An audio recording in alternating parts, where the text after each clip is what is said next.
जाती, जबरदस्ती।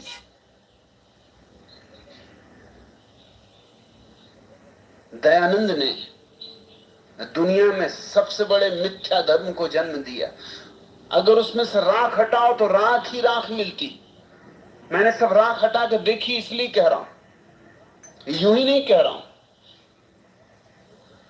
क्योंकि अगर कुरान में मुझे खोजने पे महावीर,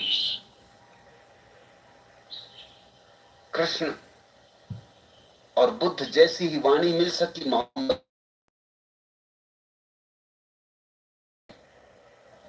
सत्य की न कहीं कोई झनकार मिल सकी, तो मुझे क्या ऐतराज होता है आर्य समाज में। अगर मुझे गुरु ग्रंथ साहिब मिल सका धर्म, तो मुझे क्या तकलीफ थी आर्य समाज में। दयानंद के ही समसामयिक थे रामकृष्ण परमहंस, उनमें अगर मुझे धर्म का साकार रूप दिखाई पड़ता है तो दयानंद से मेरा क्या झगड़ा।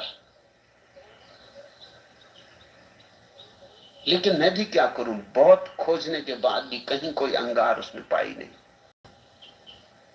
सब शब्द जाल है, तर्क जाल। कैलाश, अच्छा हुआ कि ये आर्य समाज का पुरोहित तुम्हारे भीतर मर गया। ये एक बड़ी बीमारी थी, तुम्हारा छुटकारा कैंसर से हो गया। ये आत्मा का कैंसर समझो, तुम मुक्त हुए।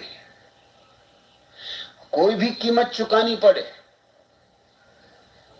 सस्ता सौदा है। धक्के मार के निकालें तो भी आनंद से गीत गाते हुए निकलना। कृपा ही मानना उनकी को उन्होंने धक्के दे के निकाला। धक्के प्रमाण पत्र होंगे, उनके हर धक्के से तुम्हारे भीतर धन्यवाद ही पैदा हो, ऐसी आशा करता हूं। धक्के तो वो देंगे, बुरे धक्के देंगे। वो तुम्हारे साथ जितना दुर्व्यवहार कर सकते हैं उतना करेंगे, क्योंकि सद्व्यवहार दयानंद में नहीं था, तो उनके अनुयायियों में तो क्या होगा। तुम कहते हो मैं 9 वर्षों से आर्य समाज में पुरोहित था, लंबा समय था 9 वर्ष।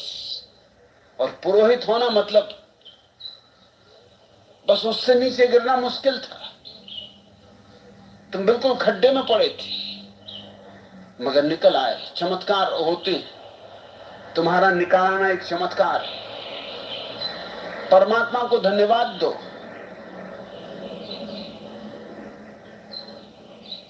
तुम कहते हो कि अब पुरोहित की मौत हो गई, खुशियां मनाओ, जलसे मनाओ, दावतें दो। तुम कहते हो मैं 5 जून को सन्यास लेके जा रहा हूं। नारी समाज में घूमने के बहाने 25 दिन की छुट्टी लेकर यहां आया था। अब मैं माला लेकर 10 जून को जाऊंगा, वे लोग मेरे गले में माला पड़ी देखेंगे तो मेरे दुश्मन हो जाएंगे। उनकी क्या चिंता लेना।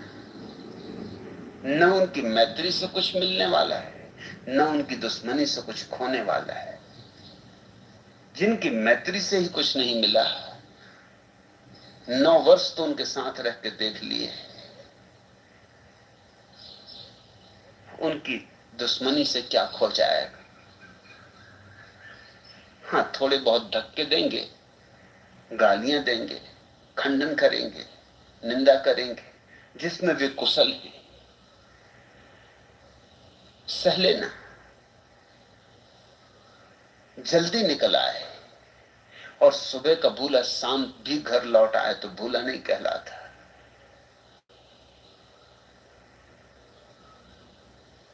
इंश्योरेंस कंपनी के ऑफिस में फोन बजा। एक महिला बोली, जी मैं इंश्योरेंस करवाना चाहती हूं। मैनेजर ने कहा हम अभी उधर आते। महिला ने कहा जी नहीं, आप फोन पर ही कर लें। मैनेजर ने कहा ऐसा नहीं कर सकता। महिला ने कहा फिर रहने दें, अब तो घर में आग लग चुकी। तुम्हारा घर जलने के पहले बचा जा रहा है। धन्यवाद दो परमात्मा को। अभी तुम बिल्कुल नहीं मर गए थे, तुम में कुछ जिंदा था, तुम में कुछ चिंगारी थी, इसलिए तुम मेरी पुकार सुन सके, इसलिए तुम मेरी आंखों में आंखें डाल कर देख सके, इसलिए तुम्हारा हृदय मुझसे तरंगित हो सका, इसलिए तुम मौका दिए मुझे कि मैं तुम्हारे हृदय की वीणा को बजा सकूं। तुम बिल्कुल नहीं मर गए थे इसलिए पुरोहित मर सका। तुम बिल्कुल मर गए होते तो फिर पुरोहित को मारना मुश्किल था। फिर तो ये जीवन गया था, हाथ से बच गया। लाख लाख शुक्र करो परमात्मा का। तुम कहते हो मैंने पहले ही निकलने की तैयारी कर ली। तुम करो या ना करो, वो तुम्हें निकालेंगे। कर ली तो अच्छा, कर ली तो सुविधा रहेगी। अब पूछ तो ऐसी अवस्था में मैं क्या करूं? निकलो पहले तो, फिर जो सहज स्फुरना हो वह होने देना। मेरे सन्यासी का जीवन नियोजित जीवन नहीं, पहले से कुछ योजनाबद्ध करके चलने से कुछ सार भी नहीं। क्योंकि इधर आदमी कुछ करता है, कुछ तय करता है, कुछ बनाता है, लेकिन आदमी की विसात कितनी। ये इतना विराट विश्व हमारे अनुकूल नहीं चलता, हमको ही इसके अनुकूल चलना होता है। और वही आस्तिकता है कि हम इसके अनुकूल चलें। नास्तिकता का अर्थ है हम इसे अपने अनुकूल चलाएंगे। जिसने इसे अपने अनुकूल चलाना चाहा वह दुख भोगेगा, और जो इसके अनुकूल चला उसके जीवन में सुख ही सुख की वर्षा हो जाएगी। पहले निकलो, फिर जो होगा संन्यास से, ध्यान से, प्रेम से, प्रार्थना से जो स्फूर्त होगा वह होगा। छोड़ो परमात्मा पर, जो करवाएगा करवा लेगा। तुम कोई अपेक्षा लेके चलोगे, अगर वह पूरी ना हुई तो दुख होगा। अपेक्षा रखो ही मत। मैं सिखाता ही हूं एक बात, अपेक्षा शून्य जीवन। और तब बहुत घटता है, खूब घटता है। और जिसने अपेक्षा की उसके जीवन में दुख ही दुख है, विषाद ही विषाद है। अपेक्षा से मुक्त हो जाना सन्यास है। सन्यासी क्षण में जीता है, अभी जीता है, यहां जीता है। कल की किसको खबर है? कल जब आएगा तब देखा जाएगा। पहले जाओ, पहले धक्के तो खाओ, पहले धक्कों का मजा लो। वो सब पागल कहेंगे ये सब सुनो। जिनने तुम्हारे पैर छुए होंगे वही तुम्हें धक्के मारेंगे, ये भी जरा देखो। ये मजा भी देखो, ये तमाशा भी देखो कि जो तुम्हें ज्ञानी मानते थे वही कहेंगे कि तुम पागल हो गए, अज्ञानी हो गए। जैसे कि ज्ञानी भी अज्ञानी हो सकता है, जैसे कि ज्ञानी भी पागल हो सकता है।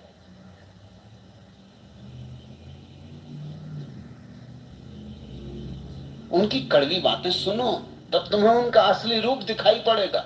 अभी तुमने उनका जो रूप देखा है वो सब थोथा और ऊपरी, वो सब लिपा पुता है, रंग रोगन है। असली चेहरे उनके देखो। वो तुम्हारे साथ जो दुर्व्यवहार करेंगे उससे तुम्हें उनके असली चेहरे दिखाई पड़ जाएंगे। फिर जो हो होने देना। सन्यासी को यूं जीना चाहिए जैसे हवा में उड़ता हुआ सूखा पत्ता।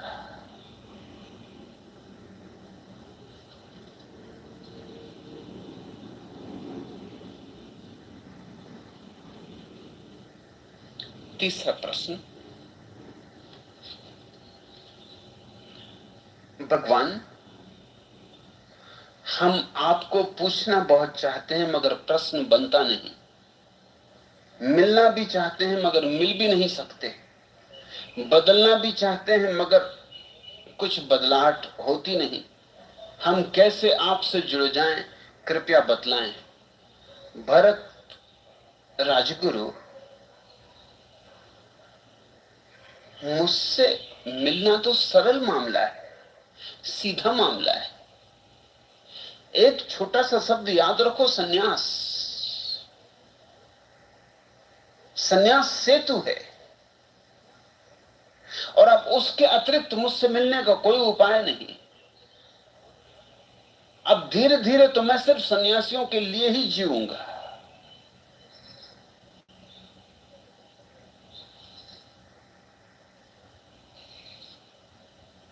अब तो मेरा सारा समय और मेरी सारी ऊर्जा और मेरा सारा आनंद उनके लिए ही होगा जो परवाना होने की हिम्मत रखते। क्षमा परवानों के लिए जलती, मैं भी उनके लिए ही जलूंगा।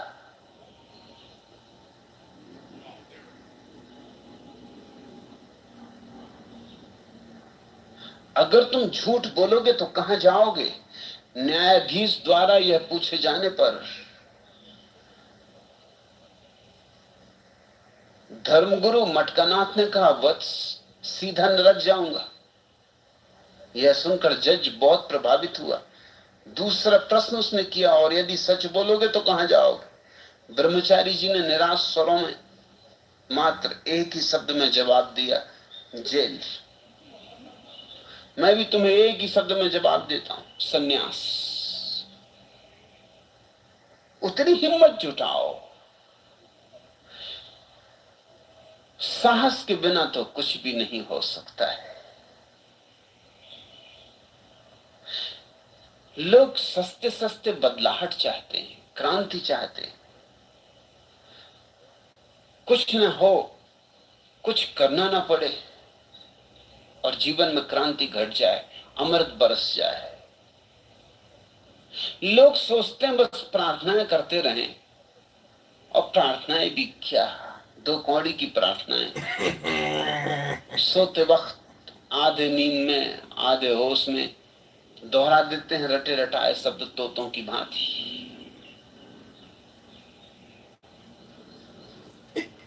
सो जाते, सुबह उठ के फिर तोतों की भांति उन्हीं शब्दों को दोहरा देते। न उनमें कुछ अर्थ रहा है, इतने बार दोहराए हैं कि वे यंत्रवत हो गए, और सोचते बस क्रांतियां हो जाएंगी, जीवन बदल जाएंगे, मोक्ष मिलेगा, निर्वाण मिलेगा। कल्पनाओं में खो रहे हो, व्यर्थ कल्पनाओं के जाल से जगो। सन्यास साहस है सोने से जागने का, सपनों को तोड़ने का। और सत्य अवतरित होता है तभी जब तुम्हारे सब सपने टूट जाते।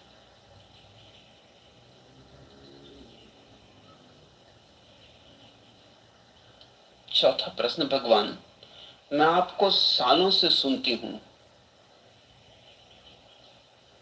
और कल भी सुना तो लगा कि आप स्त्रियों के प्रति सामान्यतः अत्यंत करुणा भाव से सराहना करके उनको सम्मान देते हैं, मगर जब स्त्री की बात पत्नी के रूप में करते हैं तब उसे डांटते हैं और बहुत अलग ही रूप में चित्रित करते हैं। ऐसा क्यों? योग सुशीला, पति बनते ही पुरुष पुरुष नहीं रह जाता, पत्नी बनते ही स्त्री स्त्री नहीं रह जाती। दोनों कुछ गमा बैठते, दोनों स्वतंत्रता गमा बैठते, और वही तो प्राण है जीवन का, वही तो आत्मा है। और स्वभावतः स्त्री की स्वतंत्रता ज्यादा खो जाती। ये समाज पुरुष के द्वारा निर्मित है। इस समाज का सारा आचरण, जीवन, नीति पुरुष ने निर्धारित की है। तो पुरुष ने दो तरह के मापदंड उपयोग किए, अपने लिए एक, स्त्रियों के लिए और। स्वभावतः मालिक जो है ताकत जिसके हाथ में, लाठी जिसके हाथ में है, उसकी भैंस। तो उसने अपने लिए सुविधाएं बना ली, सब तरह की सुविधाएं, तरह तरह की सुविधाएं अपने लिए। स्वतंत्रता के कुछ न कुछ उसने दरवाजे खुले छोड़ रखे, स्त्री के लिए सब दरवाजे बंद कर दिए। इसका परिणाम यह हुआ है कि स्त्री की आत्मा इतनी पद्दलित हो जाती है, और पद्दलित होने के कारण इतनी क्रुद्ध हो जाती है, इतनी रुष्ट हो जाती, हो ही जाएगी, इतनी अपमानित हो जाती है कि उस अपमान का बदला लेने की और प्रतिशोध की अग्नि से जलने लगती है। स्त्री 24 घंटे पति से बदला लेती रहती। जैसे ही वो पत्नी होती तो वो बदला लेना शुरू कर देती। निश्चित ही उसके बदला लेने के ढंग स्त्रीण, इसलिए बहुत साफ साफ दिखाई नहीं पड़ते। उसके बदला लेने के ढंग गांधीवादी। स्त्रियां सदा से गांधीवादी। गांधी ने जो भी जीवन दर्शन दिया है वो कुछ नहीं है, सदियों के स्त्रियों के अनुभव का सार निचोड़ है।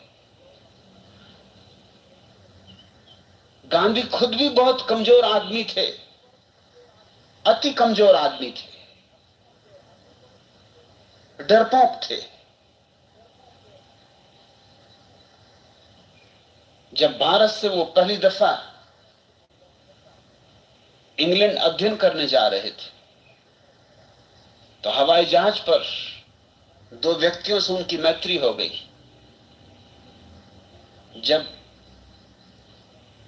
काहिरा में जहाज रुका तो उन दोनों मित्रों ने कहा कि आओ, यहां पड़े पड़े क्या करोगे, 2-3 दिन जहाज को यहां रुकना है, चलो हम तुम्हें वेश्या के यहां ले चले। कभी स्त्री का स्वाद चखा है? गांधी ने कहा कि नहीं, और मां ने चलते वक्त कसम दिला दी थी कि लंगोट के पक्के रहना, ब्रह्मचर्य पक की तरह साधना। दो ही कसमें दिलाई थी, ब्रह्मचर्य और मांसाहार न करना। मगर वो इतने कमजोर आदमी थे कि वो ये भी ना कह सके कि मुझे नहीं जाना। इसमें कोई बड़ी भारी बहादुरी की जरूरत नहीं थी। नहीं जाना है वैश्या के यहां तो कह देते कि नहीं जाना है। मगर ये सोच के कि ये लोग क्या सोचेंगे कि ये कैसा नामर्द। सभी जा रहे थे वैश्या के वहां, सारा जहाज खाली हो रहा था। 3 दिन लोग पड़े पड़े करेंगे क्या? जहां जहां जहाज रुकते हैं ज्यादा देर तक वहां वैश्याओं के अड्डे होते, जहां फौजी ठहरते हैं ज्यादा देर तक वहां वैश्याओं के अड्डे होते।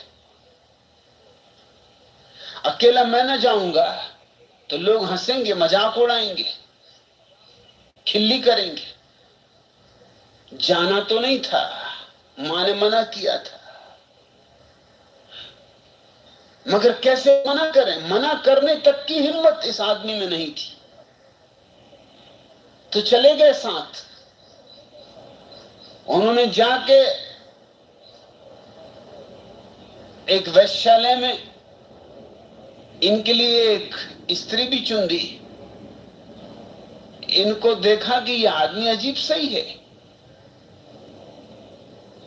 इनको धक्का देके उसके कमरे में भी अंदर कर दिया और दरवाजा भी उन लोगों ने बाहर से अटका दिया। भीतर जो गांधी पे गुजरी वो घटना उन्होंने अपनी आत्मकथा में लिखी।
कि मेरी समझ में ना आए कि अब मैं क्या करूं।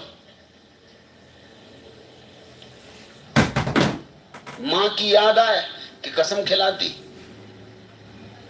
और ना भी खिलाई होती कसम तो स्त्रियों से कोई परिचय भी नहीं था कि करना तो क्या करना, बात शुरू भी करनी तो कहां से करनी। सो आंखें नीचे किए हुए वेश्या के पलंग के एक कोने पर बैठे हुए, वेश्या भी घबराई। आदमी उसने बहुत देखे थे कि इस बेचारे को क्या हुआ, हिलाया डुलाया कि जिंदा है कि गया। पूछा कि भाई कुछ तो बोलो, मगर वो बोले ही ना। पक्के गुजराती भाई थे, बोले ही ना। वो तो आंख ऊपर ना उठाए, पर स्त्री को तो देखना भी पाप है। No, that's not true. Yeah, that's not true. I said it 3 times. It's just you've been in and out of the room 10 times. You can replay the replays. I realize you've had bad connection problems. You have bad connection problems every time you come into the room. This is nothing new. Okay, but when I was trying to let you know that I had, you was like, oh, so you don't want to talk, because I was about to tell you about this is why I wasn't able to talk. So I mean, it's like you going. Okay, well, if you want to spend your time telling us why you had connection problems, go ahead. You can talk about whatever you want. No, I wasn't talking about that, but I was just trying to make a point. This is exhausting. Oh, okay, well, all right. No, I just want to talk about what John just said. So this is why, like, it'll make sense for America to just go ahead and, be a communist country, because, being, having democracy, put people like Donald Trump in the White House is, devastating for the country. And, with that being said, I personally acknowledge that we can get the right dictator in the office that would run this country better than Donald Trump. So this really, and who would that be? Yeah, that'll be the person that has. Is he Stalin-esque? What? Yeah. What is the name of that person? Give me a first and a last name. Be Steve Appel, sir. I don't know. I could never go into politics. I have way too much baggage and skeletons in my closet. Yeah, thank you for the vote of support. Give me the first and last name of that dictator. I don't know the name of the dictator. I'm just telling you hypothetically, not hypothetically. I'm just saying that communism will be better for the country rather than having, democracy. Well, give me one. Fine. Give me one reason. One reason why communism would be better for the country. I'll take one reason. Well, you shouldn't ever worry about putting the wrong person in the office, right? So, for an example, you don't have to worry about dealing with people like, making decisions like Donald Trump, or people making decisions like. But I do have to worry about somebody like Stalin or Mao, right? Right. Well, yeah, no, you don't have to worry about that, because, first of all, if you got a dictator, the dictator knows what's best for the people, right? So this dictator and his friends know what's best for the people. Yeah, actually, the dictator and his friends know what's the dictator and his friends know what's best for the dictator and his friends. Exactly. Well, that's the point. Yeah, there's a book called The Animal Farm Communist, and in Animal Farm, there's this character called Hannibal. He's one of the pigs, and this is the lesson of communism. Everybody is equal, but some are more equal than others. Why do I want a system like that? And I think, Marshall, isn't there an American Communist Party or the Communist American Party or something like that? There is a party called the American Communist Party. And let me ask Communist, who's on stage, Communist, have you joined that party yet? Well, I've heard a lot of people tell me about it. Sounds to me like the answer is no. Since you're so in favor of communism, how come you haven't yet joined the American Communist Party? Oh, I mean, I told you that I don't know. No, I didn't tell you that I didn't know about it. I heard people tell me about it. Well, when was the last time you spoke to anybody in the American Communist Party. No, I didn't speak to anybody in there. When was the last time you asked for any information from the American Communist Party? You're backing me in a corner. Like You're damn right I am. And you know why I am? Because every time you come on this show, you bitch and complain about me. Which, I can take it. You get a fresh five. Anybody can come on and complain about me. But now you're talking about the country on the 4th of July. And you're saying we'd be better running the country like a communist party with a communist dictator. So it seems to me it's a very reasonable question for me to ask, when was the last time, pardon me, how come you haven't joined the American Communist Party? This is John Kitover, Chicago mayoral candidate for the February 23rd, 2027 election. I'm on a podcast right now. We are debating communists. We are debating democracy and Donald Trump. The Trump derangement syndrome is real. Enjoy this little 3-minute clip and go to ChicagoMayorVote.com. Thank you for watching. It's just that. Happy 4th of July. Just so you know, sitting in your back channel is the homepage for the American Communist Party, the ACP, or the CPUSA, the Communist Party of the United States. If you would like to join either one of those, it is legal to join them. It was not legal during the Cold War. But, because we live in America and we believe people should be allowed to express themselves, we let communism express itself. So you should look at those parties.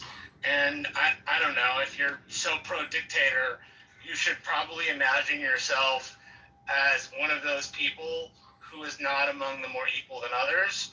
And then maybe you won't want a dictator. Yeah, and Marshall, you put them in his back channel, right? Yes, I did, so that he can put his money where his mouth is and actually Yes. about it. And so, communists, here's what I want you to do. Communists, here's what I want you to do. I want you to go to your back channel. I want you to click on the links that Marshall sent you. You don't have to join the party, but I want you to get information on the party. I want you to research information on the party. And the next time that you come in this room, I'm going to expect you to be able to answer the following questions about the American Communist Party. Very simple. Who, what, when, where, how. Who, what, when, where, how. The next time you come in this room, I'm going to ask you those 5 questions about the American Communist Party. And with that being said, I want you to have a fantastic 4th of July. And here's our very first class escort down the VIP. Now, before we continue on, because the show is coming to an end, some of you that have heard me today for the very first time, especially speaking to communists like I just did, you may think that I treated him unfairly. You may think I was a dick. You might think I was an asshole. Communist, the majority of the time he comes in, he complains about me, he complains about the show, which is fine. I got no problem with that. I can't remember the last time, really, the last time he ever gave me or the show a compliment, which he doesn't have to. He can bitch and complain about the show all he wants, that's fine. But like Marshall said, I want him to put his money where his mouth is. And by the way, before we go to the remaining people on stage and Mod Squad housekeeping, don't invite anybody else up. Chicago mayoral candidate for the February 23rd, 2027 election. Is sometimes referred to as a greater fool. Yes, now for some of you that heard my opening almost 3 hours ago, what? Steve, you're not a fool. Yes, I am. I am a greater fool. And for those of you that don't know what a greater fool is, I'm going to play a clip, which is a fantastic explanation of a greater fool. But also, right after this clip, tacked onto it. This is John Kitover, Chicago mayoral candidate fighting to liberate Chicago from the communist thieves, the parasites, the fraudsters, and the scammers that have obliterated Chicago. The city's $100 billion in debt. The state of Illinois is $200 billion in debt. I need you to like this video, subscribe, and comment, and share the video. Together, we will liberate Chicago. I need your signature right now on our petitions. And on February 23rd, 2027, I need your vote at the ballot box. Go to ChicagoMayorVote.com. We are on Communist Podcast debating liberal, progressive, pluralist, Democrat scams. The greater fool. And then right after that clip piggybacked on it is the girl that asked Will McAvoy, what makes America the greatest country in the world? He loves Don't this go clip. away. We'll be right back after the clip. The greater fool is actually an economic term. It's a patsy. Thanks for that. For the rest of us to profit, we need a greater fool. Someone who will buy long and sell short. Most people spend their lives trying not to be a greater fool. We toss in the hot potato. We die for his seat when the music stops. The greater fool is someone with the perfect blend of self-delusion and ego to think that he can succeed where others have failed. This whole country was made by greater fools.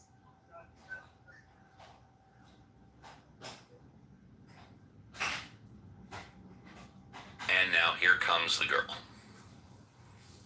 Who is the girl? Sorority girl! Don't be scared. You're the girl, right? I'm Jennifer Johnson. Just graduated Northwestern? Stay calm. A year early. You asked me that moronic question, and then my world came apart, and she came here, and I landed in the tabloids, and I got death threats, and my job is constantly in jeopardy, and you ruined my life? Again, just stay calm. Yes, that was me. What the hell are you doing here? I'm applying for an internship. Why? I watched the show, and I read the New York Magazine article, and I know what a greater fool is. And I want to be one.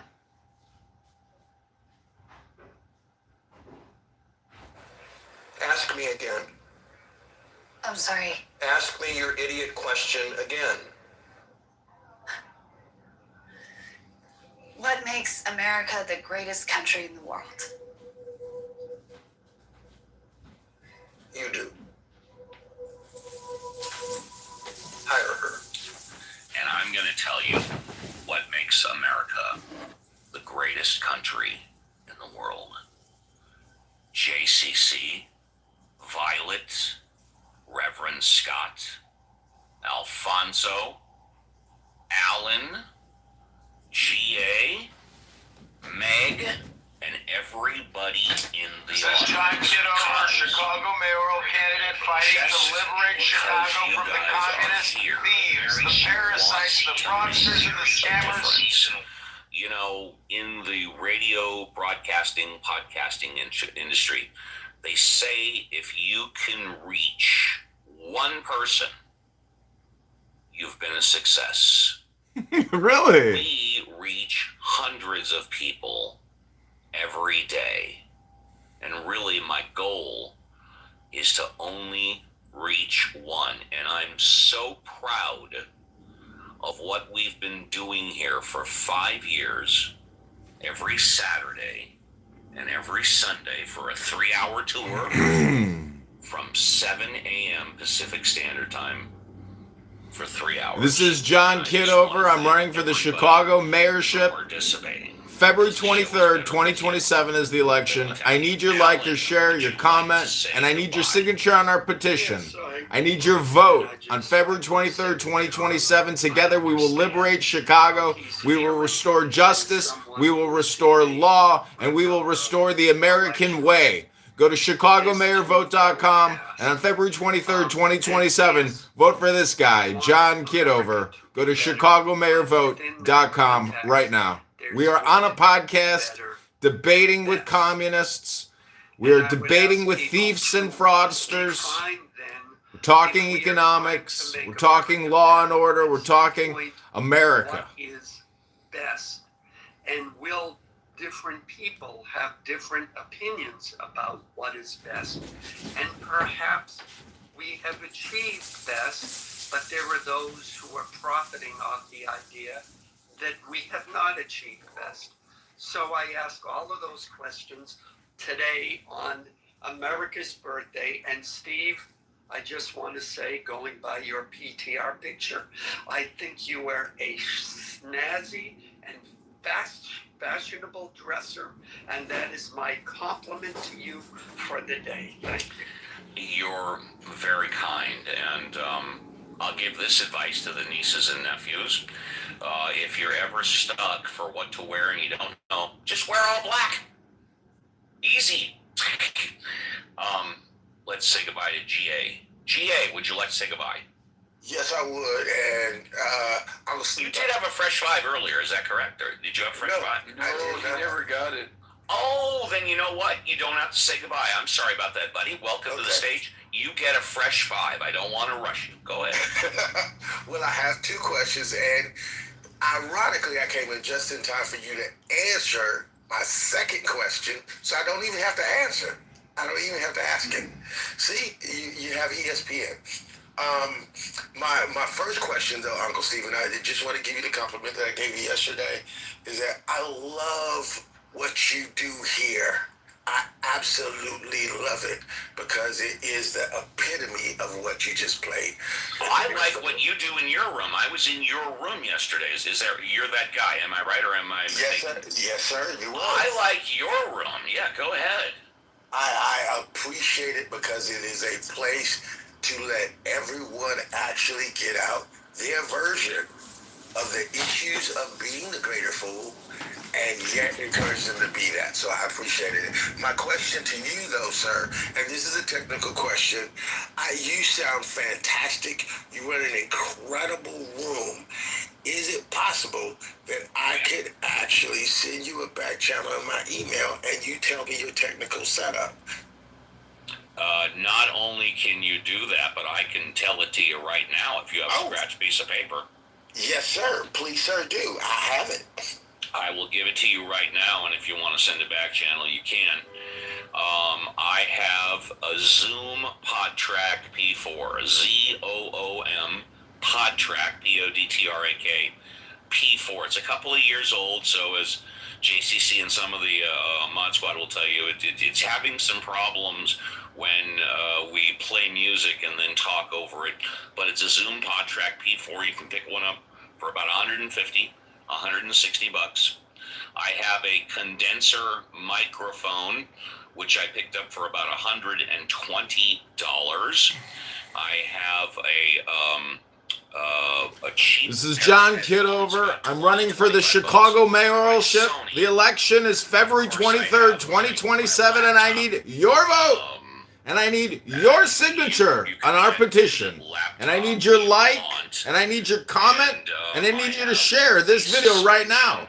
And then I need you to go to ChicagoMayorVote.com. And together, we will liberate Chicago from never-ending property taxes, pension payments, and interest expense. We will rip out every concrete bike lane and every concrete bump out that has destroyed driving, parking, and traffic in Chicago. Like this video right now. But you can program it so I mean, right off the bat, I have 4 sounds, which I can play at a second. Like here's one, here's another, here's another, and here's another. But it can hold 48 hours of different sounds. I don't keep any of the sounds recording. And then, of course, I can play anything I want off my laptop, like right here, for example. He never will. He doesn't care about this country. And so that's basically it. But it all starts with the Zoom PodTrack P4. But you can send me a back channel, and I'd be happy to write it out for you if you need. And it's very simple. A lot of people spend $5,000 for a home studio. My whole setup cost under $500, not including the computer. I appreciate that. Let me ask you one quick question. Yes, sir. Question yes, sir. That. What, are you using Club Deck? Are you? No. I've never used Club Deck. Now, Reverend Scott uses Club Deck. I think JCC uses Club Deck. Nope. Oh, okay. Reverend Scott uses Club Deck. So if you want, you can back channel him about Club Deck. I know a lot of people that use it. I never have. So you just plug your phone directly into the PodTrack, into the Zoom? I plug my phone, my microphone, and the laptop into the Zoom PodTrack P4. Yeah, there's quick videos on YouTube that'll show you how to use an external audio interface on these apps, especially Clubhouse using the iPhone or an Android phone. So yeah, you can do exactly what Steve does with either the track or any other external audio interface. Yes, and in fact, please, thank you, JCC. Go on to YouTube and just type in Zoom PodTrack P4, and you'll see like 50 different videos on how to use it, and then click on one that's 5 to 10 minutes, and it'll show you exactly. But you can also go on to Google. You can go to Amazon. Very easy. John Kitover. I'm running for the Chicago mayoral ship. The election is February 23rd, 2027, and I need your vote. And I need your signature on our petition. And I need your like, and I need your comment, and I need you to share this video right now. What is it And called? I need you to go to ChicagoMayorVote.com. And together we will liberate Chicago from never-ending property taxes, pension payments, and interest expense. We will rip out every concrete bike lane and every concrete bump out that has destroyed driving, parking, and traffic in Chicago. Like this video right now. End with this question and just tell me your opinion about it.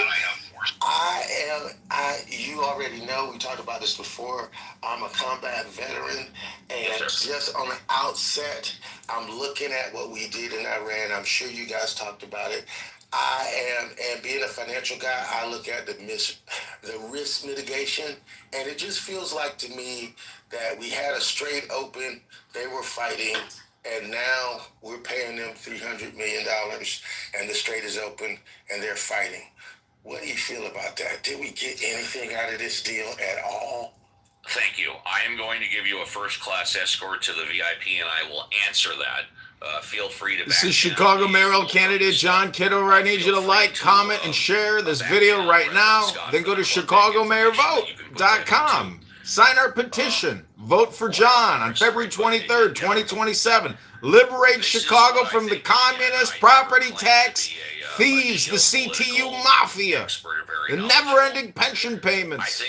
The city is $100 billion in debt. 3 months ago, except tens of and we're on a podcast. Have died.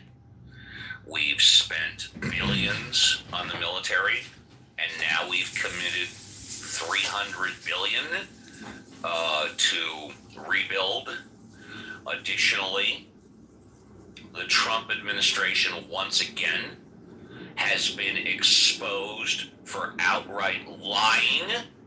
Remember a week ago, we've got a deal on Trump's birthday. We've got a deal. Then we find out they only had a memorandum of understanding, an MOU. Then we find out that the MOU wasn't even completely written. Then we find out that the MOU wasn't signed. Then we find out they don't even have plans to get together to sign it. And we clearly do not have a deal signed. I don't even know if we have an MOU signed, a memorandum of understanding signed. So, when you ask me, what do I think we are where we were exactly 3 months ago, except we've spent hundreds of billions of dollars. We've committed to rebuilding hundreds of billions of dollars, and tens of thousands of people have died, whether or not you consider it needlessly or not, I don't know. And of course, more examples of how Donald Trump has lied to us, and how I've said time and time again, I literally cannot trust a single word out of his mouth unless I verify it with 3. So says Steve Appel, a man with so many skeletons in his closet, it would be a graveyard, boneyard. Meg, it was a sincere pleasure speaking to you today for about 15-20 minutes. I know you've stuck around and listened. I'm glad you did that. Would you like to say goodbye, Meg? Meg, there we go. Hi. I completely concur with your analysis. We are same as we are, except the IRGC has managed to play us for fools and get $300 billion which will go largely into rebuilding their facilities, which mostly not the civilian infrastructure, their facilities. They've got a lot more to finish their research. We have made them billions richer. That's, yeah. But no, again, yes, wonderful conversation. Thank you. And I know thank you for going over time. Thank you. Bye. Meg, it's my pleasure. And, if you or anybody else wants to send me a back channel for any reason, I read them all. I respond to them all. You are more than encouraged to say, hey, Steve, I like the show. Hey, Steve, I think the show sucks.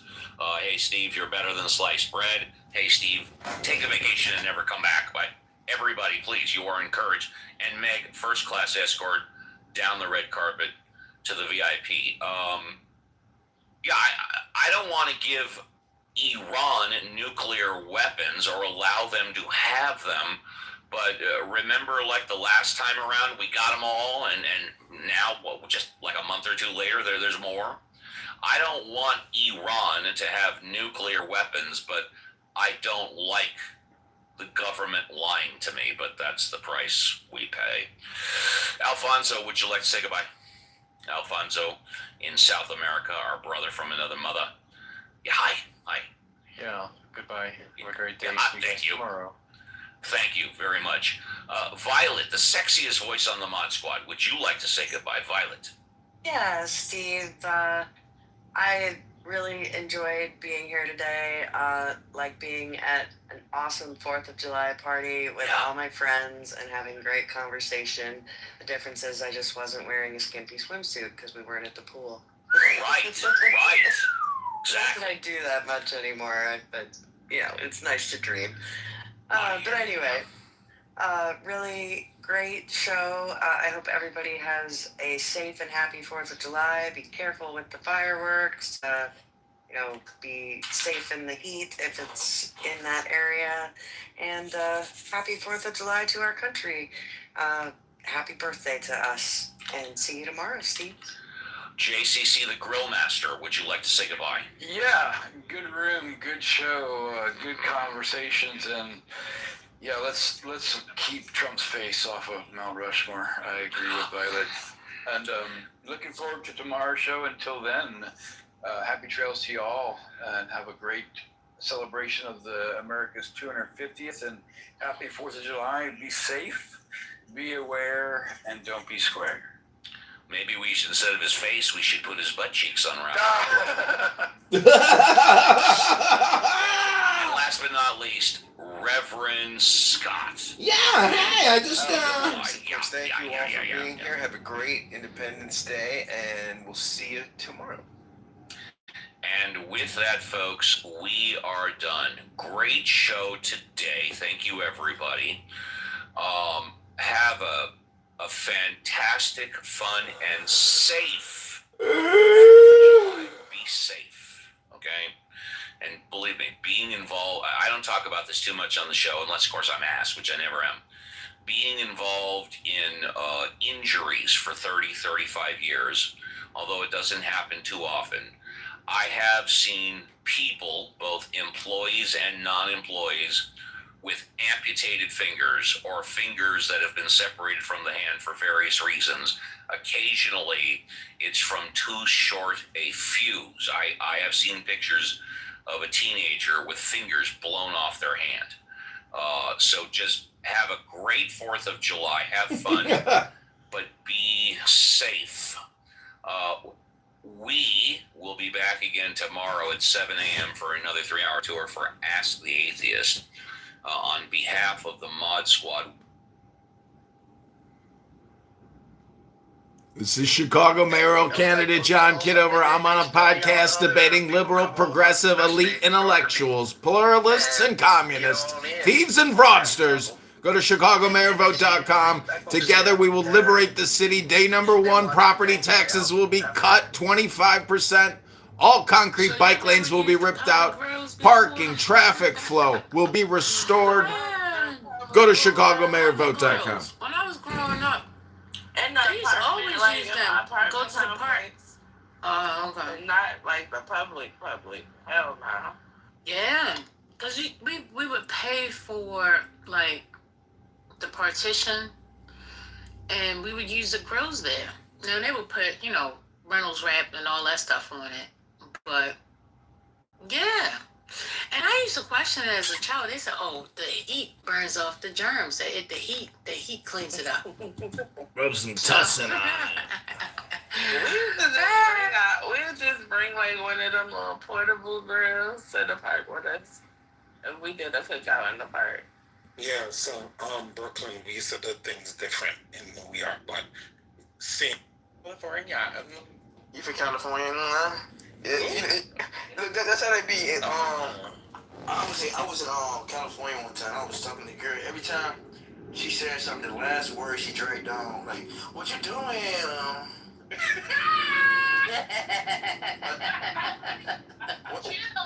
What hotel you at? She always dragged the last word. I'm like, why you always do that? But that's irritating.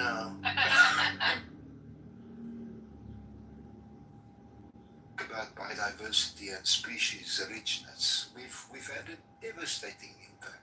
I think it's more than 80% of wildlife that's been wiped from the planet by people, for us, for our consumption, and we have to reverse that. So there's no way. What is it we have to? What are the two things again? So civility. One is the causal ontological, but it's saying causal ontological autonomy and ontological causal reducibility. Yeah, both cannot be. They're almost like opposite. Like because the word ontological, I think. Yes. Yeah. Yeah, I mean, unless one was gonna say that the autonomy was just God, that was not fucking smart. But okay, no, people have done this. Hey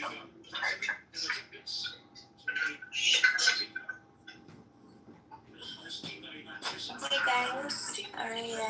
Oh my God, is that Layla? Good, how are you? Yeah, it is. Oh, Layla, I'm on TikTok live. It's on the lake. Oh my gosh. I feel like you're always on there now. I know. Chicago mayoral candidate John Kitover. I'm on a podcast debating liberal, progressive, elite, intellectual. I made like money, but I have not like taken any money out.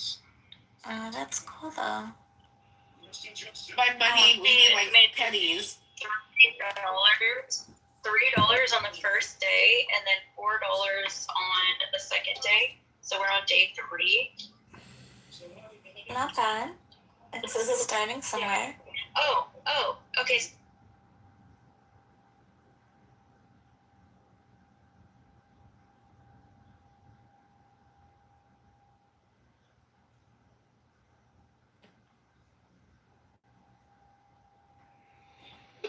Yeah, it doesn't follow like how all of these things are byproduct. Like how it makes more sense to say that this organized, structured world that we live in is a byproduct. I don't see it as organized and structured.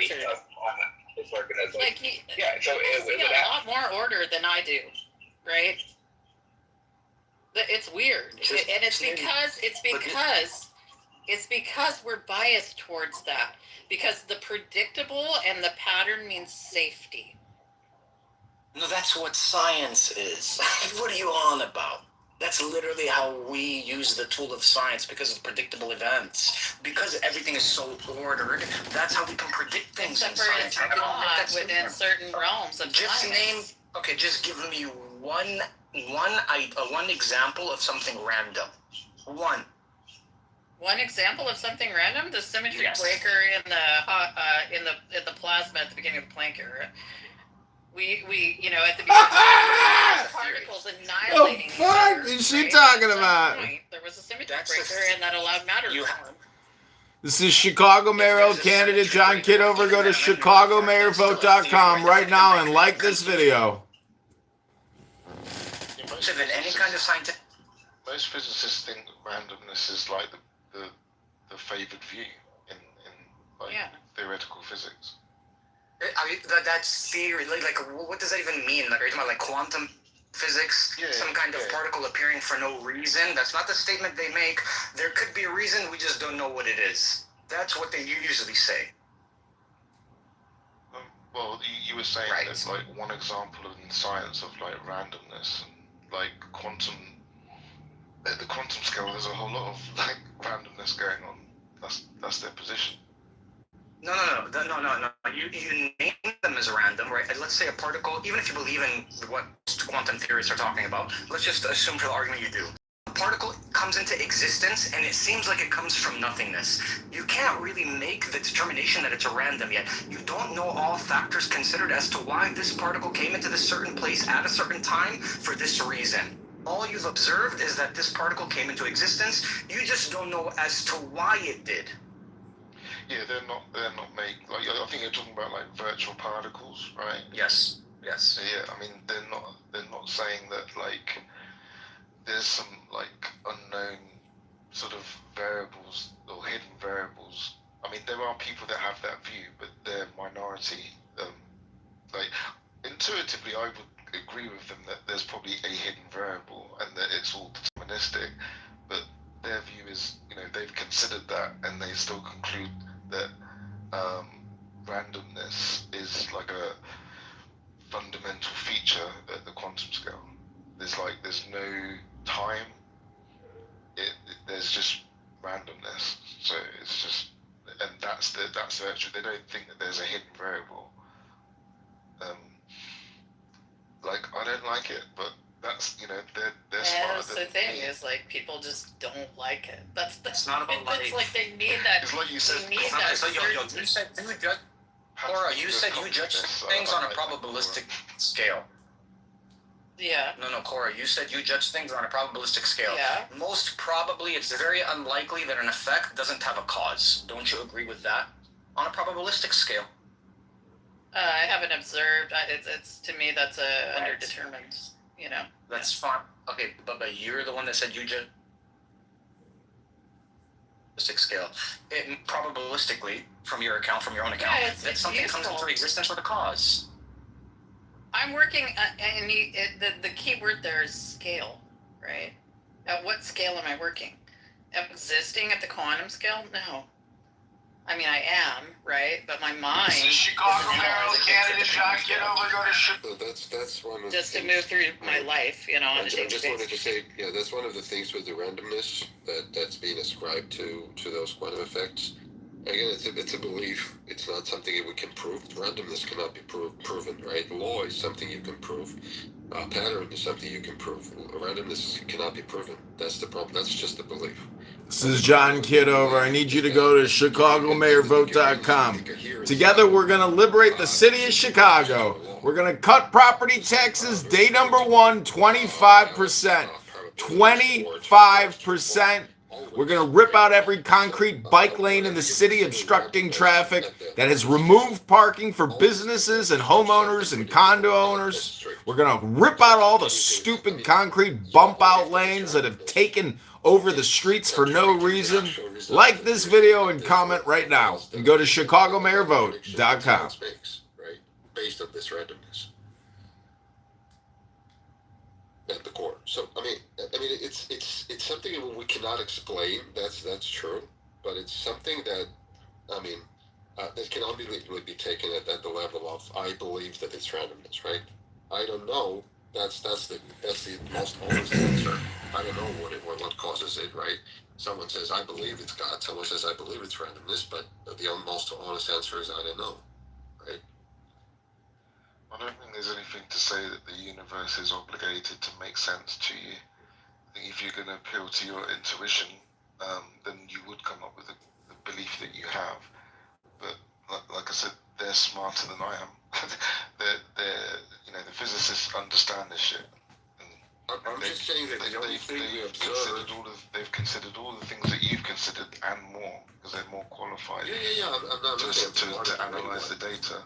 So if they come to the conclusion that the universe at the quantum scale, or what sort of underlies physical phenomena at the macroscopic scale, if they think that what underlies that is fundamentally random, then they're more likely to be right than you or I are. Not necessarily. Again, it's a belief. I mean, when a scientist believes something, they're not likely to less likely to be right. It's not just a belief. It's based on observations and testing things. Again, the the only observation that we can actually present is the law, right, or a pattern, and that is something that is observable in everywhere in science. So everywhere you look, you will find a law, right? Okay, so but we're looking for, we have decoherence, we have superposition until we have observation, right? But this is what happens. This is where you get anthrocentric, right? Or you get like just intelligence centric. Observation isn't limited to consciousness. I think people are literally using ChatGPT all the time to do their communication. That's without amazing. consciousness, there is no observation at the end. No, that's not the case at all. It's simply just a relational attribute. That's all it is. Someone has to observe this relationship. No, there's no someone. This is where it comes down to the someone versus just simply the existence of things in a phenomenological sense. That's all you need. Well, there is no simply existence. I mean, that's something that we define. Why is there no simply existence? Existence is the base. Existence is the floor of vertical causality. Period. We defined it as such. No, we did not. Who else did? If there is no existence, what is there to have a vertical causal base? We defined it as such, right? Whatever there is out there, we define it as existence. We define it as all there has to be is two things to differentiate from each other for existence. That's it. For observation. That's all there has to be. No, look. It doesn't require a mind. These phenomenological existent interactions exist. We don't disagree with that. Vels is saying, look, but when we bring up the word observation, all me and him mean is that there must be some kind of mind-dependent thing that's observing these phenomenological interactions. That's just we take that word to mean. No, there is no mind dependence on that. No, the interaction itself doesn't depend on a mind. Mind dependence. I agree that you don't have to have a mind for the interaction to occur. We agree there. But when you observe that phenomenon, then you do need a mind. That interaction in and of itself, that phenomenological difference is an observation. That's what I'm saying. It doesn't require mind. So we're just defining the word observation different, right? Let's just come to like a definition, right? All we mean by that is for something to be observed. Okay, I'm saying your understanding of observation is anthropocentric. Anthropocentric? Fine, let's just take it from there. We don't have to fucking so stupid. That's what we take observation to mean. But Vels brings up a good point, even though I despise his PTR, but that's besides the fact right now. Brings up a good point. When you have all of these occurrences that you can scientifically prove to have laws that justify why those connections between cause and effects are occurring, why would you just assume and have a belief that this one experiment you have, or no, not even an experiment, this observation you have, going by our definition, that this virtual particle comes into existence, you come up with the idea, this belief, this conclusion that, there's no reason as to why this virtual particle came into existence. That's like taking the minority view when it comes to the totality of science. Because science doesn't even work like that.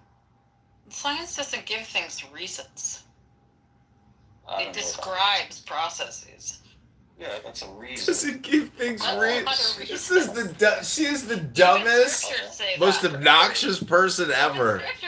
She's so stupid. By humans, by minds. Just listen to the word usage. And what's the purpose of even this conversation? What's her purpose of coming here to talk all the time? It's just that how. My point was that how always comes to some kind of probability. This is John Kitover running for the 2027 Chicago mayoralship. Go to chicagomayorvote.com right now. That's the science. Yeah, but none of that is certain. That's the thing. If you can predict something, that already contradicts the definition of chaos. That's where the chaos comes in, though. We cannot predict anything with 100% certainty. Well, but we can predict the distribution of probability. Yeah, that's fine. It still doesn't eliminate the fact that underneath it all is a chaotic. No, there wouldn't be a prediction of distribution of probabilities if it was chaos. Chaos is not probabilities. Chaos is just chaos. No, there are patterns within chaos. based on chaotic attractors, but it's still existing within a chaotic system. Well, again, it's just a contradiction that you are fine to live with, but you have to understand that what you're saying contradicts the definition of chaos. Right. You can't say chaos is a pattern, right? That's already contradicting. I didn't say it was a singular pattern. I said there are patterns within chaos. Well, we find They're constantly rising and dissipating based on chaotic attractors. You can predict that it's not chaos anymore. That's it. We're talking about prediction, not just observing them, predicting them.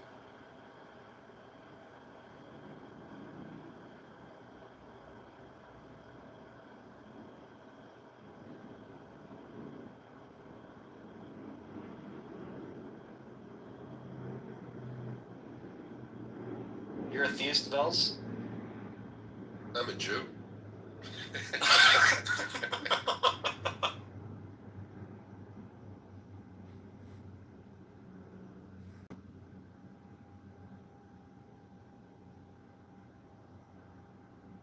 Cora, I wrote you in the chat. I was just wondering, did you read about panpsychism? It's like a pretty... Read about it, or like... kind of studied or heard about it? I know about panpsychism. Right. What do you I think? know about panentheism too, but yeah. But everything possesses some level of consciousness. Well, that consciousness is actually the building block of reality. That's like the basic level that we should have to start looking at, that we have to start from when we are constructing. Well, yeah, I think you can, but you have to redefine consciousness, at a scale that most people aren't willing to accept. Well, we don't have a good definition for it anyway, so we can define it as anything. That's fine. Oh, I know, but like, this is the other thing too. It's like, it's like, I will talk about, things like there are theists that I like, Nargis or someone like that literally our concept of the universe aligns almost 1-to-1, but she perceives it as a God universe and I perceive it as a not God universe, right? And we don't really get into have problems over it, right? This is John Kitover running for the 2027 Chicago mayoral. Go to ChicagoMayorVote.com right now. It's just, I don't see it as God, and she does, but it's because she's able to define God as something that I would say, okay, but that doesn't align with most people's concept of what God is. Like as soon as you say the G word, it starts presupposing all of these attributes that I don't think are applicable to the way the universe works at all. So this is what I'm talking about. It's the same way with consciousness. It's like most people, their understanding of consciousness, it has a starting point that I think is way too far along the spectrum of what being consciousness is.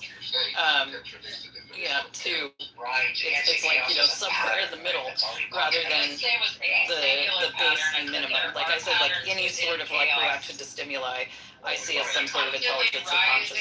Right? Well, so why do you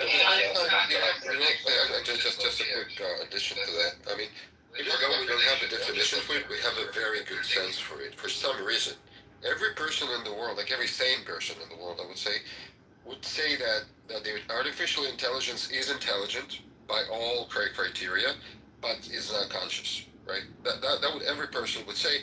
And I mean, it's a really hard problem, but we all know that somehow, right? It's a really hard problem to make it a definition, but to know that it's not really hard. We all know that, right? So right, because it lacks that particular thing I think that we associate with it's being directed by the collective will of humanity basically. But yeah. What does God look like for you that has a God? I know about panpsychism. What? What would the world look like? Because you said that you and some other person kind of share some of the same views. You have to define what the God is, right? I think by most people's assumption about God, we would actually lose our ability to discern. Yeah, I think you can lose the uniformity of nature because an interventionist God would just fuck up the whole system. At a scale that most people aren't. Yo, but me and Anonymous agree, Corey. That's why you would agree with our concept of God compared to other people's concepts. Yeah, we Doesn't that generally agree. Like, that's the thing. It's like, this is why I like to have discussions and not debates about things, right? It's like, So, yeah. It's about, you know, and this is like you asked earlier what a post-theist is, right? I think that eventually, and to the good of, you know, life will eventually This is John Kitover with the 2027 Chicago Mayoral. Go to ChicagoMayorVote.com right now. In the long run, because of the social limitations and the social problems that the God concept has brought about. You know? So there might be a new concept that replaces it. There might be a new. I was gonna say there might be a new concept that replaces it, but what that is, I don't know. That's like some sort of like social singularity that I don't think that we can make a prediction of. It's like one of those things that we can't see the other side. The universal quantum. Yeah, and Hamza, he's yeah. Listen, Hamza, I get that you love the unification, but your idea of God is not the idea of the God of the Christian. Just traditionally, so you know, I would have to say, like, you know, if you have a new scripture, then you follow the God of Muhammad. We follow the God of the Bible. If you're gonna say you follow the God of the Bible, then there's gonna be some distinction there from what's being presented in your book. So just, you know, be easy with the we stuff. I don't know who the we is in there when you made that statement. So It's only because she referred, thank you for saying it respectfully, it's only because she referred to Nargis. So when I said we, she knew that I meant just me and Nargis in my group. Because even Muslims, their traditional concept of God is not something me and my group share. It's going to be more like you guys share that. Christians and Muslims, you guys have this anthropomorphic idea of God. Only air. I only share the air and the water. Yeah, I'm down with like that's about it. You know, yeah, that's fine for me. And that's why I'm a perennialist in that too. It's like if you, you know, but it just doesn't work for me. You know. I mean, I'm getting blamed for Islamophobia when I've tried my best to show unification. So I'm just gonna fall into the hole of Islamophobia. And any chance I get, I'm just going to remind any Muslim that's in the room, I do not believe in the same God as you, because my God is the one of Isaac, Abraham, Isaac, and Jacob that follows the scriptures in the Bible, which is a multi-personal God. If your God is one person, then I don't know who that God is. It's not the same God in the Bible. So, you know, you guys want to attach yourself. This is John Kitover, Chicago mayoral candidate. I need you to go to ChicagoMayorVote.com. I need you to help me liberate the city of Chicago and sign our petition to get on the ballot February 23rd, 2027. Go to ChicagoMayorVote.com. Day number 1, we're going to cut property taxes 25%. 25%. That's right, 25%. Day number 2, we're ripping out all the concrete bike lanes and bump outs. We're restoring the traffic flow and parking for businesses and residents. Go to ChicagoMayorVote.com. And the city's $100 billion in debt. $100 billion. So yeah, I'll say Jewish. It's only going up. Before I say Jewish folklore, yeah. Jewish listening to a folklore podcaster because they're taking after the Persian Babylonian Talmud. The Talmudic school called Shura. It's a Talmudic school called Shura. If you know what Surah means, you'll see the association with the Quran. So that's the reason why I say folklore. Because Abraham was not smashing idols. I don't know who that is. That's Talmudic, or should I say Midrashic language. That's not in the Bible. That's in Jewish Midrash. And I have nothing against Jewish folklore. It's just not in the Bible. All these stories of Abraham are in it. Hold on. You don't have Babylonian and Mesopotamian myths in the Bible? These stories that were foretold before even these? Yeah, okay, do you know the story of Osiris? That it matches one-to-one with Jesus' story? No, it doesn't. And this is older than Christianity. They had 12 disciples. Yeah, this is the reason why you and I don't believe in the same God. I'm just saying that to say that, okay, fair enough. But to say like folklores and legends aren't in the Bible, like they are in the Quran, I'll agree both books have these folklores in them that come way before them. It's kind of absurd to me. Because there's like evidence of that. I mean, what you would find is polemics against other belief systems, so you'll find some overlap in some of your understanding. But you won't find them, plagiarizing belief systems and adopting folklore or whatever. I have so many phones. Well, I think the question is, why are you watching my live stream on a phone? And you're wondering why I have so many phones? Well, it's because I'm live streaming. Hello? I mean, Sorry guys, I'm headed to the gym. get your work out in. Yeah, once you say Jesus Christ is not the Son of God, you're Antichrist. Straight up. So I don't know why they would want to associate themselves saying Jesus is a Muslim. That's blasphemy. You guys want to I'm just gonna keep John Kitover, Chicago Mayoral You guys want to candidate. repeat yourselves 1,000 times and tell us we believe in 3 gods? I have to remind you guys are Antichrist. If you deny the crucifixion, you deny the resurrection, you deny his kingship, his sonship, you are Antichrist. You deny he has a father, you are Antichrist. That's 1 John 2:22. I just don't believe. I don't believe in magic, my bro.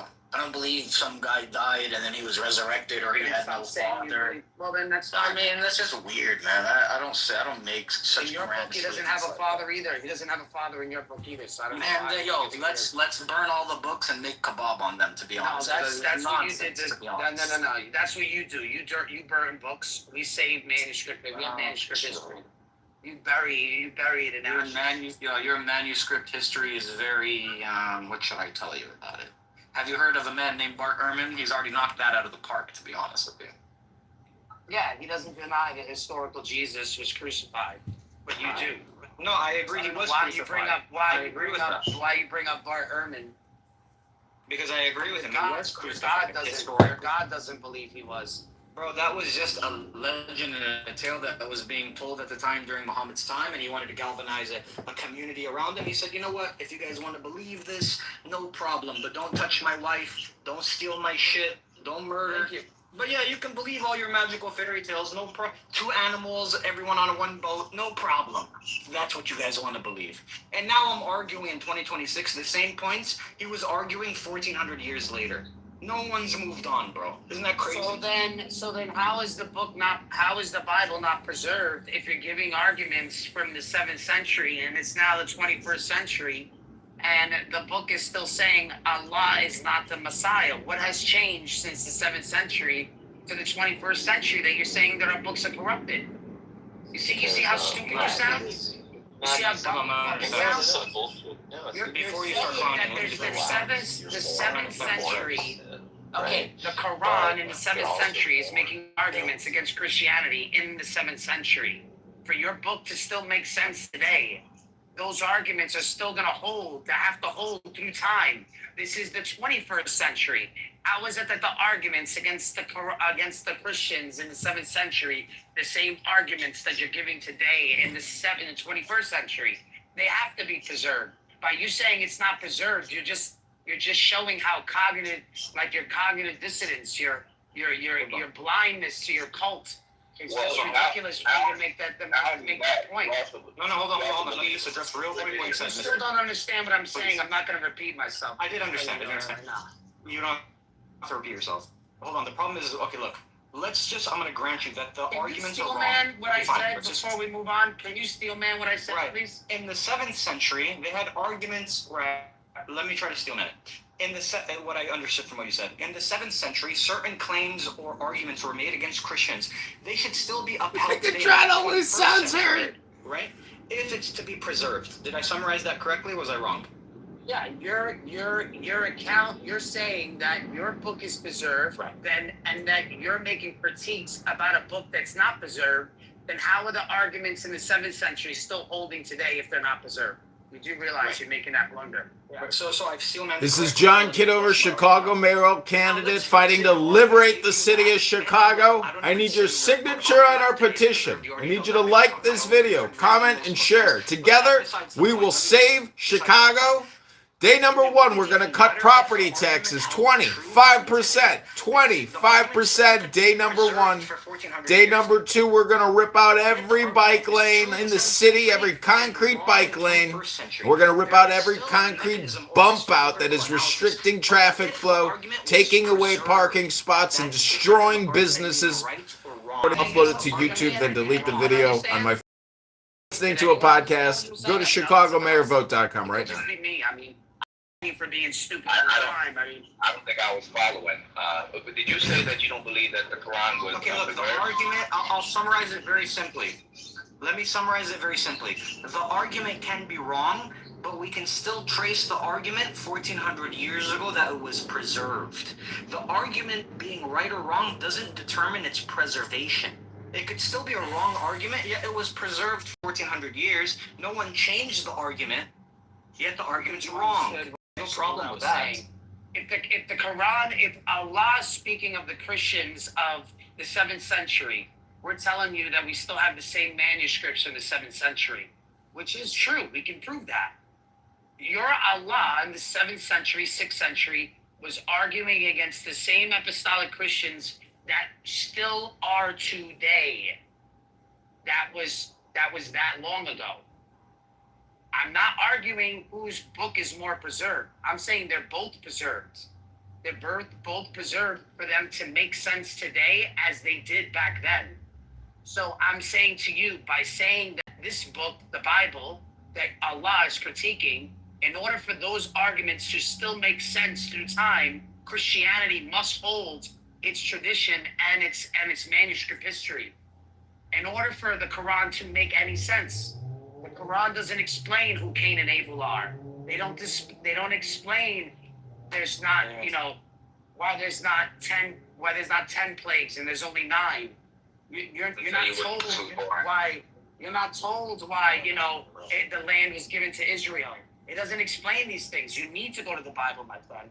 That's what I'm trying to tell you. Or what language Jesus spoke. Yeah, because it doesn't correct that in the Quran. He's speaking Arabic in the Quran, but yet you're telling us he has to speak Aramaic in our book. Yeah, so how do you know he's speaking Aramaic? An Arabic is telling us from historical evaluation. He spoke Hebrew too. What's the source? Maybe he even spoke Greek at this time. What is your primary source? You really want me to bring up the sources? Yeah, I want to know the primary source for where he spoke Aramaic. The primary sources, not secondary sources, tertiary sources, fourthary sources. You don't fall right on the Bible, by the way. Right, so my primary source is going to be the Bible itself. Do you have a problem with that? Well, there it is. Do you have a problem with that? Hey, you need us, man. You need us, man. Hold on, my G. Do you have a problem with that? That's your primary source that you accept, right? For your line of work, for your line of work, kind of, you need our truth to some degree. Why don't we just go down the simple route here? Not my line of work. It's the book you believe in, bro. Hamza, can you explain atonement? Can you explain what atonement means? Just in the biblical sense, what does atonement mean? Well, there's going to be different definitions of atonement, right? You might not accept my making amends or something like that. Are you going to disagree with that? Yeah, making repairing a wrong. What was the sacrificial system? Back then, when it was Jews, it used to be animal sacrifice, flour or foliage, roses and stuff like that, flowers. But then it changed during Christianity. They said it had to be a human sacrifice, and that's where Jesus comes in. May peace be upon him. Correct. You know why? No, you should just stop saying peace be upon him. You have to say sallallahu alayhi wasallam like you do for Muhammad, bro. That's what peace means. That's what peace No. You need to say it in that way that you praise Muhammad. You have to say it. No, but you speak. There's no distinction between prophets. I do. So I do. I agree, bro. Chill. I'm just saying in English. The reason I said it in English because I want you to know that I respect this person you love, because I really do respect him. Would have been nice to show us how you respect him in your language, in Arabic. Sallallahu alayhi wa alihi, and his family, may blessings be upon them too. All right, good. Yeah. Well, he doesn't have a father, so what family are you talking about? It's just him and his mother. Well, well, her mother at least. His mother at least. You're saying, are you praising God? Because that sounded really close to what you were saying. You're saying you're praising God, him and his family. That sounded very close. You guys are almost there, man. I'm not like Muslims, bro. I believe he had a father. I'm not inviting you to Christianity. I'm trying to understand how we believe. I'm not inviting you by any means. I know what you guys believe, but I don't think you know what I believe, man. I love Jesus Christ, man. Not like these other people who speak. I don't think you know what you actually believe, because you don't even hold to the position that your Quran is preserved. What's wrong with that? What does that mean? How does that signify that I don't know what I believe? Well, you may believe in. Well, you say it wasn't preserved, so I don't know what part of the book was preserved and not preserved. There's going to be like a historical critical analysis of if things are preserved or not during history. That's how I'm going to study things. So in other words, you base your belief on things that are verifiable in history that are Quran. Is that correct? Exactly. Evidence is another way to say that. Right.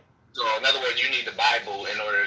So so would it be fair to say that anything that doesn't line up with the Bible, the Old and New Testament, that you can discard from the Quran, and then would it be fair? Because you can verify that those are primary sources and stuff like that. Hold on, but the Bible I can show. Hold on, but like Bart Ehrman says, I can show like contradiction. I can show a historical evidence that those aren't preserved scriptures, just like Christians can do with the Quran. I put them both in the same category. Oh, so you believe everything? Okay, let me get it. No. I don't throw the baby out with the bathwater. There is some things that can be verified. I think most likely when it comes to the Quran, there's more evidence because it comes later in history. So and they had papyrus and it was written on stones and bones and stuff like that. So I have more of a lot more is preserved in that sense. But I still think there was political, economical, social corruptions in both scriptures. Wait. You see how you guys talk and you talk in circles, man? Papyrus? What is papyrus? Like a type of paper. But what is it made out of? I don't know. I don't remember. All right. So what's parchment? Because in the 6th century, parchment was already something that was like available. But it withers through time. Is my point. No. That's papyrus. We're talking about parchment. Parchment is made from animal skin, which was listen, Muhammad had a kingdom according to you guys, and that he owned so much land. He had all the opportunities to have it in parchment. That's what they were doing that's what they were doing. Guess what? That's what they were slaughtering sheep for at the temple, because they were making what? Parchment paper. Makes sense? Exam question. So it makes sense because it's expensive. It's expensive. And guess what? They have to. You know the difference between in the parchment from a young lamb to an older lamb? They still have to harbor this lamb and feed it and wait till it gets older and then sacrifice it and then take its skin and then stretch it out and then do it again and do it again and do it again. What are you telling me Muhammad didn't know these practices? So this is what I mean about you guys. You guys know nothing about the history or even how things are preserved, and yet you want to point the finger at somebody else. This is why you are Antichrist. Your religion hates me and my existence. Okay? This is what I'm trying to tell you. I'm a Trinitarian. I cannot, and I will not let up on those. It's not about. No, look, your most ancient surviving scripture or manuscript is Papyrus P52. And that's dated to 125, 150 AD. It's papyri. Because it's papyri, it disintegrates. 125 years later is your first document, my bro. Oh, what about yours? When was yours? 250 years later. That's not true. See what I mean? That's not true. Yo, you guys, bro. That's not true what you just said. I'm done. You know that's not true what you just said. But I'm not even saying whatever survived from Uthman. I'm not saying that's not even corrupt. It could still survive 1,400 years, but still be corrupt. I take that position. It's most likely been corrupted by the Khalifa of the time, Uthman. Yeah, he did. They picked and choose what they wanted, and they burned it. I'm original. I'm an original Quranist. Oh, really? What? I believe the original Quran said that Jesus Christ was the Son of God. Also, what was that? Jesus Christ was the Son of God. There was, the Trinity and all that type of stuff. But during Uthman's reign, he removed all these things when he burned all the manuscripts. I've never heard this position in my life. What evidence do you have for that? I'm original, and also Muhammad was a full blown Christian too. But then Uthman came, and took all those preserved scriptures that was supposed to be right, and took them all, and then now you have the Quran. I've never heard this view in my life. If you have any evidence, you can send it to me. I've never heard this. You don't see the line of reasoning. No, I'm not gonna critique it until I read the evidence. Maybe you're right. I just need evidence, right? I've never heard this before in my life. So Muhammad was originally a real Christian, believed that Jesus Christ was the Son of God, the whole 9 yards, the Trinitarian, all of that. But then, Uthman, edited the Bible, or edited, the text, and then, now we have what we have in Islam today. Yeah, bro, if you want to send me evidence of that, I'm down to read it. And I love reading, so I will read whatever you send me. It's just a kind of reverse argument that Muslims use, and says that, well, we believe that the Bible is corrupted, and then we believe that the Bible is corrupted, and then Muhammad came to correct it. Carlos, have you ever heard this theory of it? Because maybe I'm ignorant about it. It could be the case that this is a popular theory that's held by people. Carlos, have you ever heard this theory? Which theory? What, Quranism or something specific? That Muhammad, may peace be upon him and his family, that he was actually a Christian, and in the Quran there was the Trinity, and there was the idea that Jesus was the Son of God, but it was removed by the third Khalifa Uthman. Was it third or the second Khalifa? I do actually think Quran is probably the most rational position Islamically to hold, but this view that you're saying about Muhammad being a Christian, and Islam was founded upon rejection of the Trinity, so I don't know why that would be why you would hold this view. Because Islam says in their Quran that the three that they're referring to is the Father, Son, and Mary. That was the Trinity. That's what the Quran says. But before it was the Father, Son, and the Holy Spirit. No, rejecting the Trinity is foundational to Islam, so I don't know. No, now it is. But the original Quran didn't say that. So Chicago mayoral candidate John Kitover, go to chicagomayorvote.com. Day number 1, we're going to cut property taxes 25%. Day number 1, 25% property tax cut. We're going to rip out all the concrete bike lanes, destroying traffic, destroyed parking. Go to chicagomayorvote.com right now. That's the reason why they say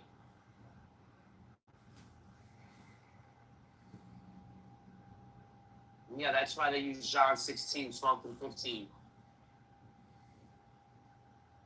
Stick with that one, mister.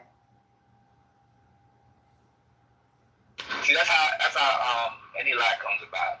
We got people that come along later and distort the truth, and then they create a book for it. He's gonna go look it up. It's not even an actual position. I'm just using a reverse. No, exactly. We're trying to say that if they had the real Injil, they'd be able to prove us wrong, but they don't. That's the whole point of the exercise. Yeah, the story that I gave was not an actual story. He got offline to go research. He's not gonna find it. So the whole basic position premise, when you say, okay, you got the Quran that comes 600 years later, and all of a sudden now is the authority of every scripture that was written before them. And so you filter everything else through the Quran that comes 600 years later. Anything that contradicts the Quran, it was corrupted. So I can use the same argument and say, you know what? I'm original Quran original Quranist, where the original Quran and anything that contradicts this Quran it's a reverse argument. That's all it is. It wasn't the actual position that people actually hold. But anyhow.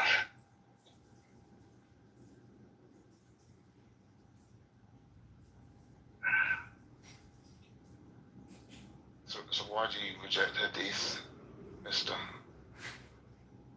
For reasons. I don't hold to any hadith, any Quranic, any of that.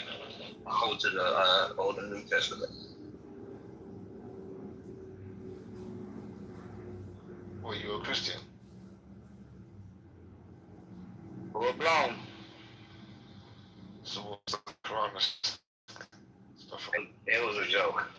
Okay. I was being, what's the word I'm looking for? Is it facetious? Or now, I don't know the word I'm trying to use for it. But it was a joke. You know, it makes sense, you know what I'm saying, when you're dealing with people that say that the Bible is corrupted and the scriptures or the text that they have is the actual corrector of them and so on and so forth. And anything that contradicts the Quran would be against the truth or whatever. So in other words, I'm just playing around with the words and say that, well, I can use the same line of reasoning and say, well, I'm an original Quranist. I believe that, you know what I'm saying, it was corrupted by Usman. He removed all the real text and then, created fabrication.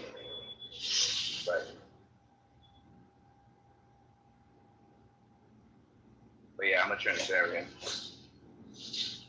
Trinitarian.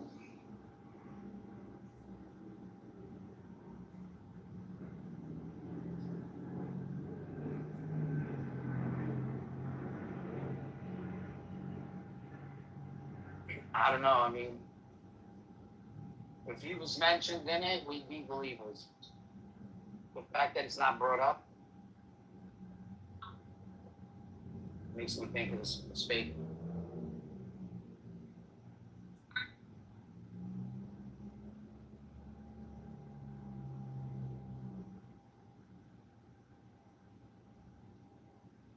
Between the Old and the New Testament passages, there's continuity of thought. You know, it's coherent. It fits well together. Then you get 600 years, the Quran saying that, well, you know, there's a prophet that, Moses spoke about, Muhammad is a prophet that Moses spoke about, saying, so on and so forth will be coming, or when it talks about, I shall send you another comforter. And they said that's Muhammad. I said, okay, if that's the case, why is it inconsistent with every text that came before the Quran? That doesn't make any sense.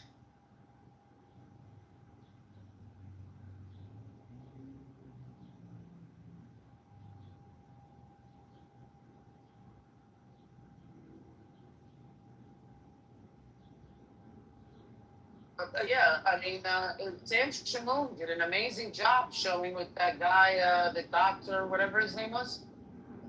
And he presented 381. 381 is the Atomic Dilemma, man. Chapter 3, verse 81. You know, the one confirms the scriptures they have with them. Is Muhammad confirming the scriptures we had with us? His followers say no. His followers say that the scriptures are corrupted. So then, under his own verification with his book, and how you know, because this works in the Old Testament. You even have, I'll give you an example, John the Baptist with Jesus. They're confirming one another, right? They have that continuity. But when it comes to Muhammad, his followers saying that we no longer have the scriptures.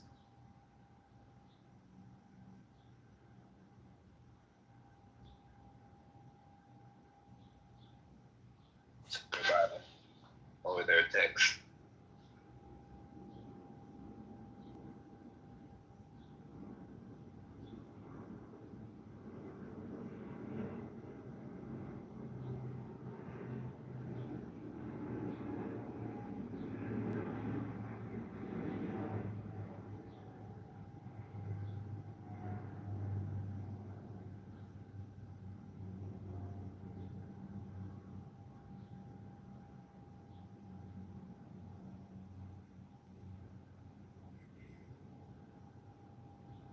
And naturally, Muslims are not going to like me. cause them to have some doubt. I'm going to cause them to think about what their scriptures are saying and give them the evidence to show that there is no corruption like they say they are, and how they just say things without giving evidence. I'm going to push them to that limit.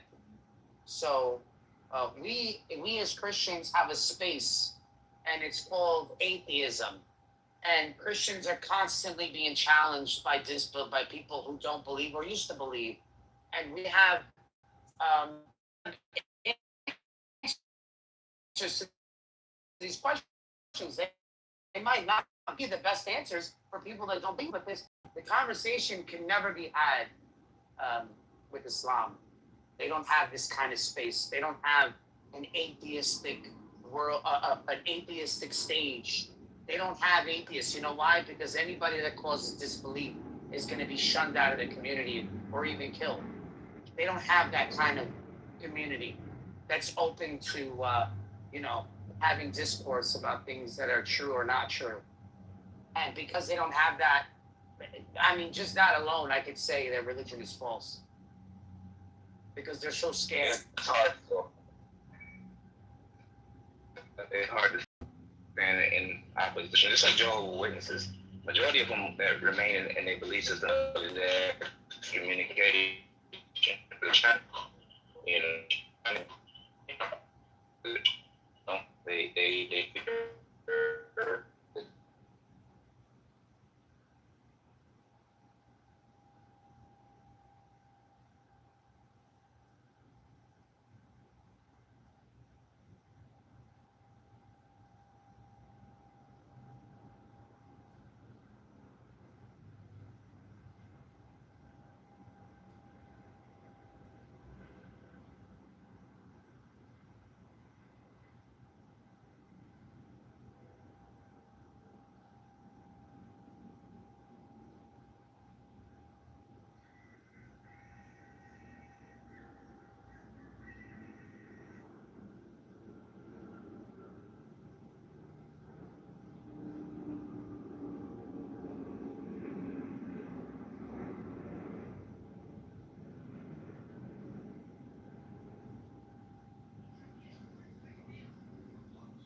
Then, mister, we always have to do this, like, oh, well, you know, and Nargis does this. Well, they just don't know any better, and let's, since they're not educated, let's be a little, let's give them the benefit of the doubt. But here they are wishing my death upon their upon their insecurity and basically their their naiveness, their ignorance on what they're discussing. but I have to be nice to these people and just treat. She's basically telling me, oh well, they're stupid, so let's just be nice to them for the sake of the conversation. What? No.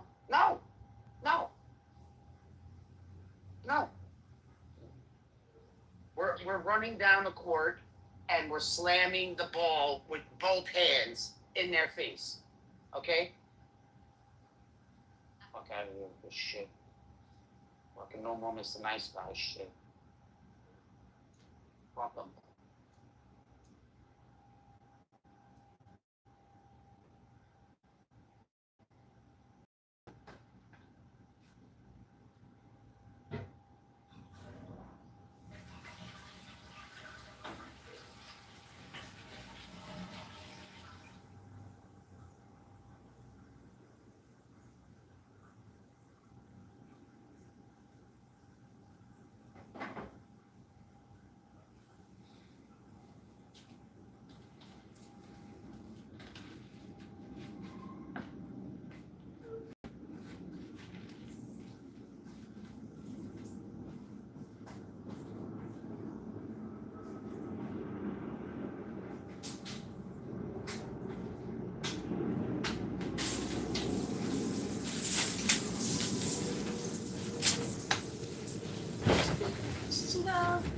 I mean, they don't know any better.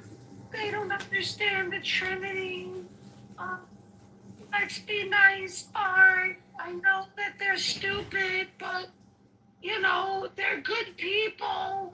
This is John Kitover, Chicago Mayoral candidate fighting to liberate the city of Chicago. I need your signature on our petition. It's okay to rape. I know they like to sleep with children, but let's still give them the benefit. These people don't like to do it, so let's not blame them. No. What do you mean these people don't like to do it? What is she talking about? Are you serious?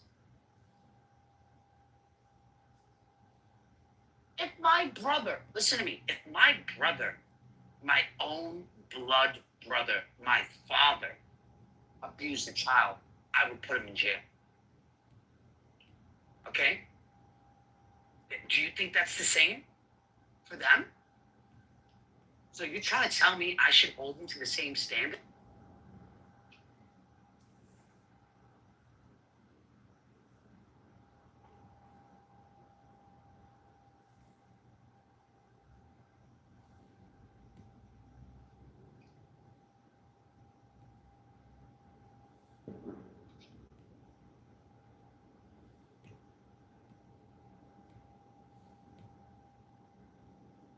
It became a sensation. I'll try and find the article. I don't remember. Hayat, like life? Yeah. Well, that would actually spread. That could work in other third They're world expanding. countries. They're expanding now exactly because of that. There's a lot of places on the planet where Exactly. So there was an article about him getting a lot of investments in. I'll try. Hold on.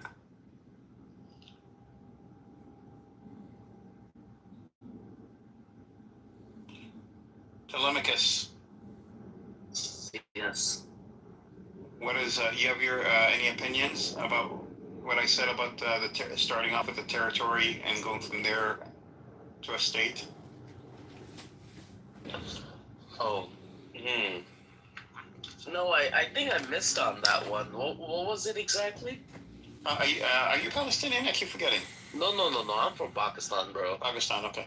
No, I was saying for Palestinians, instead of demanding a state, which is the end game, it's a maximus position, even though it shouldn't be a maximus position to lift an occupation off of a people. But I put the link to the website so you guys can check it out. Yeah, thank you. I was thinking more along lines of starting, asking for territory, meaning, the territory we're on. The settlers don't have to leave. We just need more governance, more power. We need to build up our security forces, need to protect ourselves against the settlers as a first step. You and do know it would you're have to asking for the include one Gaza. thing that they will never give you, right? What? The whole liberal Zionist narrative is give back 99% of the occupied territories, maintain 99% of security control, hence demilitarize Palestinian territory always. Yeah, but security forces it's still demilitarized. Israel would still consider that demilitarized because they have trained Yes, security but those forces. security forces cannot operate against settlers. That's where the upgrade comes in. And that is what they will never give you.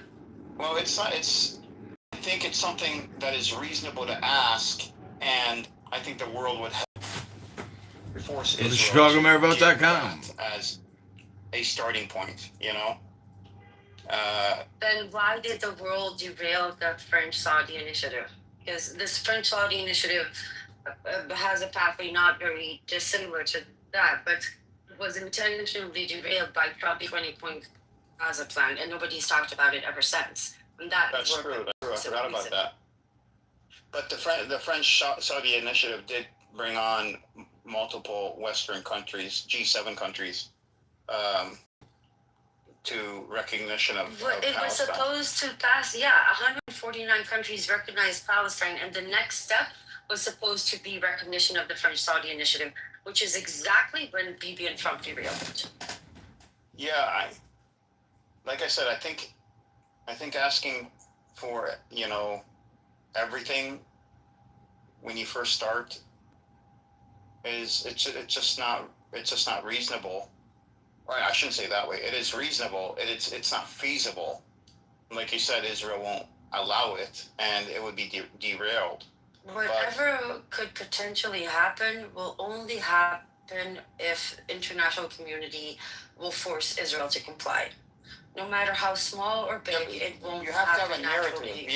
But you have to have a narrative that they would hook onto. I think allowing Palestinians to have a territory that is overseen by Israel, where Palestinians are guaranteed that the settlers will not enter or harm them, and settlement expansion will stop. But that's Oslo, Edward. No, but we're not. But Oslo is done. The only thing we got out of Oslo is the PLO. You're asking for another Oslo. No, I'm asking for the minimum that the world would grasp onto and help push through with Israel and the United Nations, and something that the U.S. would be hard to counter, which is territory, safety and security for Palestinians, without asking for an outright state, but a way of Palestinians proving themselves, and with a time frame, with a timeline. So my only issue with that is, but what you're describing is exactly also, the time frame, the 5 years, Palestinians will show that they're being de-radicalized and all that bullshit. But I think you're reaching. Look, if we're going to go for something that the world is going to impose, I actually did a space about this a week ago, which was very interesting because it created a lot of support and a lot of objection at the same time. But I'll send you the recording to listen to. If the initiative of a two-state, one homeland that calls for a demilitarized binational confederacy. So there's a whole bunch of details, but the good thing about that specific initiative that the main attention that it's being given is actually international. And I think that if the international community is ever going to impose anything on Israel, we might as well go far, far more. You need to ask for a lot more than just that, because that's also again. And I think that the world is prepared in this day and age to impose a demilitarized confederacy on Israel, because it won't happen. Demilitarizing Israel is not going to be possible. We just talked about how it's becoming a highly focused military They can focused have economy. their military industrial, but the idea is that there's no separate military, border control, intelligence, security between the river and the sea, between the two, I don't know, sovereign nations within the Confederacy. So Israel, in no point, gets to the place where it has bombs, tanks, and airplanes to attack Palestinians. What do you mean? I mean, that's Israel. The U.S. would never go for that. That's what I'm saying. So this is what I disagree. I actually think that if there's any chance that the world is going to impose a solution, then I think that we might as well go for something far more, because again, Edward, if something like this, and I understand where you come from, but it's just an Oslo 2.0. And I understand the survival mode, and I'm never going to tell you how to resist or how to liberate Palestine. I just think that it's too little. It's just going to be the same cycle all over again. Before I say anything, Telemachus wanted to say something. Oh, sorry, Telemachus. No, it's okay. You're good. My only issue with this is like, once let's say the territory is given, the world will forget about giving the Palestinian people a state. That is also an issue, I think. But I think it has to be a whole package. Like, here's the pathway to a Palestinian state. We start with a territory for a certain amount of time. Palestinians will do A, B, and C, right. And then the settlers will be, probably half the settlements will be gone, will be removed, and then land swaps, and then we get into maybe even a pre-state scenario, and all this has to be laid out, mandated by the UN, everything signed off on by the U.S., by all 5 veto nations, by Israel, by everybody. But I think, asking Palestinians to prove themselves, even though morally we shouldn't have to, but we should always remember, if you want to get your ideas across, you should always know your audience and play to your audience. And our audience is the international stage. It's mostly the Western countries, and the citizens of these countries. If Palestinians come out looking super reasonable, let us prove ourselves. Let us, have a territory. Let us ensure that settlers do not attack us. And go from there. But it should all be a on the path to statehood. I love you guys. I'm going to drop down and give the stage to other people. But Edward, I think you're aiming too low. Too low.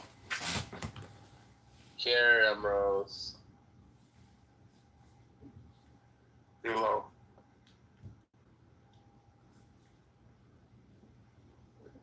Resistance. You wanted to come up?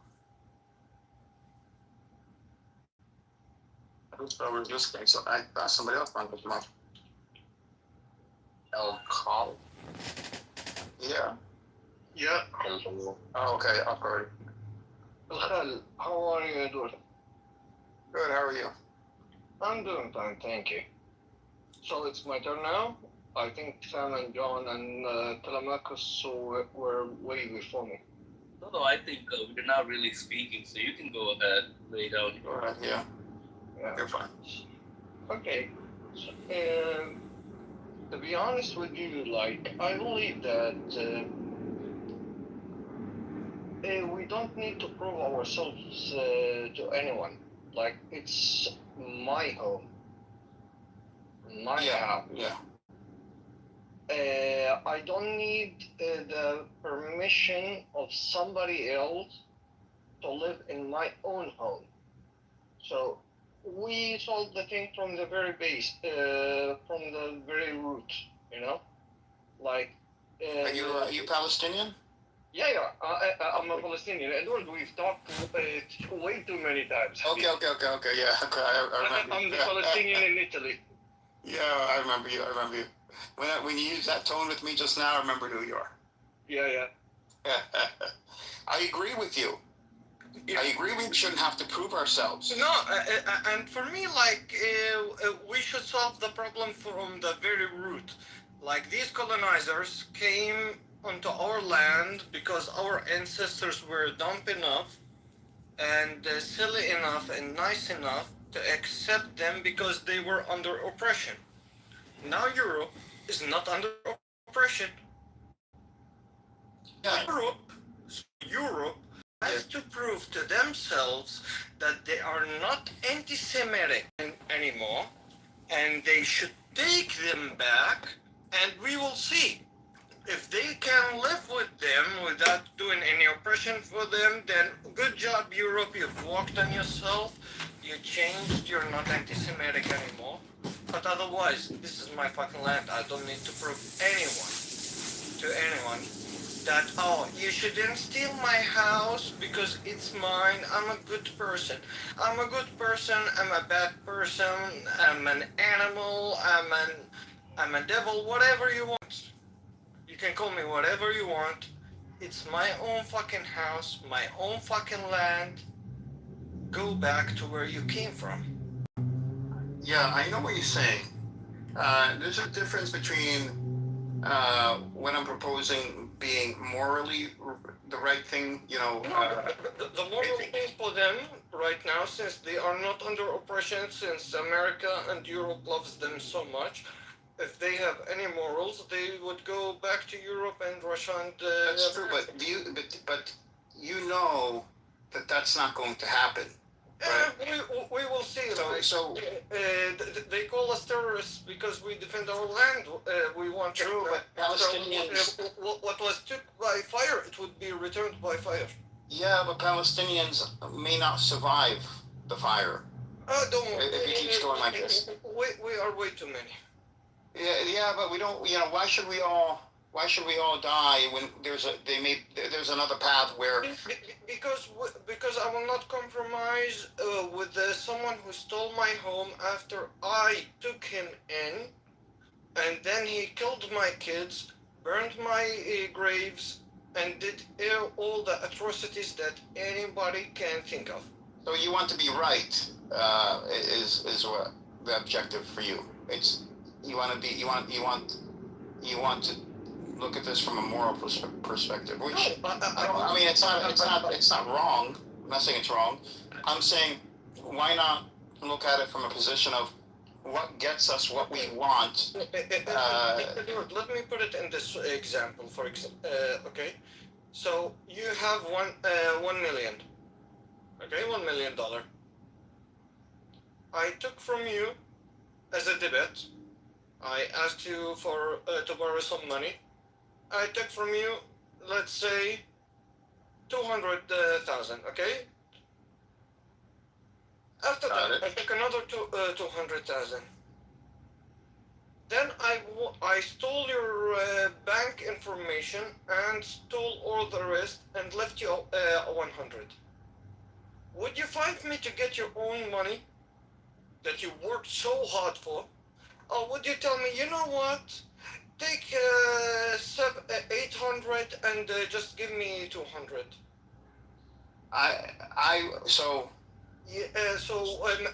My grandparents worked their asses off to get a home that was stolen. Another one, their grandfathers worked so fucking hard. They suffered so much with the injustice from the Ottomans, from Abbasides, from Umayyads to keep their lands. For whom? For a fucking European or American that says, oh, the dragon that spits water says in his holy book that your house is mine? So, a couple of things I wanted to say. First, I'm assuming you're not for two states, you're one state. No. Don't get me wrong. I'm with two states. Okay. So One state. Listen to me. One state for the Palestinians with the borders of from the sea to the river, and another state for the for the Israelis wherever they want in Europe. okay, so that's the one state. Okay. No. Okay. Their state in Europe. Okay. What I'm saying is, I believe that the quicker that the conflicts die down in the Middle East, the quicker that Palestinians are on a road to statehood, where Israel doesn't have any enemies. Would you give up? Hold on. The quicker that Israel cannot fight its enemies, I think that would be the beginning of the end of Israel. Israel would fight their enemies just because Hold on. Hold on. They don't fight there. I understand. But you have to also look at it in a way where what is best for the Palestinians right now on the land? What is the best way of getting or achieving the ultimate goal? Okay. Edward, I really have a question to make it way faster for you. Would you give up the lands and the house? It's not. You have to first understand my position. You should understand my position. It doesn't sound like you understand my position. I am saying that we should take it in steps, not the whole thing There's at no once. way Oslo will happen. This is the Oslo idea. It's not Oslo. It's not Oslo. Different people, different circumstances, and we are aware of all the. But it's the same entity, the same oppressor. It's not Oslo. But what I can tell you is doing it your way, just waiting and fighting Israel. First off, have you asked the Palestinians in the West Bank and in Gaza if they're willing to continue the fight? And I would tell you that they're not. They're not wanting to keep. They don't want to keep dying. When 300% of the Palestinians live outside of Palestine, and they're the ones saying, fight. Destroy. They have no weapons. They have no opportunity. Why should they? And wait, hold on. Why should their children die? Hold on. Why should their children? Why should Palestinian children die for your pride? Of course, the Israeli colonizer will give you a hut. Of course, that. No. Why should they die for your pride? Give me a reason why they should. If there's another way to accomplish the same goals. Habibi, my cousins are there. My family are there. Okay. From West Bank. So why do you want them to die for your pride? I don't have absolutely any citizenship or anything outside from my Palestinian. Okay, what I'm saying to you is, why have them die? When I'm talking to you, I'm not talking from a point of privilege. I'm not privilege. I'm saying pride.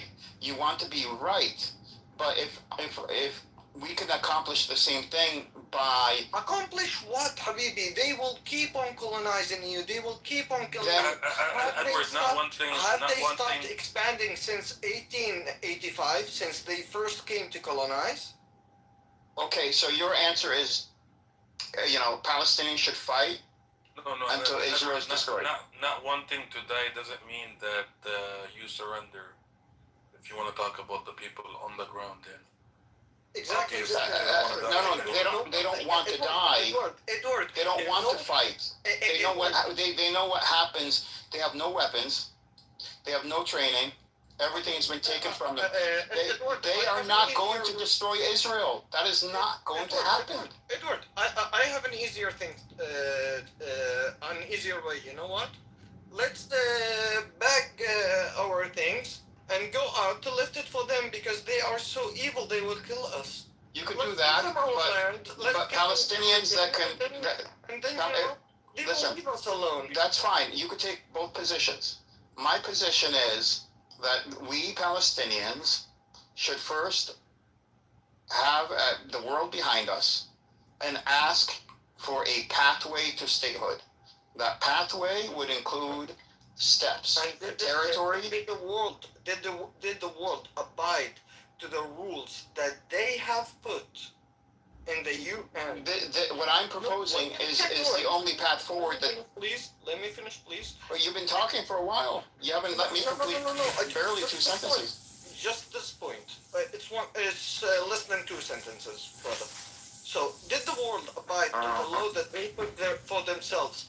And did something when they saw that Israel is violating literally every single rule in human rights, and they are bombing kids and civilians and doing a live genocide and bombing hospitals. No, but the people have woken up and know what Israel is now.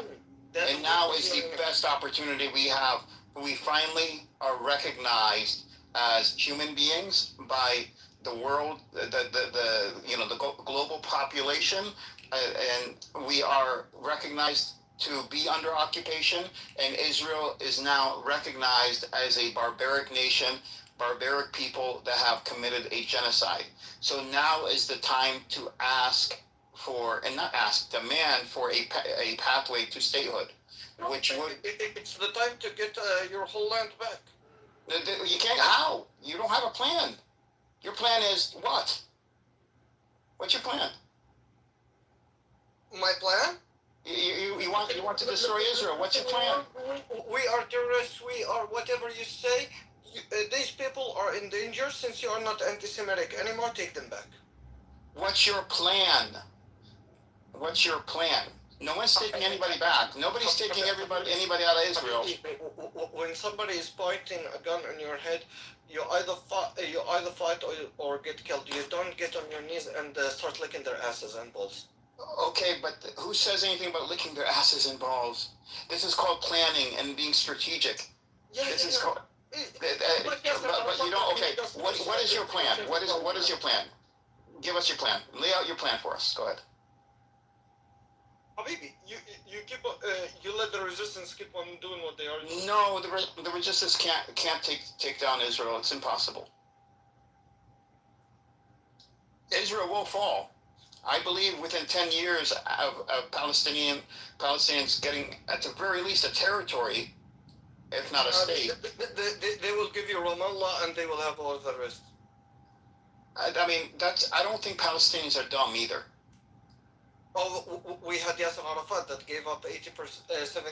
I don't think that the Palestinians living there and the Palestinians in the diaspora are dumb. They put their trust in the U.S. It's a different world today. We're not doing that again. We're putting we are saying here are international rights. Here's international law, which we were not able to use during Oslo.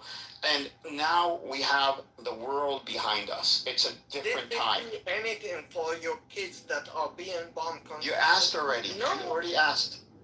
But yet, I have a plan. But I have a plan that could possibly get us to a state. You're not white. They say that when okay. I have a plan. What is your plan? I have a plan. You haven't presented a plan. All you presented is... You keep on supporting the resistance and let them do what they are doing. They're not going to ever take down Israel. I guarantee you. Did you expect the Vietnamese to win against the Americans? Yeah. I mean, how many of them died? Millions. Oh, but I mean, that's a price you have to pay.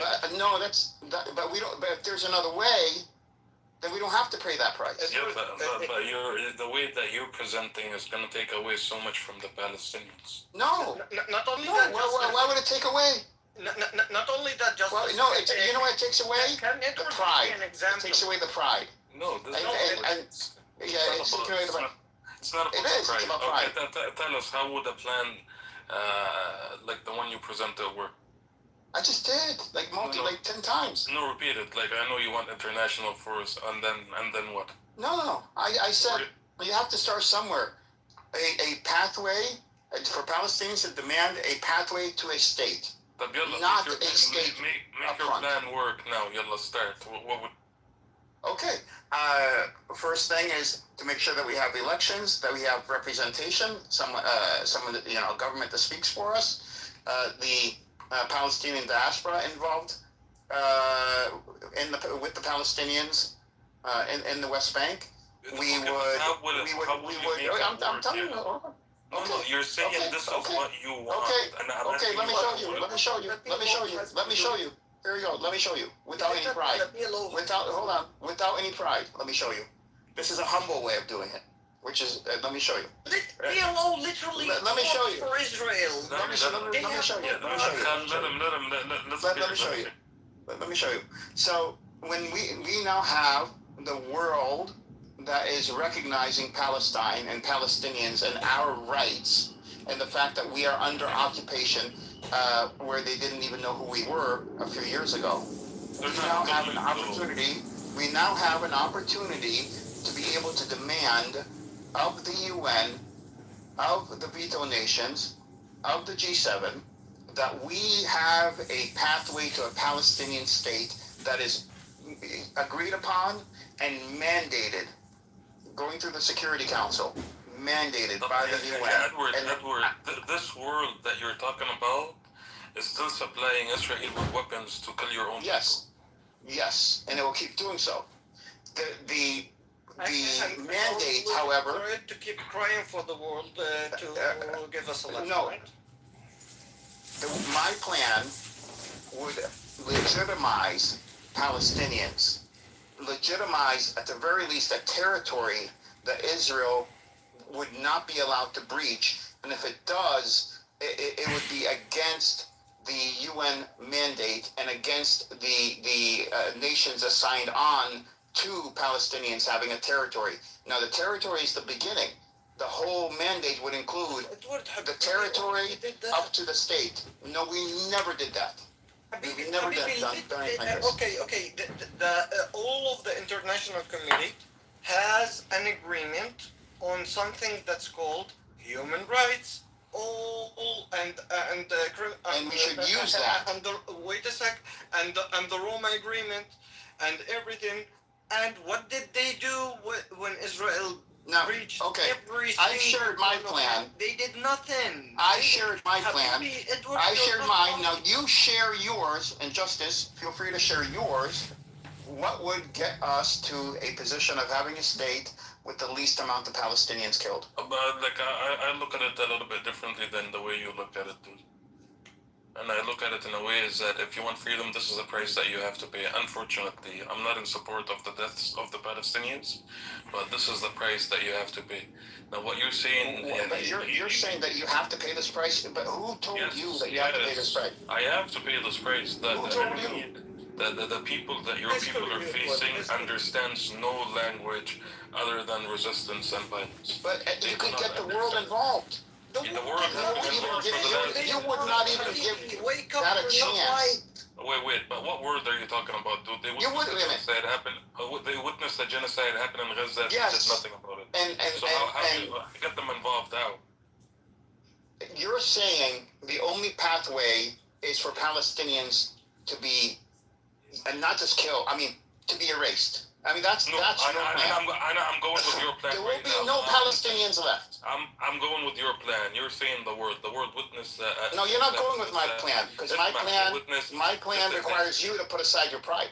Yeah, but it has nothing to do with that. Okay, me, among 15, 20 million people, I'm nothing. So you're saying the word witness the genocide in Gaza did nothing. The world is supplying Israel with weapons and everything they need to commit this genocide and commit these crimes in Palestine, and they're doing nothing. So how can you say that we have the world to back us up? So what do you expect to happen then? You're expecting Palestinians to all of a sudden destroy Israel? No, they're going to make them bleed until they're destroyed. How? They're gonna implode from the inside. It is going to implode. They're going to implode. Israel started falling, dude. Okay, I do agree with that. The best way to accelerate this is to not give Israel the excuse of making the Palestinians. So now when they started bleeding, you want to put a Band-Aid on it? No. if you don't give them the excuse of Palestinians being the enemy, then they would have to turn to themselves. Edward, There's no Band-Aid on it. It's actually putting a knife in it. Edward Habibi, what you're saying is literally what the PLO has been trying to do. No, it's not. No, it is. It's not. I've read everything that the PLO has put out. I've read the Palestinian papers, everything that was done. In fact, I've read all of it. Believe me, it's not the same thing. We're in a different world. Edward, I'm not talking about papers. I'm talking about real life. PLO literally works for... Papers aren't real life. Please, Books aren't real life. Please, History is our teacher. You know what? This person says a bad word about you. I will put him in jail and torture him. What's that got to do? But please don't kill us. Wait a second. What's that got to do with the Palestinian people? The Palestinian people should still demand their rights. They still should demand a pathway to a state. Why would you not want to demand a pathway to a state? But they're demanding while resisting, Edward. Why? I'm not saying to stop resisting. I'm saying if we have a pathway. Give me 1 second. Give me 1 second. Let me kick out this filthy Zionist scumbag out of the room. Get the fuck out of here, Juju. Ooh. I kicked that out, Normo. Oh my God. That's horrible. Yeah, look, continue. I'm not saying we should stop resisting until the world, the UN, agrees and solidifies a pathway for Palestinians to have their state. Edward, fuck the useless nations. Fuck the UN, which is the... We have to ask. We have to do this. We have to ask for our rights. We have to do this because we can't go down a path of killing millions of Palestinians without doing this first. And I'm not saying we should stop resisting, but if it is agreed, and if Israel does pull out of the West Bank, if Israel, if we do get an international force there, a binational confederacy. Edward, I have a question. I will go with you to the very end, okay? Israel went back from Gaza and the West Bank. They removed all the settlements, okay? Well, no, the settlements wouldn't be removed first. Wait a sec. I'm going to you with the very further. Okay. That they removed all the settlements from the West Bank. They give the Palestinians the east of Jerusalem, and they went out of Gaza. Okay. Yeah. They will do it at the price that you should never ever ask for your other lands back, and that you should live with this distorted type of state. But let's say, okay, my family has lands and houses in the occupied parts. How am I supposed to get these? So I have an inheritance in these parts. And somebody I have an inheritance in these parts. I've got an inheritance coming my way. Just gotta do what I say. My inheritance is coming my way. You just gotta do what I say. You wouldn't give up your inheritance? Hello? Yeah, I would definitely give up my inheritance. Okay. You want to give up your inheritance, that's your thing. I don't want to give up my inheritance. Yeah, that's you, though. But the Palestinians that live there now, what's more important, their inheritance or their lives? What's more important? And also, what I'm saying doesn't mean the Palestinians can't return to Israel. They just won't be allowed to vote. I think that's something that would be reasonable. It's so human right thing, yeah, I know.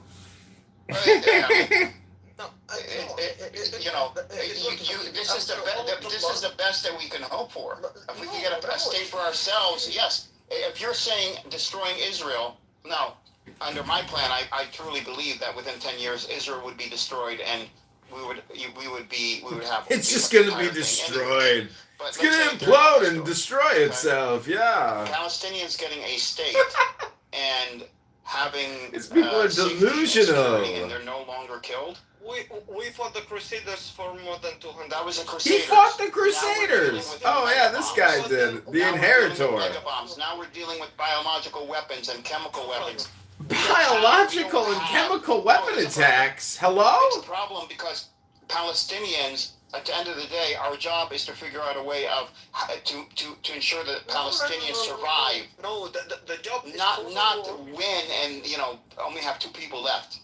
Listen, we got these trashes of human creatures because Europe was anti-Semitic. Yeah, I know. I didn't say it was morally right. I didn't say it was, I don't care. They go. I don't care. You have to care. You need to care. You need to. I don't care. The safety and well-being. I do not care what you say. I don't care. They were genocided. That was only a tiny thing. Genocided or no anymore, to be honest. Then you shouldn't talk about Palestinians. I don't care about any Israeli, to be honest with you. I don't care if they have to start from their graves, from under zero. You keep talking about Israelis. I'm talking about Palestinians. You're fixated on Israelis. You want revenge. And that's fine, understandable. But you can't take all the Palestinians that live there with you for your revenge. No problem, Edward. Collect all the Palestinians that thinks like you. Write down a piece of paper. Most Palestinians think like me. Most Palestinians, you ask them now, they say they don't care if it's a 1 state or 2 states, as long as it's over. That's what they say. Perfect. Give up your inheritances and go to live whatever you want in the world. No, they stay right there. No. They could stay right there. No, it's not up to you. They could stay right there. It's not for you to take away anything from them. Expect other people to give up everything, give up their blood that has been spilled. You can go fight Israel. You can go fight Israel. But don't send people in the West Bank. Don't send people in the West Bank who are under occupation and have suffered to fight your vengeance war. But no. Edward, the same way you're speaking and sharing your opinion on what would you like to see, him as a Palestinian, he's also sharing his own opinion and what maybe the people he knows do or want to do. You know what I mean? So both of you can't be just sending each other to, like that. Edward Habibi. Yeah, no, I understand that. Edward Habibi, if you're ready to live with a neighbor that's ready to kill your child and drink his blood on breakfast, and smile about it, and tell you that he's so civilized, I'm not. But you don't live there. I have no other documentation right now. I don't live there. But I have no other documentation, Habibi. Okay, but I understand. But when you talk I have blood there. I have family. If there was a Palestinian state, then you could live there. I'm not saying you don't deserve to get what is yours, and you don't deserve, or Palestinians don't deserve to have the foreigners removed from Palestine. I'm not saying that we don't deserve that, and I'm not saying it's that position is a morally correct position. Okay?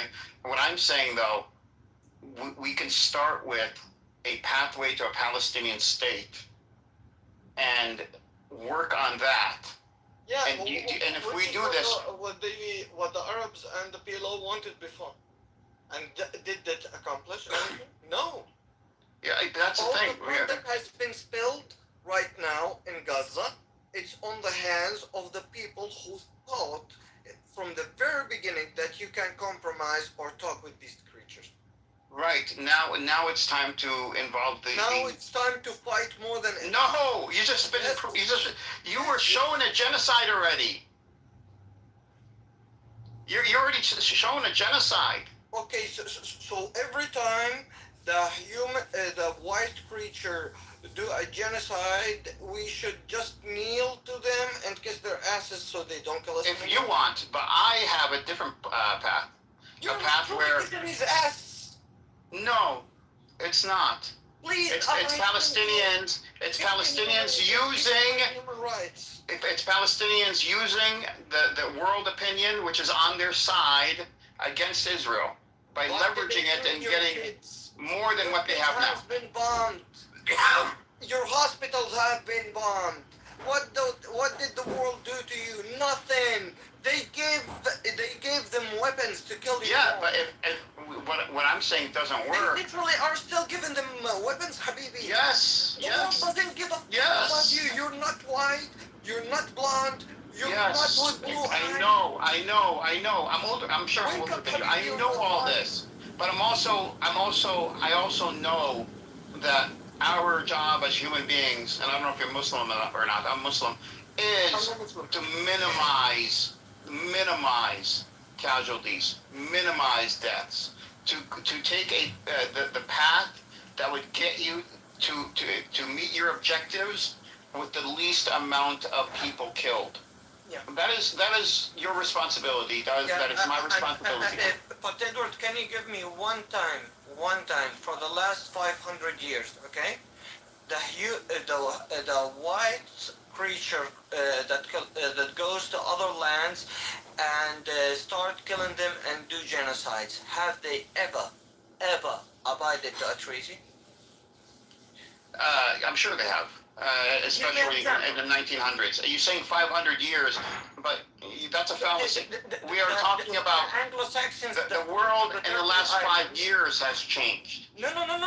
Nothing has changed. Yes, it has. And you have to recognize that the world has changed. It has never changed. If you can't recognize change, how are you going to recognize opportunity? Okay, give me how did it change while your kids are still starving and dying from thirst and they are still being bombed till now? Yeah, give me. Because now the world knows. Oh my God! What Israel? They didn't know for the last. No, they didn't. They did not. Now the world knows. They didn't see anything. No. Edward, when you say the word knows, you're talking about the normal human beings. Like yeah. Mm-hmm. So how does that really help the government are still supporting Israel? Because these human beings, the government officials in these Western countries are answerable to these human beings. And if it's shifting, it's just like it is here in the U.S. with politicians. It's shifting. So now it's more like, for example, in the Democratic Party, you know, they call it a genocide. They also find AIPAC money toxic. Like AIPAC has become toxic. Palestinian rights, or I should say, before, you know, should Palestinians have a state? Now it's Palestinians must have a state. It is their right. That is the mainstream view. Did it do anything on the human right part for your kids on the ground in Gaza? Did it give them at least water and food and not being bombed and forced? No, why did you say this? No, it did not. It has no value. It has no value. It does have value. Just so. It's just okay. Habibi. Okay. What you said though, how does that have value if there are no Palestinians left?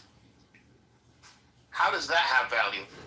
At the end of the day, why? What do you mean by no Palestinians left? Like, because we believe that if we do resistance, that all of us will be killed and the Israelis will take up everything. And not resistance. If we go and our objective is to destroy Israel, we would be destroyed before Israel would. But who said that you were going in and your objective is to destroy Israel? Where are you coming with that? That's what they're saying. No, he's saying that. No, he didn't say that. He said resist. No, he did say this, Justice. He said go and destroy Israel? Yes. Is that what you said? I didn't hear that part. Okay, what I have literally said is I want my whole fucking land back from the river to the sea. I don't care in what way these Israelis want to go out. They want to fight, we fight. They want to go out and book a flight. They can do that. They want to swim. They want to hike. They want to walk. They want to drive a car. I don't care. What I care about is my right as a Palestinian, as the oldest and most ancient civilization on this fucking cursed planet. Is that true? It's my fucking right. Yeah. if you don't know that. Wait. Let's go on a commercial break and kick this Zionist scumbag Randy out of this room. Okay, yeah, just for Okay, now get the fuck out of here, Randy. Thank you very much.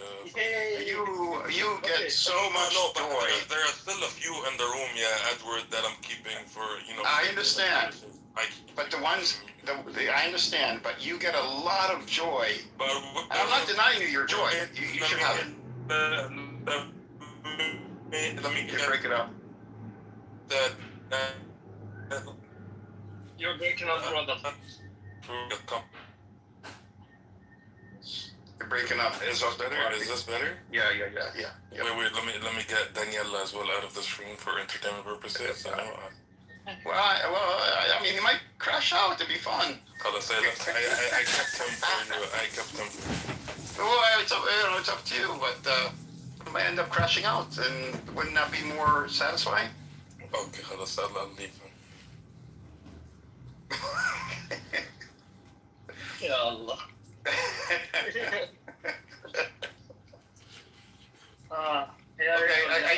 Do you have Buttercup blocked? Maybe. Did you unblock her? Yeah, unblock her. Oh, you don't like her? Yeah. Okay, absolutely.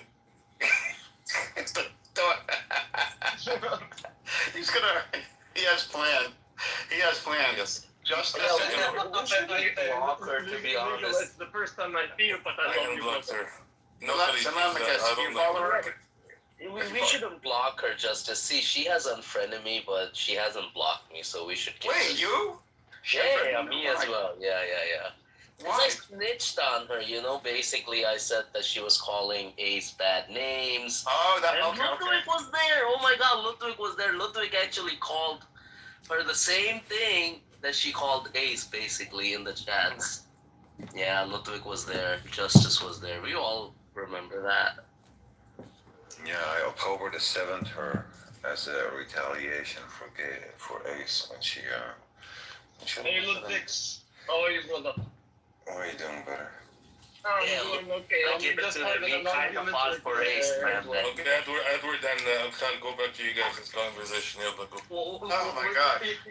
You're having the clash of the Palestinians right now between me and the clash of the Titans. No, I don't think it's that clash, to be honest with you. It's just that you won. I'm actually mostly on Al-Khad's side, by the way. That's why I said I love you just as it's the first time I see you, brother, but I love you for real. and what Edward is asking for is very unrealistic. Wait, destroying Israel, you think that's realistic? Yeah, I'm not talking about destroying Israel. I'm not saying specifically destroying Israel, but not to leave the resistance hanging. No, we're not to leave the resistance hanging. What are you talking about? Why is it so black and white? No, I'm saying, okay, Justice, let me ask you this.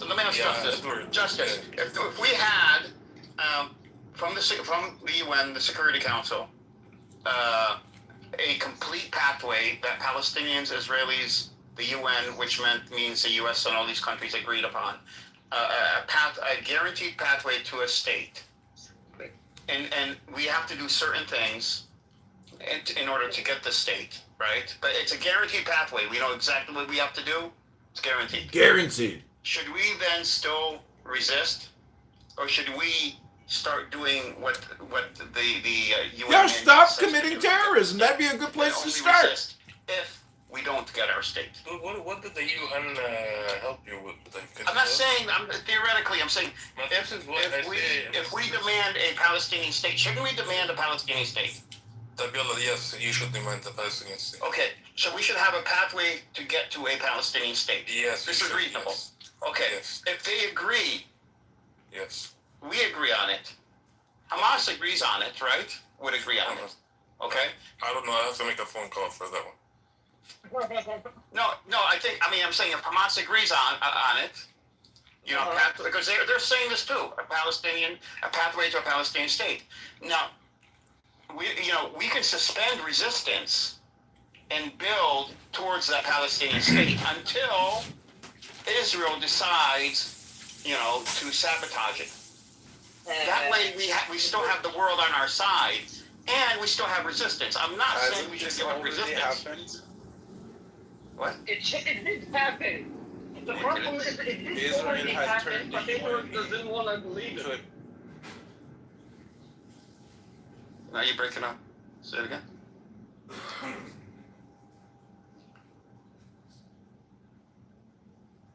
He was asking you, didn't that already happen? And I was telling him that it already happened, but Edward doesn't want to believe that it already happened. It has not happened.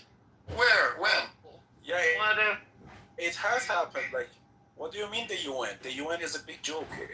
It's never gonna help Palestinians to have a state. Like, it's never. No, but we should at least demand a state. We need to demand a state. That's what I'm saying. United Nations is a tool of the great powers to suppress, weaker nations. Listen, I don't believe in the UN either, but we should still demand a Palestinian state and a pathway to getting a Palestinian state. For the last 60 years, by the way, maybe. Huh? You have been demanding. No, we haven't. We really haven't, honestly. Okay. I'll be honest, we haven't. Edward, can you tell me, please, what did the Oslo Agreement was talking about? It was talking about a pathway to a Palestinian I'm complicit! Oh, no! Am I complicit in the 3,000 abortions every day in America? Hello? The difference between that, the Oslo, and today is during Oslo, everything was kept secret, number one. Oslo was kept secret. And Arafat, the Palestinians, were not able to exercise their international rights. Bill Clinton said that everything needs to be decided with Israel directly and no outside parties. So we did not have international law working for us. Today it's different. And most people around the world didn't know much about Palestinians and didn't care. Okay, today it's different. Okay, I will go with you. On this, even though it's not 100% correct, but I will agree on it. I'm not saying it will work. I'm saying it's worth a shot.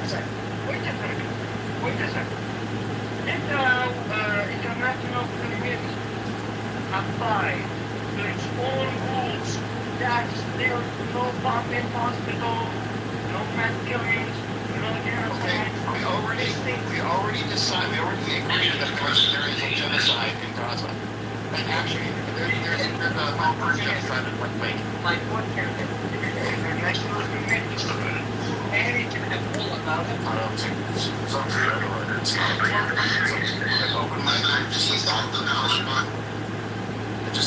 Sam, are you talking or do you have an outline? I am so sorry. I didn't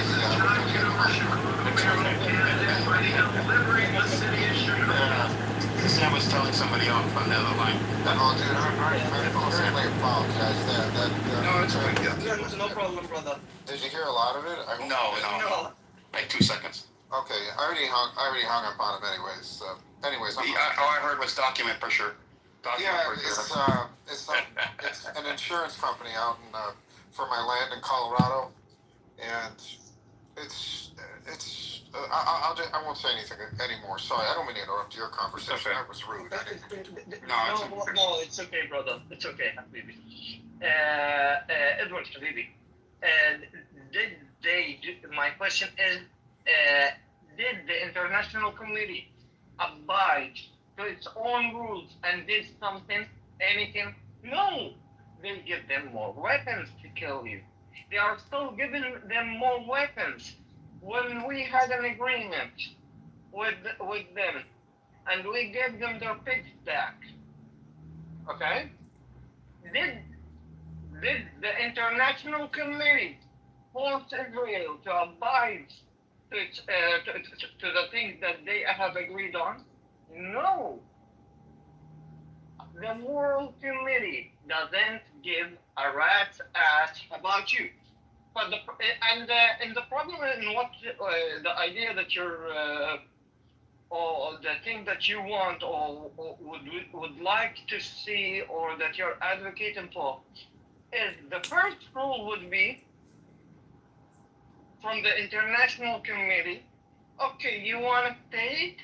You have to prove to us that you are human beings. by giving up all of your weapons, anything that can protect you, and we I never said that. No, but that's what they will say. Well, I mean, I'm sure Palestinians are smart enough to negotiate. Israel will promise us to protect you. You are only allowed to have police. And by the way, the PLO, even with this humiliating agreements, they have no problem, and they still didn't get any fucking state. Yeah, but that's not what I am saying that we should be doing, though.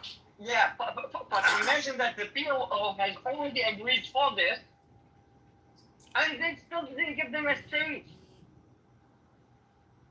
But I don't think Israel is going to give Palestinians a state. I think it has to be forced by the outside to do so. From who? America? America and other nations. Okay, it has to be. The world opinion has to shift, which it has, to, when Palestinians should have a state, or Palestinians must have a state. It's a guaranteed right. So world opinion has shifted to this.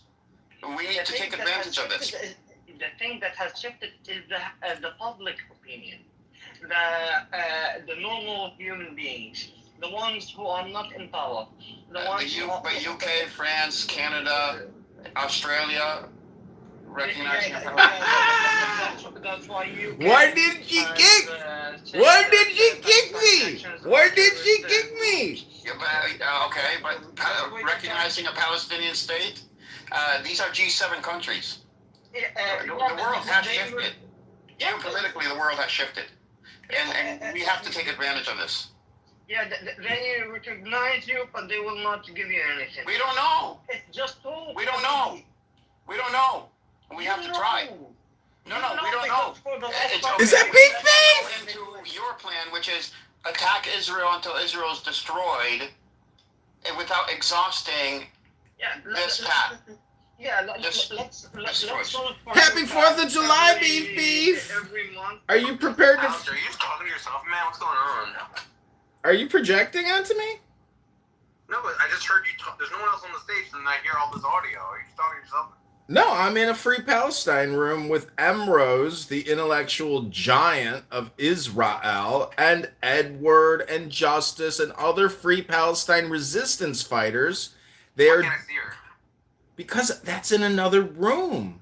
How are you in another room and also in this room? I'm fucking confused. Because I have Anonymous in another room where they can't kick me out.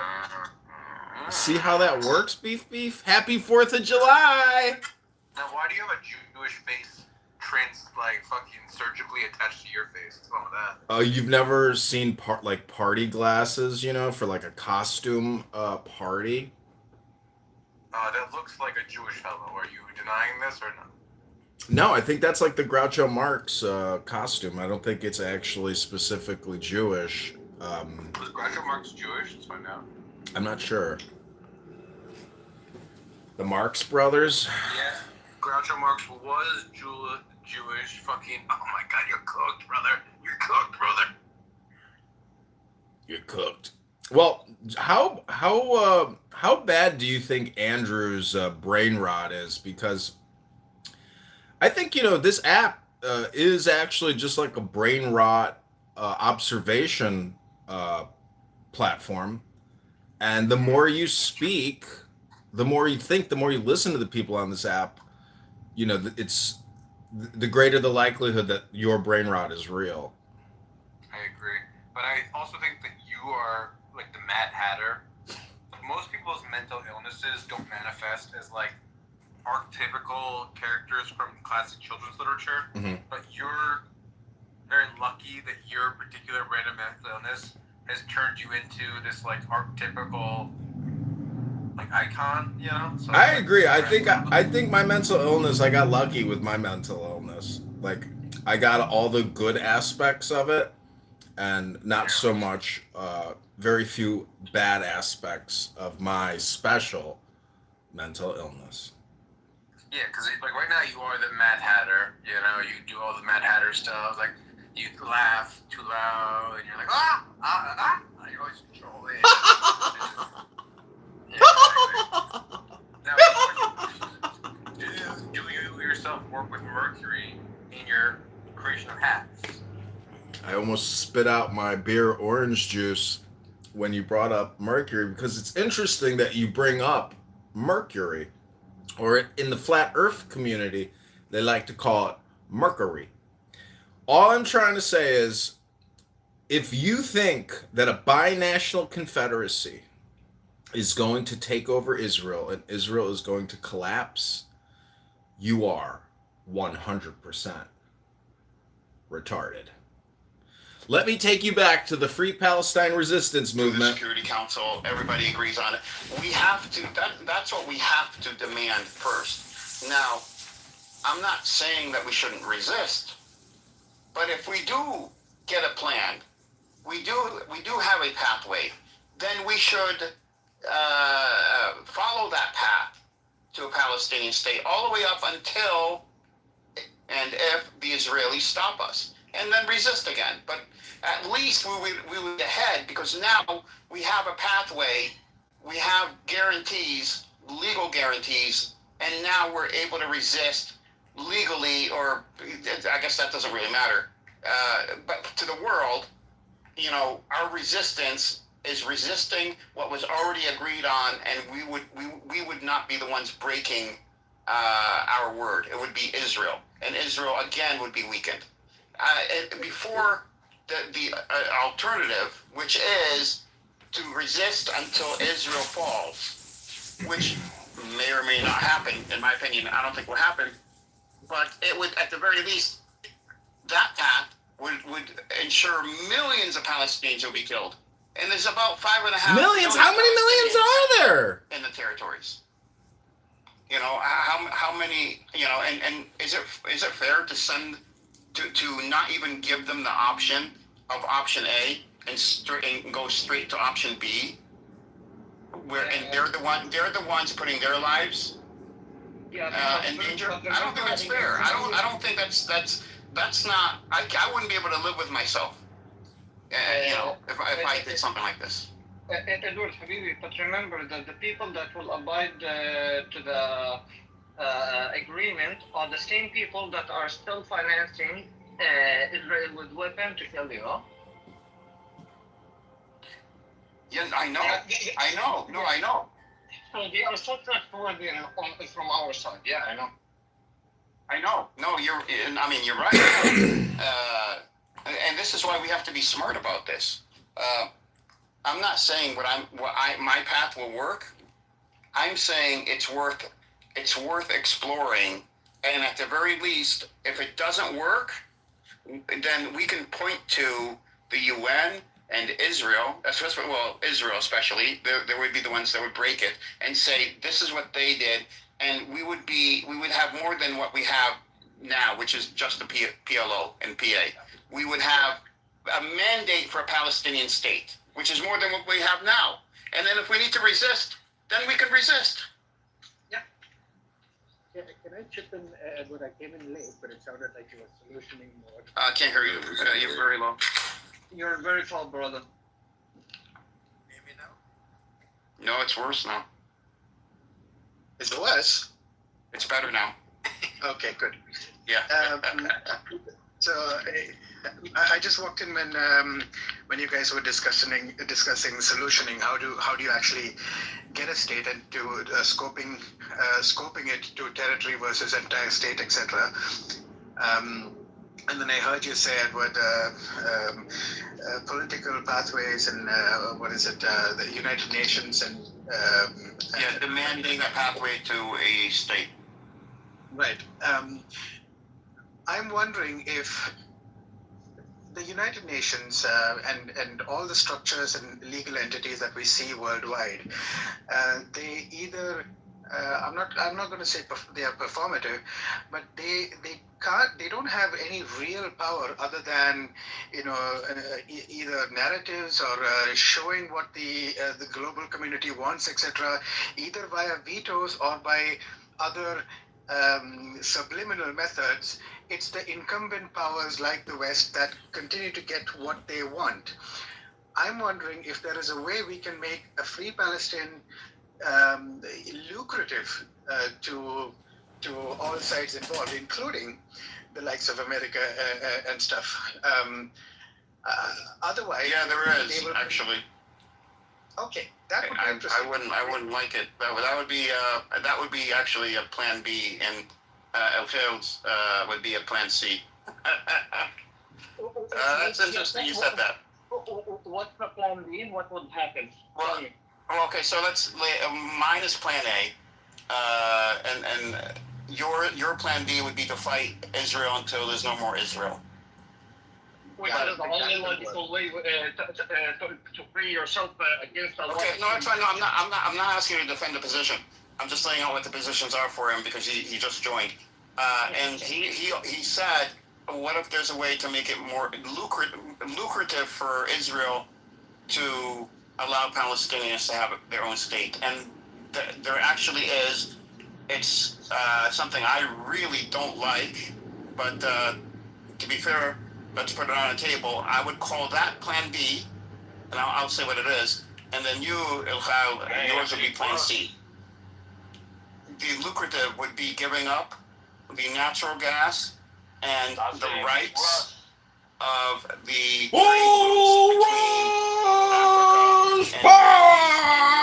and giving that all to Israel.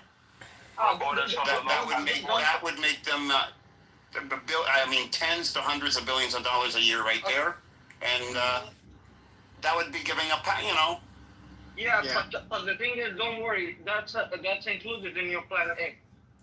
That is not. It is? No, it's not. No, I told you what was included in my plan. Habibi, the world and Israel will not give you your plans unless you do plan B. No, we can't say that, but you can't say it's included when I did not include it. You have to be fair to what I'm saying. Like, I've been very fair to your position. I've been very fair. I have not misrepresented it at all. Okay, I've been very fair. But we have to, keep our positions very clear, so that everyone knows, what our positions are. Edward Habibi, I'm sorry if you understood that I say that you have stated, but what I said is to get to your plan, the world will make you do also plan B. I didn't say that you have stated, and if you look at our conversation, what did I tell you? The first rule would be from the world is give up your guns, give up your arms.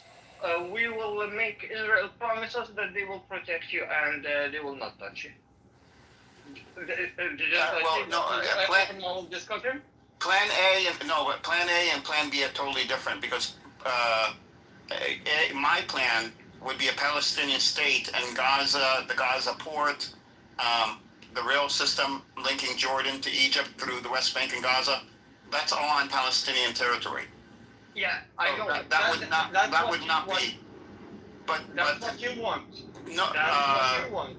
But that's not what will the world. No, the world would actually, Edward, like, what? Now, when you say this, like, what do you think the Palestinians on the ground should do from there? From their end? Yes. They have to. It's not happening. The PA and the PLO are so corrupt, and they should have been doing this for decades. Actually, they need to be unified under one voice, and they should have already put forward exactly a pathway to a Palestinian state, what they're willing to do, the infrastructure that they want to build. They should have already been talking to all the world powers about this for decades, and especially in the last year or two. But that's the first step. But do you agree that they can't make a move without Israel's permission? Can we agree on? I would say permission is too strong. I would say cannot make a move without Israel's resistance. So you think that Israel's permission is too strong to use against? Yeah, because if you lay out a reasonable plan and you articulate it well to a Western audience, in multiple nations, I'm talking about multiple nations, not just the U.S. I have a question on this. Let me just answer this one real quick, very quickly. Yeah, very quickly. If you lay out a plan and it's reasonable, Justice, then at least people would pay attention and see Palestinians as reasonable actors. Now we're just victims. Why haven't we transitioned from victimhood to reasonable actors yet? It's not Israel's fault. Let's be honest. It's not Israel's fault? No, it's not. We can. I found out a few weeks ago that the PLO. If it's not Israel's fault, whose fault is it? Palestinians. So here's what I found out a few weeks ago. So the PLO. Palestinians? Let him finish. No, we're not talking about starving. We're talking about political. Telling our story. What I found out a few weeks ago is that the PLO has consulates in most Western countries, if not all. So diplomatic relations. And they have not reached out or sought the resources of any Palestinians in the diaspora and organized them in order to speak to the respective parliaments, to speak out politically, to have one sound, one voice, one organized movement. Nothing. And we had these consulates or consulate, whatever they're called, in all these countries. What were they there for? Absolutely nothing. And why do you think that is? Why didn't they reach out and voice what we want? Well, I didn't even know they existed. Honestly, I didn't even know. I don't know. Why they didn't? Because of corruption and laziness. Why should they have to do any work? The consulates here in the U.S. Why should they have to do anything? Not only that, Edward. To be honest, first thing you need to look at when Fatah returned after the Oslo Agreement. What were the conditions that they signed on? What's the actions that this quote unquote government is allowed to do? No. And what they are not allowed to do. For example, Israel has the permission to go inside of the Palestinian lands, shoot, kill anyone whenever they want, but the Palestinian government can't defend themselves. They should help and aid Israelis. The Palestinian consulate can't even renew your passport, your Palestinian passport. You can't get your birth certificate. You can't do literally anything. Why? Because to do that, you have to go to Palestine and ask the permission of the Israelis. They are literally useless, and the PLO right now, Habibi, literally for the last 20 years has been working for the sake of Israel. Instead of them sending Israelis to die, they would send the PLO pigs to die. Just like what happened in Jenin. But in Italy, do you have a consulate or embassy? Yeah. No. Okay. And shouldn't this embassy or consulate have been figuring out, who are the Palestinians in Italy? I will tell you. I will answer you on Italy specifically. Okay. So the consulate in Italy, they do events, to be honest, but it's event without any cultural thing, real cultural thing, without asking any for anything. real story, or any real story. Because if they do that, they would be going against Israel, Habibi. That's their problem. They can't do anything.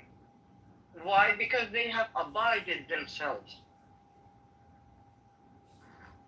They have signed agreements they can't get out of. I don't know if they signed agreements in terms of they're not allowed to, interact with their own Palestinian communities, organize them. They interact. They do some some hummus and falafel. Like cultural things, yeah. And I'm talking about going, like here in America, going to Washington, D.C., talking to congressmen, They are not allowed to do that. No, there's nothing that I have read that said they are not allowed to do this. Not everything is on paper, baby. Well, then that's an assumption. I think you're blaming Israel. You're not blaming the PLO, who you know already to be corrupt. Edward, I have literally said that for me, PLO are fakes that works for Israel. For me, I don't think of them as Palestinians. I think of them as Israelis. Yeah, I agree. Let me put it on a plain surface. For me, every single creature who works for the PLO, for me, he's not even a Palestinian. He's a fucking Israeli. Yeah, I wouldn't say every person because, they have doctors and... I don't care. Even their doctors.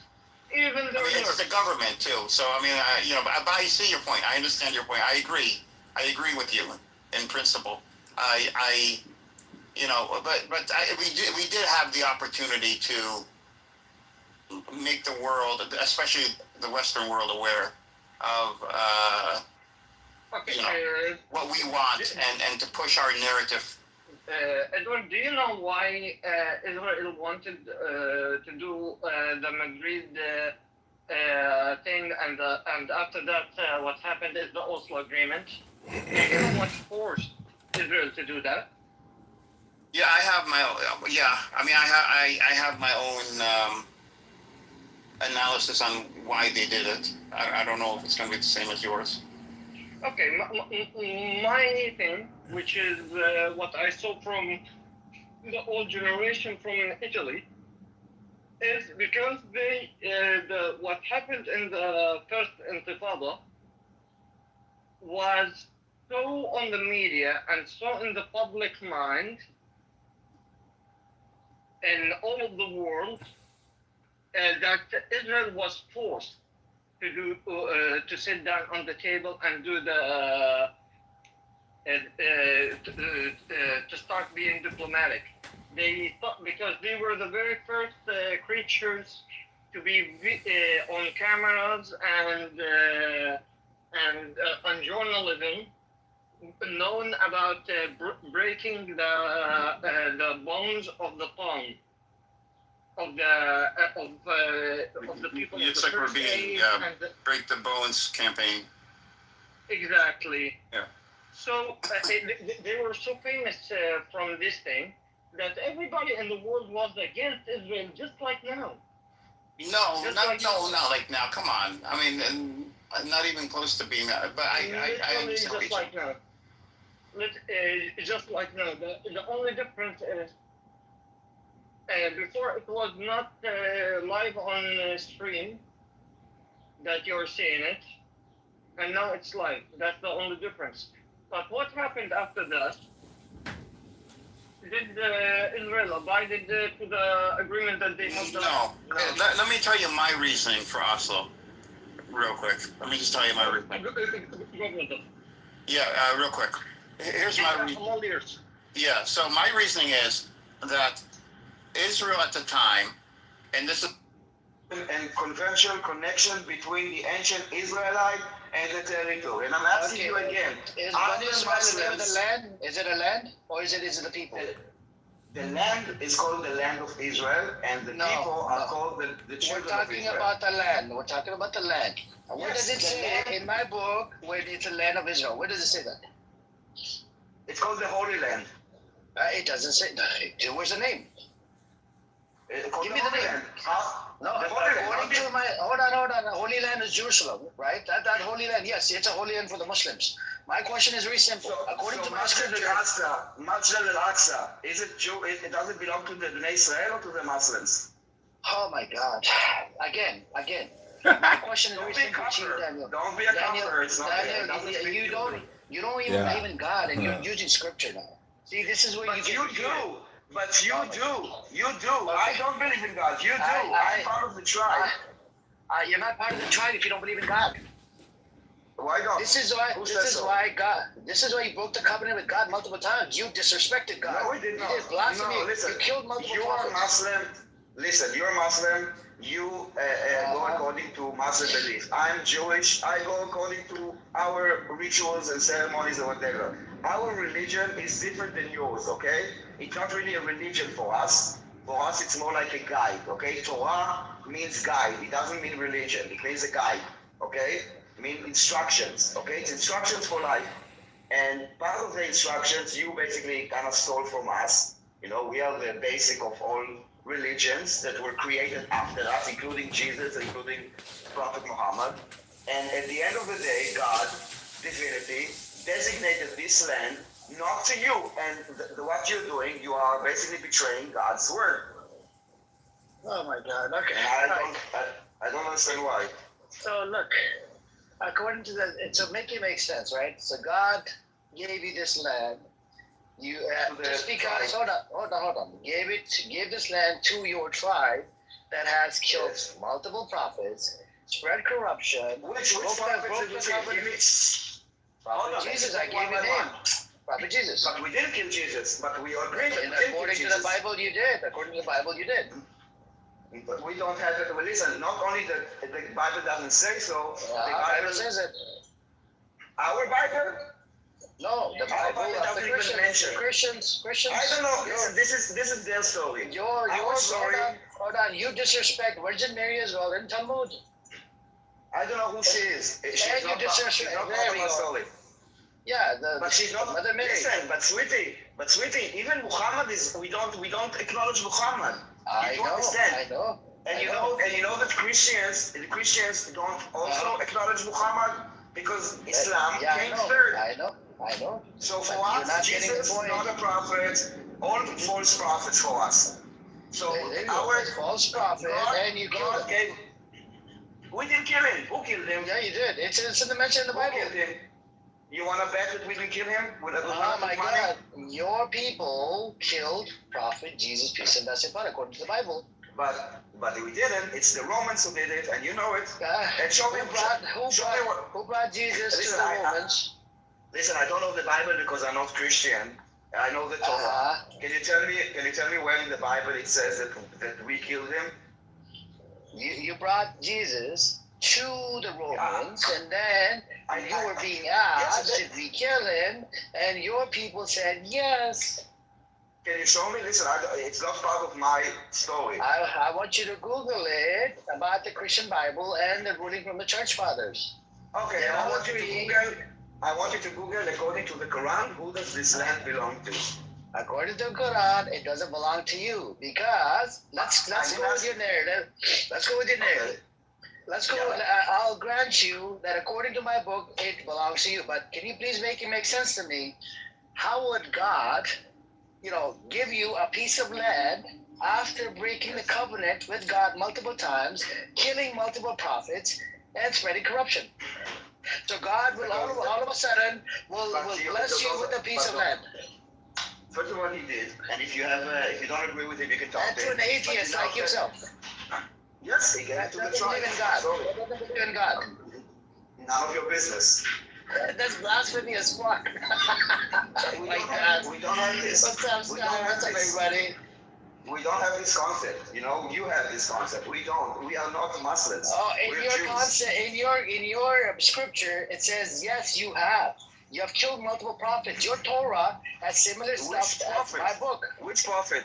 Which prophet did we kill? You didn't kill prophet? Let's look it up. Which prophet you killed. Tell me. Okay, let me pull up a list, okay? Okay. I gave you Prophet Jesus, peace and blessing according to the Bible. You killed Prophet Jesus. But we didn't kill him. We know that the Romans killed him. Do you know how he was brought to in front of the Romans? Show me. You said that we killed him. Basically, your entire claim is that we killed many prophets. The first prophet that you gave, Jesus, you agreed with me that we didn't kill him. Who is the next prophet that we didn't kill?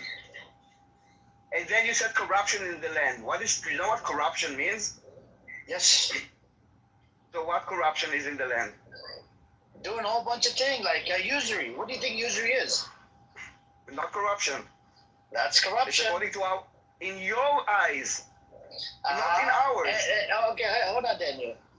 According to my side, corruption, for example, for me, corruption is to take children hostages. Okay, that is a corrupted moral values. This is what the Palestinians are doing. Do you agree that it's corrupted to take a hostage, a baby, and kill him? It's immoral and inhumane. But at the end of the day, the land, according to the Quran, does not belong to the Palestinians. So I don't understand how a Muslim believer is advocating against the words of God. Okay, John the Baptist, Yahya, right? Was killed by the Jews. Zachariah was killed by the Jews. Listen, you're just giving me names that are not part of my history. I don't know. These are prophets. Yeah, but they're not part of for us, they are all false prophets. We have our religion. Let's say tomorrow there is a new religion. Will you follow it? Or you will say it's a false prophet? You will say it's a false prophet.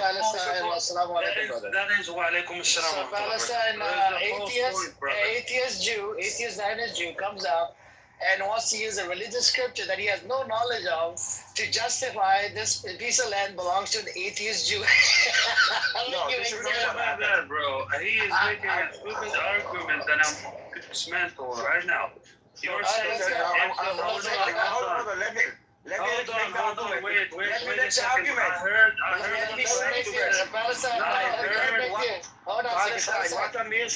what Amir said is not my point of view, okay? I heard what you said, right, just now. Let me repeat for the room, right, because we have new people. Hey, what's up, Cindy? We have new people in the room. You're repeating my words incorrectly. No, you go repeat. Okay, go repeat, Daniel, and then Palestine's going to respond. Okay, I was asking Amir, as Amir is a Muslim man that is a believer in Islam, I asked him if according to the Quran, this land belonged to Bnei Israel, and the Palestinians are not Bnei Israel, why is he advocating against the word of God? That's incorrect, simply because it does say that in the Quran, what you said, but it also said that they lost a covenant. What do you mean? Who said it? Can you give me the information? I don't know, what does it mean? In the Quran, Allah says that, because you're talking about the Quran, so I'm a Muslim too. So in the Quran, it says, Allah says that the Jews lost... Repeat, I'm sorry, I lost you for a minute. Hold on, repeat, I lost you for a minute. Can you repeat? I said, in the Quran, Allah says that the Jews lost the covenant. That's why they don't deserve this land anymore. Broke the covenant multiple times. Where does it say that we don't belong this land anymore? Can you show me? Hold on. Allah says the Jews lost the covenant to this land because they were not pious.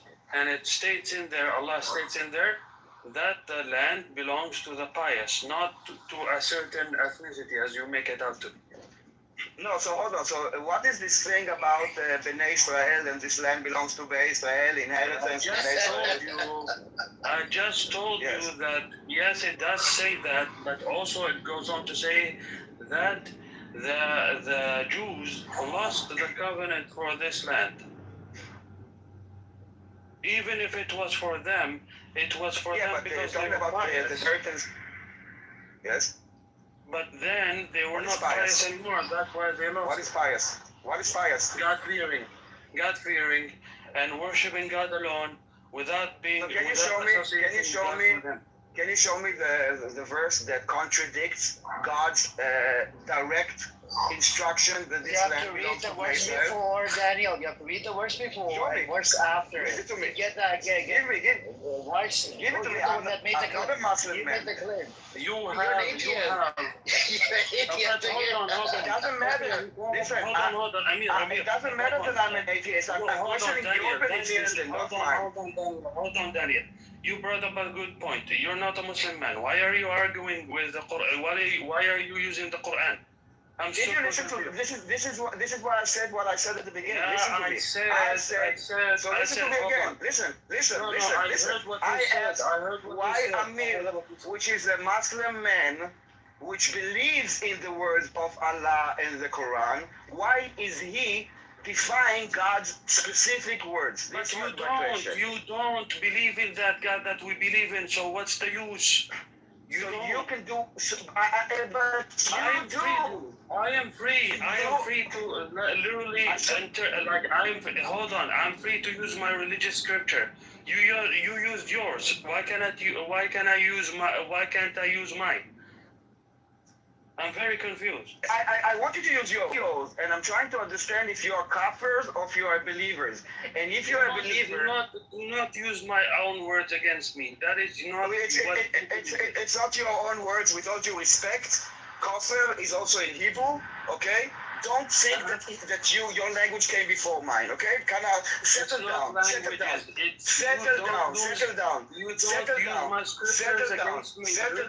I'm not using anything. I'm trying to understand how a Muslim man that is a believer in the words of Allah and in the Quran, which I am not. I am not a Muslim man. You are, and Amir is, and I'm trying to understand the logic of the Quran says specifically that this land is designated in inheritance to Bnei Israel, to the tribe of Israel. And I want to understand how come you are advocating that this land belongs to Arab Palestinians Muslims. Define the words of God. I did tell you before that the covenant was lost. You don't seem to comprehend that. Surprising. So show me. So you are deciding that because of that, the words of Allah does not matter anymore? No, you didn't read all the words of Allah as you claim. You didn't read all of them. This is why I'm asking you. This is why I'm asking you. So tell me, show me. Show me where it says. Hold on, no. Before I show you anything, how am I defining something that you claim not to read as a whole thing? I can read. You don't even know what you're talking about. I do know. And you keep on. And so address my point. The same way that I know, and I looked it up before I spoke about it, and I can read you exactly what Google answered me. And Google said that the Quran specifically says that God designated this land, the Holy Land, to Bnei Israel. And you're saying something else, and I want to learn from you. So show me where God said, never mind, I'm changing my... So God change his mind? I said... Did God change his mind? It was designated to Bnei Israel, but then it wasn't because they were not pious anymore. You did not hear the first part of what I said. I heard it, and I asked you... I heard it, and I didn't ignore it. I literally asked you, show me the verse that Allah said, never mind about what I told you about the land. There's a new law, and it says that it does not belong to the Bnei Israel. Can you show me this? What you talking about? In various verses, I will use the same thing that you use, Google. I didn't find it in Google. Okay, what to search? Tell me what to search. I will search for it. You said I said I'm gonna use Google to tell you the various. Okay, go ahead. All right, show me. Well, I mean, I have no problem. Like while I search the verses because I don't remember them in my head right now. Like, I'm trying to understand how you make sense of it. That's it. The thing is, Daniel. I want to learn.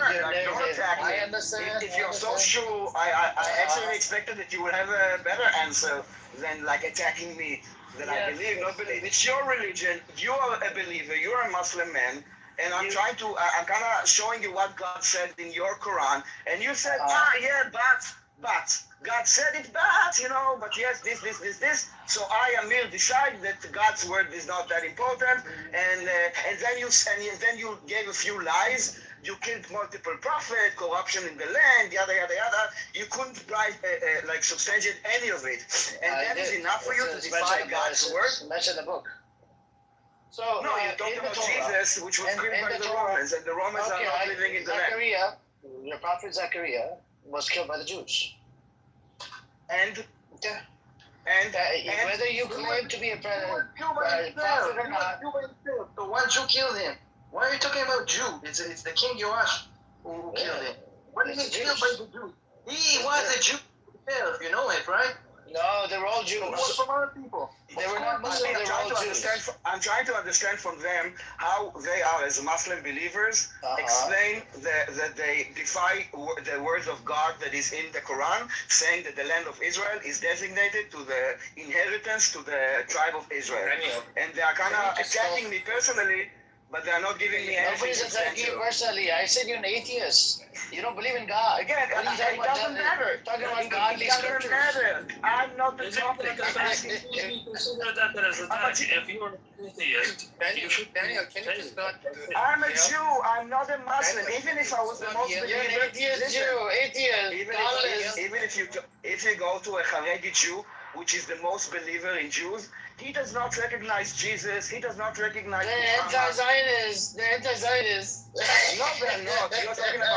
You're talking about. Don't laugh. Don't laugh because you're stupid. Okay. You're talking about Amir. I don't want to humiliate you. Okay. So don't humiliate yourself. You're talking about the Turei Karta, which are about 400 families out of 16 million people. A lot of Haredim are not anti-Zionists. They don't serve an idea.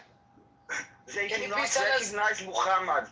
They do not recognize Muhammad, and they don't recognize the Quran, and they don't recognize the Christian Bible. Daniel, can you please, Okay, don't switch the topic. No, I'm not switching the topic. I'm not moving the topic. I'm talking about the Quran. I'm asking you. Quran and Islam. I'm asking you. Quran and Islam. Hold on, no problem. But Daniel, I'm still on the topic. Hold on a second, Daniel. Stay on Islam. On Islam and Quran. Yes. So according to the Haredi, they don't want to serve an idea because they want to protect. They don't want to protect the nation, the fake nation. It doesn't align with the scripture. You see what I'm saying? We are talking about Daniel. You just lied to me. Ladies and gentlemen, this is what you promised. No, I'm sorry. Listen, if I'm why don't they serve an idea? Why don't they serve an idea? If I'm humiliating you, tell me and I will stop. And if you don't have an answer, I will also stop. Why don't they serve an idea? Go on, tell me.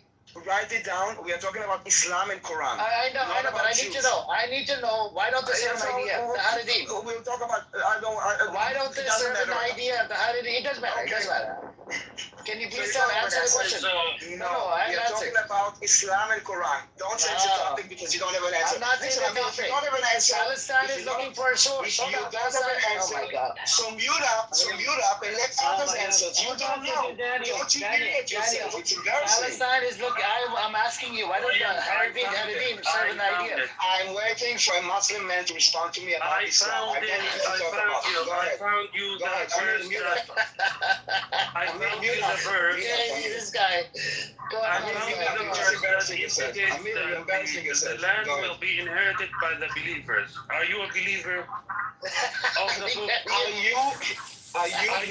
Hold on. Before you ask anything, are you a believer? Hold on. Are you a believer in the book that you are using as an argument or not? Palestine. Listen to my question again. Are you a believer of the Quran? You are not a believer of the Quran, so that doesn't apply to you. What, the Quran? The fucking Quran? With all due respect, we are Jews. Stop saying the F word with the Quran. Don't do that, okay? I don't disrespect your scripture. Get it through your little heads. Oh my God, can you guys shut up for a second? Listen, guys, because that's bullshit. I said the Quran, you don't believe in it. You don't believe in the Quran. Why are you using it? Daniel, can you stop yelling? Oh my God. Why are you using a book that you're not believing of? So you don't have an answer. Is there any Muslim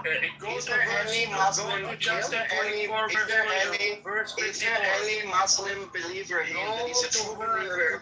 Not like the colors that we have on stage right now. I'm looking for sorry. Give me. Let me. Palestine, Stop talking for a second. Stop talking for a second. The chapter is 24, the verse is 54. Go check it out. It's like a zoo. It's like a zoo.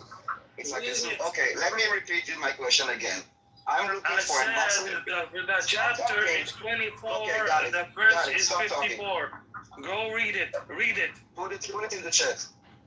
Chapter is 24 and verse is 54. Go read it. I don't want that to hear any words until you read it. Chapter 54? No, chapter 24, verse 54. Go read it. Why are disgusting facts in the Quran? That's אמא שלך, סוף הפץ שלך יחזור אליך חפש ניצוץ אותך, יא בן זונה. disgusting. English. לך חפש מי נעבר לך, אפס ונפסים. Speak English. No tribal language. I will say whatever I want because I need to speak to Soren in a way that he will understand. I mean, you're a fag, aren't you? I mean, why are you not proud? Your father is Soren, your father was just here while he was sucking my dick. He was saying, I told your father, Soren, that it's not nice to speak with a full mouth. And then I pulled my dick out of his mouth, and then he said, I'm Soren's father. And then I stuck my dick back to his mouth. And I didn't want to hear his religion now. Okay, this is getting messy. This is getting dirty. Yeah. I'm sorry. This is the people that you bring to your room. I Read have to adapt myself. chapter 24, verse 54. Read it. Chapter 24, verse 54. 54. What to say? Soren, your father says hi. What to follow is what? Which ones? Anyways, I think Say, obey Allah and obey the messenger. But if you turn away, then upon him only the duty with which he has been charged, and upon you is that with which you have been charged. It's about Muslims. It has nothing to do with Jews. Daniel, it's all about Jews. Satan. what is the definition of Muslim, Daniel? Hold on, Gav. What is the definition of Muslim, Daniel? It's not a Jew. This is why the God, Allah, specifically designated the land to the tribe of Israel, to the Jews. Even you guys recognize that they are Jews and they are Christians, and not everybody is Muslim. Read the verse that's after that. Read it. What does it say? But it's talking about the Muslims. Read it. Say, obey Allah and obey the messenger, but if you turn away, then upon him is the duty with which he has been charged, and upon you is that with which you have been charged. And if you obey him, you will be rightly guided, and there is not upon the messenger except the responsibility for clear notification. Okay. Okay, the verse after it. Read it. You said 24, dude. The verse after that, 55. Read it. Okay, hold on. I need to go to 55. So far, you got nothing because it's for Muslims, and I'm not a Muslim. So what is this? Again, what is a Muslim? What is the definition of Muslim? I'm just trying to understand how you rationalize your being a kafir to the word of God. Allah has promised Read the goddamn verse. Read it. Allah has promised those of you who believe and do good that He will certainly make them successors in the land as He did with those before them. Who are those before them? What does it mean? Who are? Who are those You before tell them? me, who came before the Muslims? The Christians Who were not invented successors the to the land land. before the Muslims? Who? No one. We are the only one. The Jews. We were the only ones that were sovereign. Yeah, okay, so that was before the Muslims. I told you, who is before Muslims? But the thing is, Palestine, I want to get to one. But it didn't make you successful. Daniel, can you please tell us the definition of what a Muslim is? According to you? No, according to the dictionary. Go to the dictionary. Muslim is someone that is believing in Islam. Submit to. And practices Islam. Submit to God. Submit to God. No, it's not to God because again, people like Allah. Allah. Not God. Jews are. Yeah, but Jews are not Muslims, and Christians are not Muslims. Submit to God. Submit to God. Submit to God. Muslims. You'll never understand this part. Am I Muslim? He broke the covenant. Are you an atheist? No, You he's a blasphemy. fact. Okay, are the Haredim Muslims? You deny God. Are the Haredim Muslims? Could be, because they submit to God. So what is the people of the book? You're full of contradiction. You're just a kafir. And I don't understand how a Muslim believer can be a kafir every day, defying the word of God. Actively, you are actively defying the word of God in public, and I think it's a shame. You're an atheist. You don't even believe in scripture, and you're coming up here using the scripture to justify the piece of I'm man. an atheist, but you are even worse. You are a kafir. You are presenting yourself as a Muslim man, and people see you as a Muslim man and hear what you say, and you are doing blasphemy. You're doing blasphemy. This believer is telling me this. Oh my God! And you're doing the other. That is crazy in my eyes. You're disgusting, man. Zion is terrifying. This believer is telling me this. Somebody that doesn't even believe in God. Oh my God! Your father said, what does it mean? Sovereign, your father says it. Hold on. Maybe my balls are too deep in his mouth. That he should just stop. Let's keep it clean. Hey, what's up, Greg? What's up? We have Adi here as well. I'm keeping it clean, but I'm here. But Sovereign, this is the language that he knows. Well, the you are language fat, aren't you? I'm just establishing. And your father is. Listen, your father. Fat. You suck other people. Okay, because of this, I now shove it. I now shove it even deeper into his throat. Now your father. Now I have to put even another inch in your father's throat. Another inch. Every time you call me a fag, I put another inch of my dick into your father's face. Oh my God! Let's feel it. Oh, now your mother is jealous. Hold on. Sorry, let's feel it, man. I'm trying to keep it clean. I want to lick my balls. I want to lick my balls. Oh my God! Stop. Okay, so mute up Sovereign, not me. Okay, I muted everybody. Mute Sovereign. Mute everybody. Okay, all right. So this is how much the leader that you guys assassinated with America, Daniel. Do you know how much he's respected? What? The leader of Iran that you have assassinated, you and American regime. So respected that the leaders of the Taliban came, and Hamas and Hezbollah and all the terrorists joined them.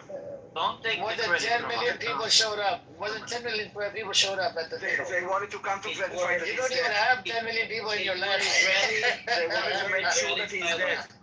They wanted to make sure that he's dead. Israeli pilots who did it, don't take the credits. It's not American. How many people showed up for the victims of 7th October?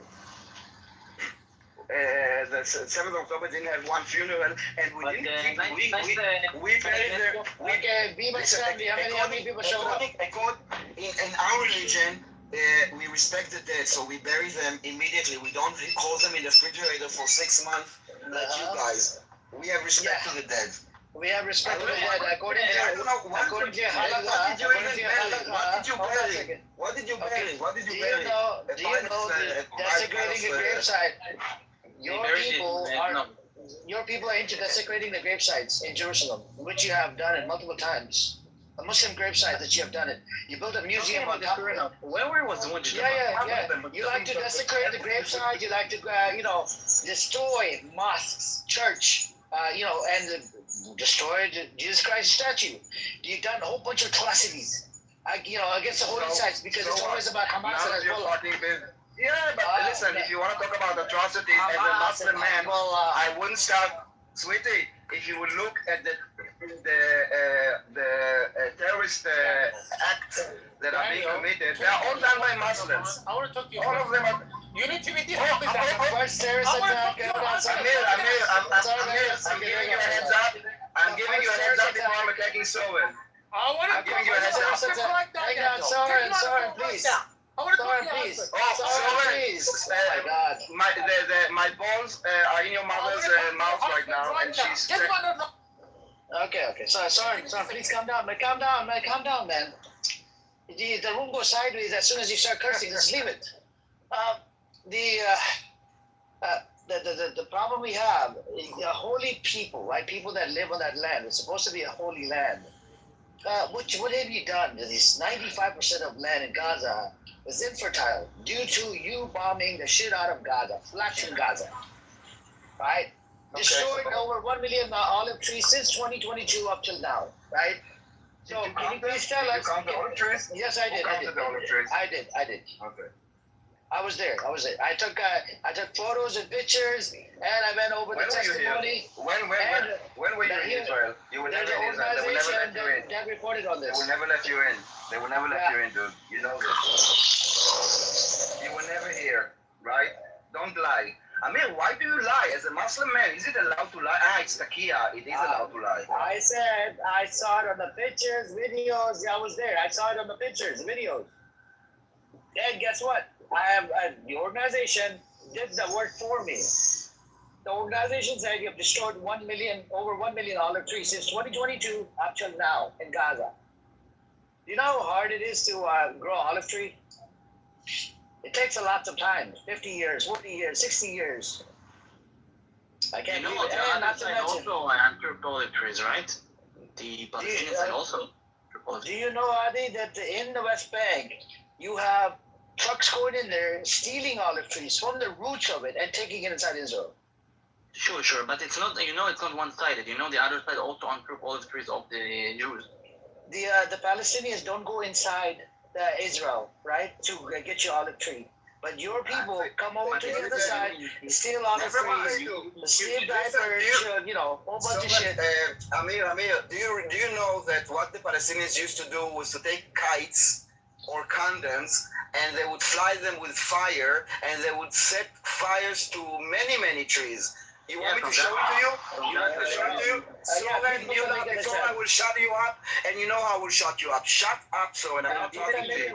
Put the link in the chat. I will not put a link. I will show you a photo. I was there in the March of Return in 2018. I was there as a put the link in the chat. Reserve. I was there as reserve. Put the link in the chat.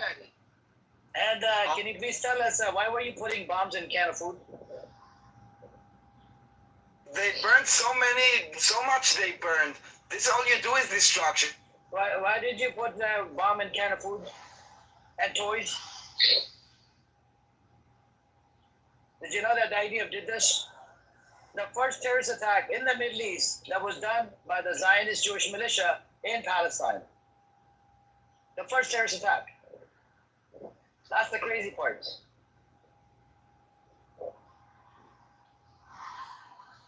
Reason why you are defying God's word in public.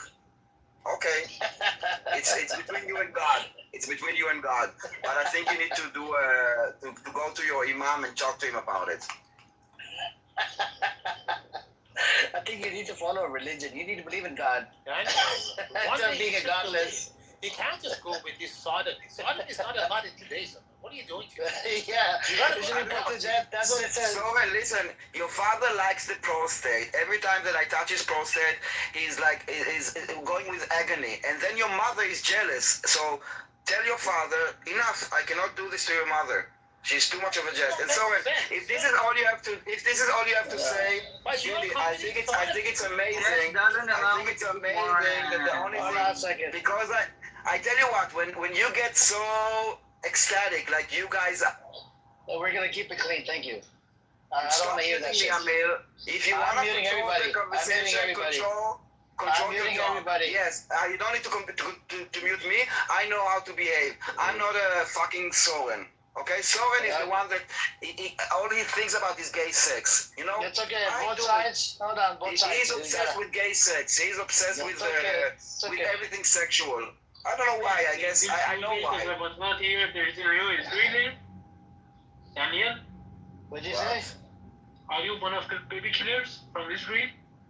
I'm not. Am I Muslim, dude? I'm not Muslim. I'm Jewish. What the fuck are you talking about? Yeah, that's why I said that you are a baby killer. Daniel, I'm not Muslim, dude. I'm not a Palestinian. You're Jewish. Yeah, exactly. For that reason, you are a baby killer. What do you think? I'm Jewish. You're sodomists.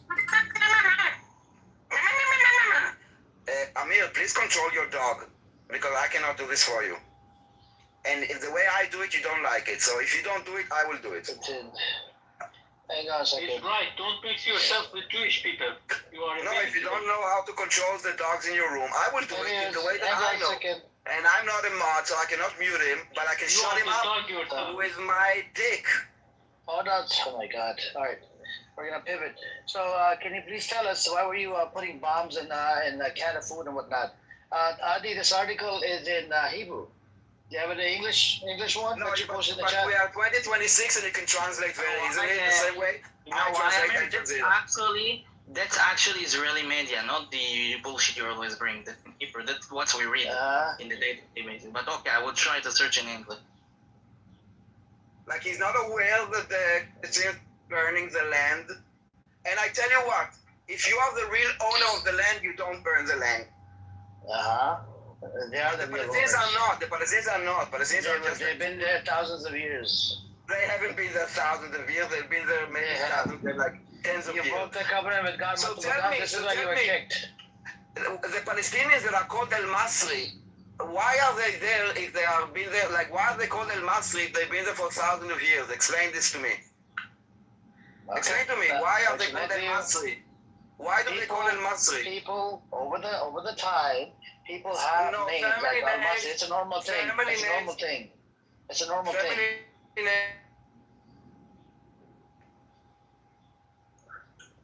People can name their child after whoever. It doesn't matter. What about something? Your story doesn't add, like, it.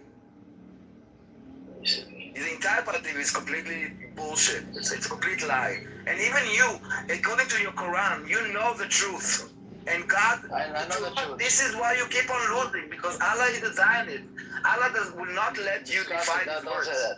No, it's not. That's disgusting as fuck. What do you mean? You can see. You can see the facts on the ground. Okay, how many Palestinians were killed in this genocide? You tell us how many were killed according to you. I don't know. You're saying 70,000, right? We lost like 1,000 soldiers. It seems that Allah is not on your side, dude. You only lost 1,000 soldiers? Do you think the Israeli government actually lies or tells the truth? It's not about the government. Does it include the suicide cases? No. Does it include the ones that are going through court for certain things that they have done? No, we're talking about dead people. We're talking about casualties of war. That's what I said. The dead people, where there's some cases and some things need to be clarified. Do you think they report each and every single individual name? It's kind of hard to be honest. It's kind of hard in a small country where pretty much everybody knows everyone else to hide dead bodies. Like of course they know. We know. Not only that we know. Do they do this? They don't ask the family that we don't have to report it. I mean, you don't need to report it. The way that it's done, they first let the family know. Until identification is made. They will tell us like a soldier died, but they will not say the name until the family knows. Once the family knows, they will tell us the name, and the next day we will see a broadcast from the funeral. So the Israeli government never lies. Okay. So that's a crazy. I've seen a whole bunch of videos from Hezbollah and Hamas. They're throwing they're using FPV drones, and each drone ends up killing an IDF soldier. They have shot a whole bunch of FPV drones on a fiber optic cable. Yeah, that makes sense. 7,000 people. For us, just so you know, for us, 1,000 is a big number. Yes, don't be confused. For us, 10 million population, that's a huge number. Yeah, but who told you every FPV drone killing the soldier? Sometimes it's just injuring the soldier, and the soldier go to the hospital. We have hospitals. We don't have equivalent ratio on the U.S. 1,000 divided by 10,000 times 340 million would be about 38,000 soldiers dying. The recent one was the commander of battalions. It was recently. No one cares about your input. Your input is invalid and not important. I'm talking about basically, Yaakov. My question is how Muslim men justify define the word of God that in the Quran said that the land belongs to the tribe of Israel. Soren, I'm getting erupted. I'm getting erupted. It's not allowed in Judaism. I will shut in your mouth again. Okay, hang on, Soren. Let him land his plane, and then I'm going to respond. Okay, so Yaakov, I was just trying to understand, and this is why they got triggered so much that Soren really started to curse me and talk sex to me. Hold on, son. Hold on. Shut up. Finish your point. I'm going to respond to you. So I'm just updating Yaakov. The fact that Allah said that the land should be inherited to the tribe of Israel, and why do they define? And then Amir gave me all kind of excuses that we killed many prophets and that we spread corruption in the land. Who did we kill? He said Jesus. I said we didn't kill Jesus. What corruption? Anyway, so and I said, and even if we did this, does this mean that hold on. The killings of the prophets were done by individual. It's not a collective guilt. It was by a king or somebody. It was not like collectively the Jews killed these prophets. We have to remove what some individual does from the collective group. Just like the Catholic Church has said, the Jews are not responsible for the death of Christ. And if you when they did the hold on a second, Daniel, you spoke. Hold on, Daniel, you spoke. Hold on. Oh my God. Daniel, I let you speak. I'm gonna respond now. No, bro. I let you speak. I let you speak. I'm gonna respond now. Bro, it's not on you. It's not your fucking room. I respectfully, okay? Yeah. So what he said, without even realizing, 1,400 years ago, it wasn't called Israel. Second of all, he got kicked out by the Romans in Jerusalem, which is a recorded history from the Jewish side and the Muslim side, due to caliphate conquering their land, Jerusalem, brought the Jews back into Jerusalem. Next thing, according to the scripture, broke the covenant with God multiple times, not once, multiple times. Spread corruption. All right, and they were scattered. Spreading corruption, killing prophets, multiple prophets, not just one. According to the Hadith corpus that we have, over 10,000 prophets were killed. And broke the covenant. So breaking the covenant, that breaks the promise with God. That means you're no longer from. If I grant him this particular position of him as an atheist, doesn't believe in God, yet using God's word. It doesn't work in our scripture, by the way. If you're an atheist, you're not part of the religion. That's against the religion. So respectfully, I would say it again. And according to the Torah, the gay people should be put to death.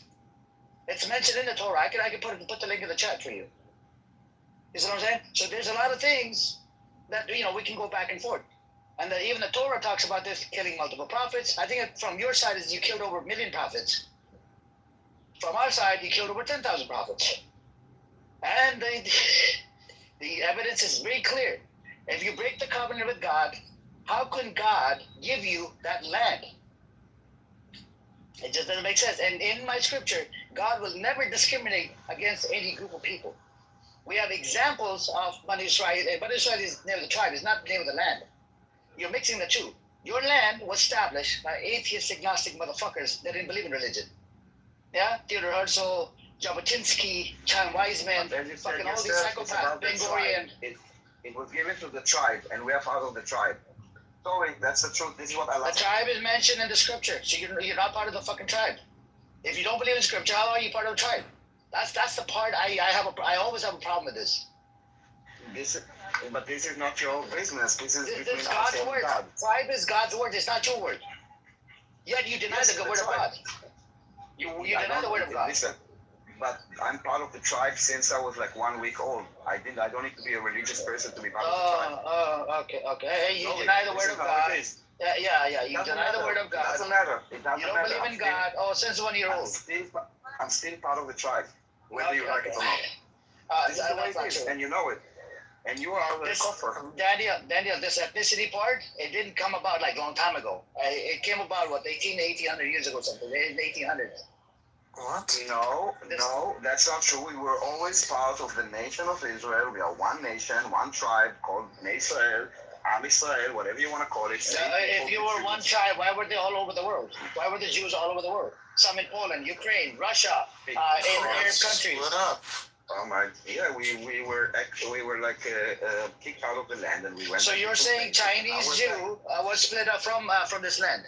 Yeah, actually, if you compare, if you take many different types of measurements, you will see that, for example, the Chinese Jews you refer to, as well as the Indian Jews, both of them the Indian Jews came from Spain. The three cities in India that had large Jewish populations were people that came from Spain. The Chinese Jews were essentially Jews that went to Iran and then continued on into, some Jews from Iran went to the mountain.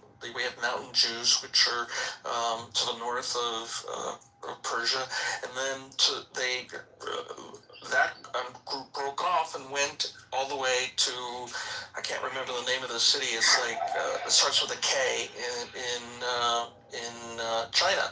So those are just people that were originally from Persian Jews that just kept on traveling. So yeah, that people go all over the place. Oh, so that's how they became Chinese. The black rabbi said that they became white when they went to Russia. They were all black Jews. So it's like I don't know. He's now calling himself the Black Messiah. So no, I don't. But he's a rabbi, by the way, inside Israel. Anyways, whatever. The question for you, since you're religious, is it okay to occupy a land filled with people and kicking them out of the land, people that were living on that land, and establishing your state according to the Torah, according to Scripture? And in your spare time, would you please share his sodomies of that education? Hiya, pal. Hey, what's up? Hey, what's up, Aiden? So, Jacob, can you please elaborate on that? I don't think I'm qualified rabbinically to talk about that. Everything. So is it okay to occupy land using political Zionism? I know you believe in religious Zionism, right, which is mentioned in your book, right, until the Mashiach gets here. But does your scripture say that you can believe in political Zionism?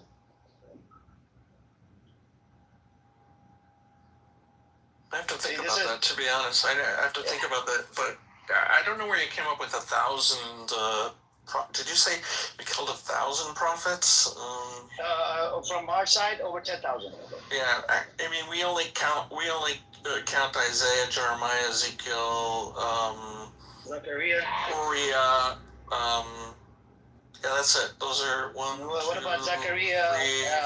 4 or 5. I count 5. So. What about Zechariah and John? I just mentioned Zechariah. Okay, and what about Jesus? He's not considered a prophet. No, he didn't speak of the word of God. No, okay, that's your belief, right? We believe he's a prophet. Yeah, okay. Yeah, and you killed him. Anyways, because you brought him. Well, hold on. In the Muslim religion, it appears he was killed. He wasn't actually killed, right? I'm not talking about Muslim religion. I'm talking about the Bible. According to the Bible, literally, the church fathers agree on this. By the way. Look, the Sanhedrin did not have the political authority to essentially condemn him to death. They could condemn him to blasphemy, but they could not condemn him to death. That was a Roman thing. Actually, I guess so that actually the Romans killed him. Yeah. Hold on. The Romans, they brought Jesus. Hold on. They brought Jesus Christ to the Romans, and the Romans asked them, "What should we do with it?" And you had some people from the Jewish side. They decided to take say this. Yeah, we should kill him. So that's what ended up happening. That's why there's a lot of Christians that still blame Jews for killing Jesus Christ. And there was even a survey on this, by the way, in America. I think it's 30% or 40% of Christians, they actually believe that the Jews have killed Jesus. That's great. The head of the Catholic Church said that in Vatican II that the Jews were not responsible collectively. I know. He came up with the ruling in 1960s. Before that, they were literally saying this at the churches. Yes, we know. Historically, that's been one of the main drivers of anti-Semitism. Yeah. And this is why Crusade and Roman, and it's just there's an animosity between the Jews and they were protected under the Muslim Ottoman Empire and Muslim Caliphate. The other question for you, so you don't know anything about political. Let's see if Adi knows about it. Adi, do you know that you're supposed to come in and occupy that land using political Zionism? I know you believe in religious Zionism. Do you understand the difference between a religious and political Zionism? Does the Quran say you can use Clubhouse? I mean, does the Quran say you can use Clubhouse? Yes, I can spread awareness. We don't need the Bible to say everything that is happening. It's allowed. Don't put him off. Daniel. Daniel. Yes. Be quiet. Hey, So anyways, Adi, can you stop attacking her? Go suck your mom. Go lick so- her dog clit. Hold on, hey, hold on. Adi, Come on. Adi, can you please tell us, according to your scripture, are you allowed to come in to the land that was already occupied with a certain group of people, come into that land and take over by kicking them out and stealing their land and not giving it back? Is that allowed? Because it did not happen with the will of God. First of all, isn't it what Joshua did when he entered the land? When, by the way, this is our land, so it was commanded to. Did you break the covenant with God multiple times? Just because you present it as the Palestinians are the owners of the land. Did you break the covenant with God multiple times? How could God give you the land back? Because when we're favorable in his eyes, we're allowed back in the land. Right back, but this land of yours it wasn't done using religious Zionism. Again, I ask you this question again, Yaakov. Since you're a religious Jew, you don't even know about this. No, I do know about you're this. just okay. Then are you allowed to come into a land that's already occupied by the people that are native to that land? Come in, take over the land, steal it, kick them off the land, and establish your disgusting state. My point of view is that if we were unfavorable in his eyes, please allow Yaakov to answer. if we were unfavorable in his eyes, current events would not be the way that they are. What are the three oaths about?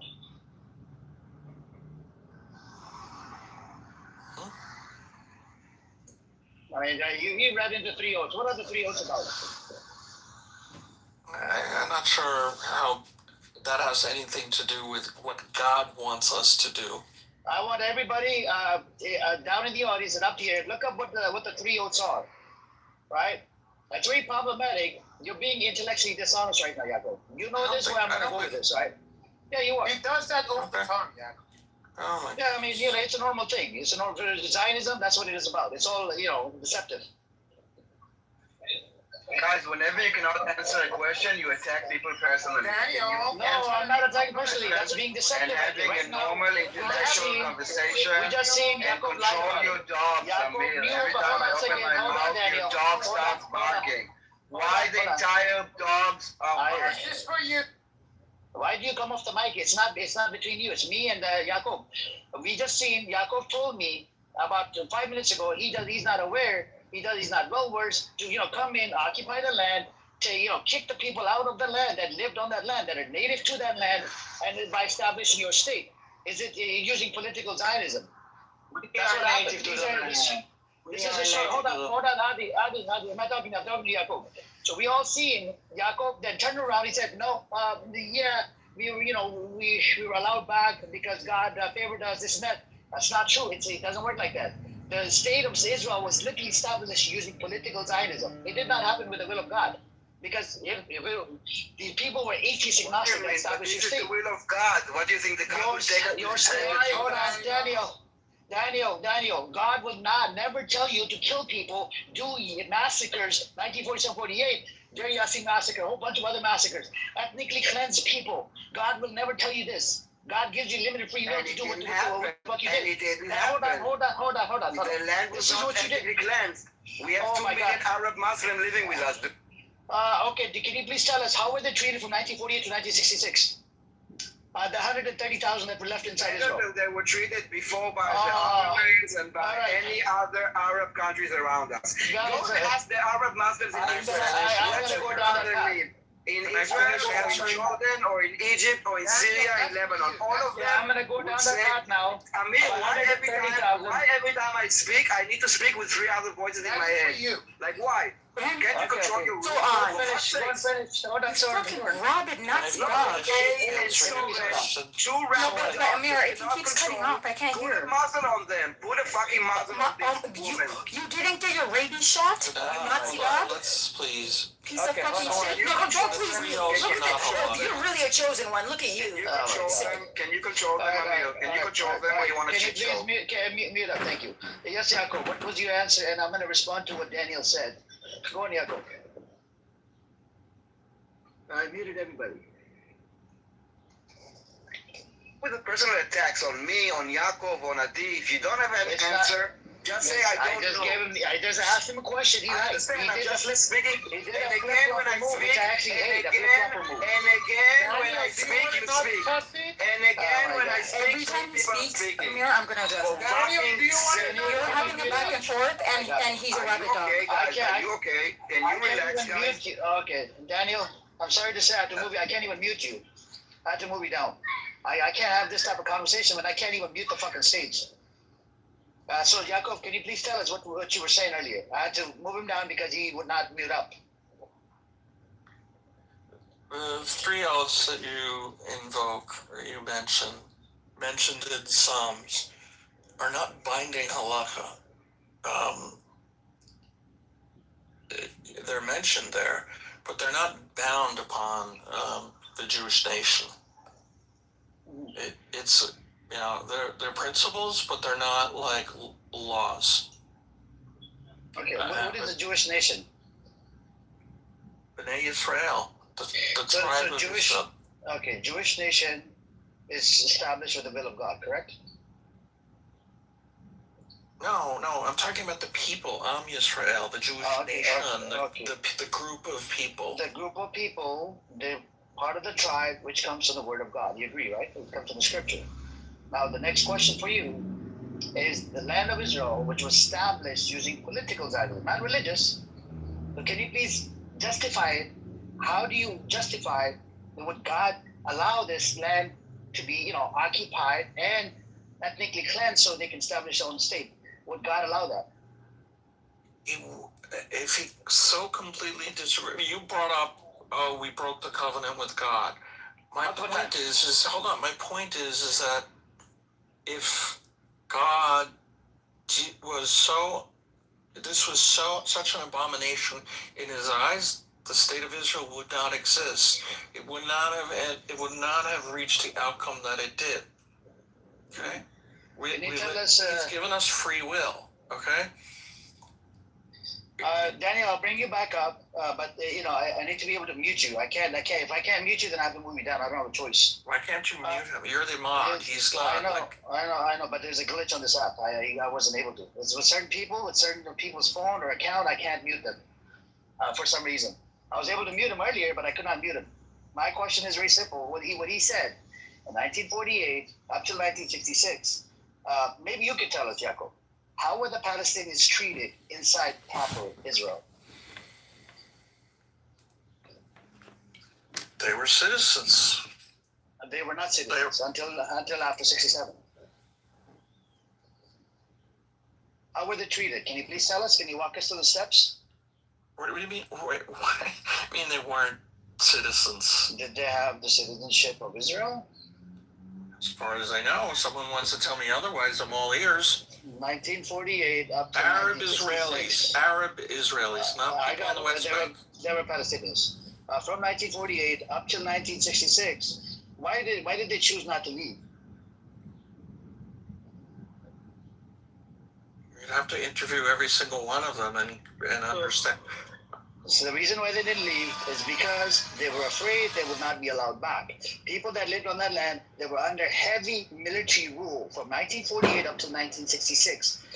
And not only that, they kicked them out of their own the original villages to different part of Israel. All right? And they were, just like what's happening in checkpoints, there's a military law, by the military rule. They were under heavy military rule. And every aspect of their life was controlled by who? By Israel. What's happening in the West Bank, same concept. And they did this. And it was about 130,000 of them, or 140,000 of them. A little bit more than that. But yeah. So they chose to stay. They could have left with the others. They chose to stay. Yeah, they chose to stay because they were scared that they would not be allowed back. But even after that, according to the historians, I think you're making like a universal proclamation on such a large group of people. What you just said is problematic, and can I give you an example why? Just 1 second, hang on a second. Okay. Just over the I don't argue, I don't yell, I talk. So. 1812, 1812, they was very helpful. Some of the wars, they might not have been as helpful, but yeah, they gave us a bunch of their territory. Louisiana. They could get. Is that the Louisiana Purchase as well? So. Well, yeah, but the others too. Like, so the whole middle of the country used to be the French territory. Like the very first, after they found Newfoundland, or like the parts of what is Acadiana now, in Canada, they had the whole middle of the country basically in the 17th century. And so Louisiana Purchase was last, but they had so St. Louis was a part of their territory. That's why it's named St. Louis. So, yeah. The whole bunch. I could show you. Y'all could probably go on Google and find the map. It's an interesting map to see how the British only had a sliver, and the rest of it was France. Yep. The old Midwest before it expanded. Yeah. France has been on their America pill today. They will be playing, a red, white, and blue team. That's also apropos. Exactly. Brotherly love, la fraternité. Red, white, and blue will be represented today. I will be rooting for them today. It is my patriotic duty as an American, I guess, Yeah. And as someone who stands against les racistes, okay? Period. Yeah, he gotta ignore them. I only came in here because I knew y'all was in here talking, or at some point I got a message from Lord because he knew I was happy about the game. Yeah. But Jesse March was over there talking all that shit. And he the first one out. I'm just glad it's not America. Ooh, praise God. Because I'd have been embarrassed. Great. Now I don't have to hold that L. Who France playing with tonight? Paraguay. Oh, okay, that will be easy. Oh, yeah, that's going to be a layup. But it's going to be a nastier game because of all that. Population, they were not 20% of the population. Okay, you know what? So the reason I don't think you should ever make that argument, okay? From one human to another. People can turn around and say, hey, look, guys, you were in Europe forever. You're Europeans, let's be honest. No, let's not be honest. Well, not let's, it's not plural, it'll be singular. I'll be honest. I'm Ashkenazi Jew, and my DNA says Levant. Says Levant. I understand. I'm just gonna finish. You were being persecuted in Europe for so long. Like those Christians, they did not want them there. And it wasn't, it wasn't polite bigotry and racism and anti-Semitism. Like it was abject, in your face. And if not for making yourselves economically and sort of politically necessary, I think that they would have done it earlier anyway, but just don't make the argument that if someone stays, it's on them, because you should have left Europe when they threatened to do what they, Hitler, I'm just saying, maybe the genocide wouldn't have taken place if you guys, paid attention to the anti-Semitism, to the threats. There was no place to go. No, there was... No, Palestine, for 1,400 years, the doors were open. The doors were open. What do you mean? You got anti-Semitism didn't start in the Middle East. Let's be clear, okay? So it's not like you were going to go from Europe to the Middle East and you were going to encounter. No. You guys were cool there. Tribal. And we were cool in the Polish Empire for the longest of time. You were. I'm not going to say that word. They didn't want you there. They did not. They invited us there. In Europe? Are you familiar with? No, in the Polish Empire. Are you familiar with? Europe. Oh, I'm sorry. Did they only die in Poland? Did you know the Polish Empire? Okay, you know what? The Jews, those Jews, they stayed. They chose to stay, right? They chose to stay? I don't know where they chose to stay under belligerent anti-Semitism, threats against them, because they wanted to stay, right? They did. Listen, that's where the money was. They had assimilated to European culture. They are willing to disavow Judaism, but unfortunately, the Europeans said They if were not you willing to. yes, they changed their names and everything. Cut the shit.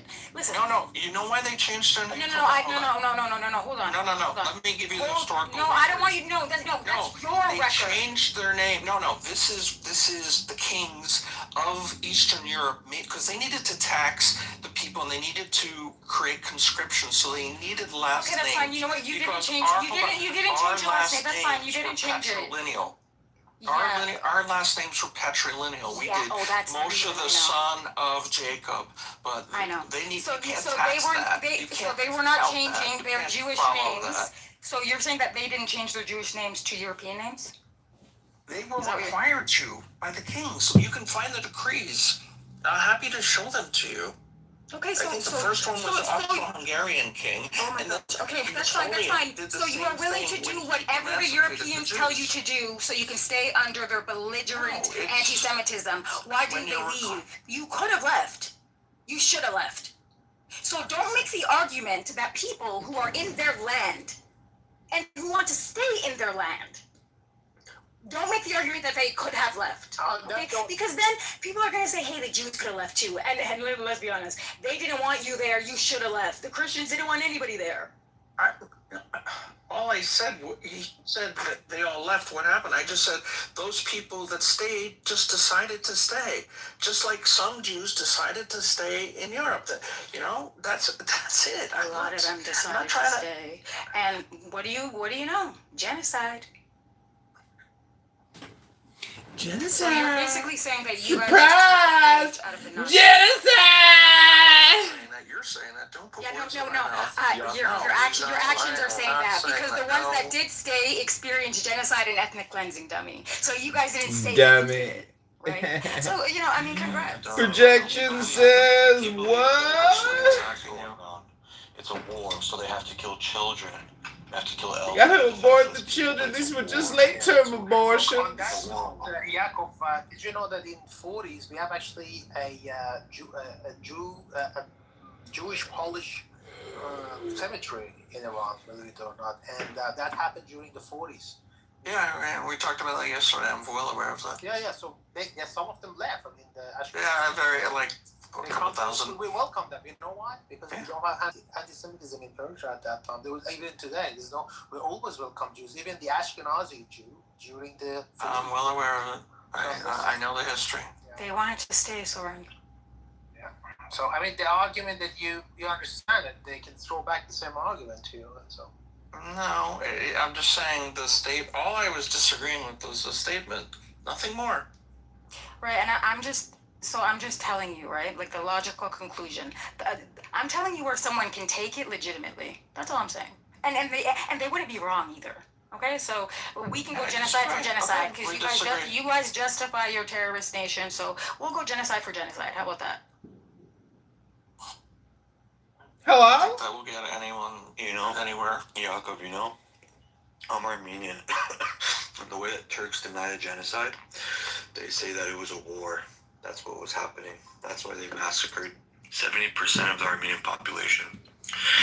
That's why over a million and a half Armenians were slaughtered, massacred, burnt in barns. I'm aware of the Armenian genocide. And I love the Armenians today because they actually said we don't need the Israeli regime. We don't need it. Yeah, exactly. I love that. I mean, they said, it's your own politics. We don't care whether you could have accepted a long time ago. I know you want to do it because you want to, be in a rivalry with Turkey. Love the Armenians. Good on. It's pretty diabolical to use our cause as like a chipping, a bargain, like a bargain chip. I agree with you. All right. I agree with you. I was surprised when that was announced.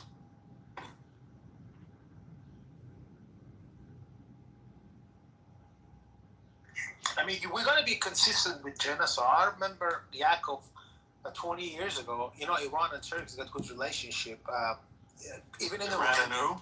And Iran is a Muslim country. Turkey is a Muslim country too. In Iran, Armenians, which is also a big community there, I think it's the 4th of April, sometime in April, I think it was the genocide of the Armenians. They come to the street and they protest again in front of the Turkish embassy. Because we recognized a long time ago about the genocide of Armenians. That we actually let them in. There was a big Armenian. Yeah, I have two Iranian friends that have Persian last names. Yeah, and you have an Armenian province. Yeah, there's a big in Isfahan, we welcome. Yeah, no, I'm well aware of it. Well, so the Israel, for the political reason, they had to wait till today. And people can see that. We're not dumb. We know why you decided to recognize that genocide. I mean, not you personally. I'm talking about people. Hello.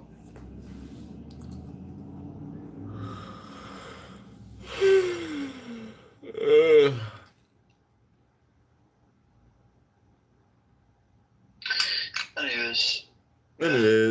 It's full of hypocrisy, this whole history. When we go down that path, there's stuff in there. I put the link in the chat, by the way. I gotta go. I'll take a look at it. You can save it, and then, you can get back to me later. Bye, Jacob. Nice talking to you. I didn't mean to be rude. It's just, I'm just a rude, crazy bitch. That's all.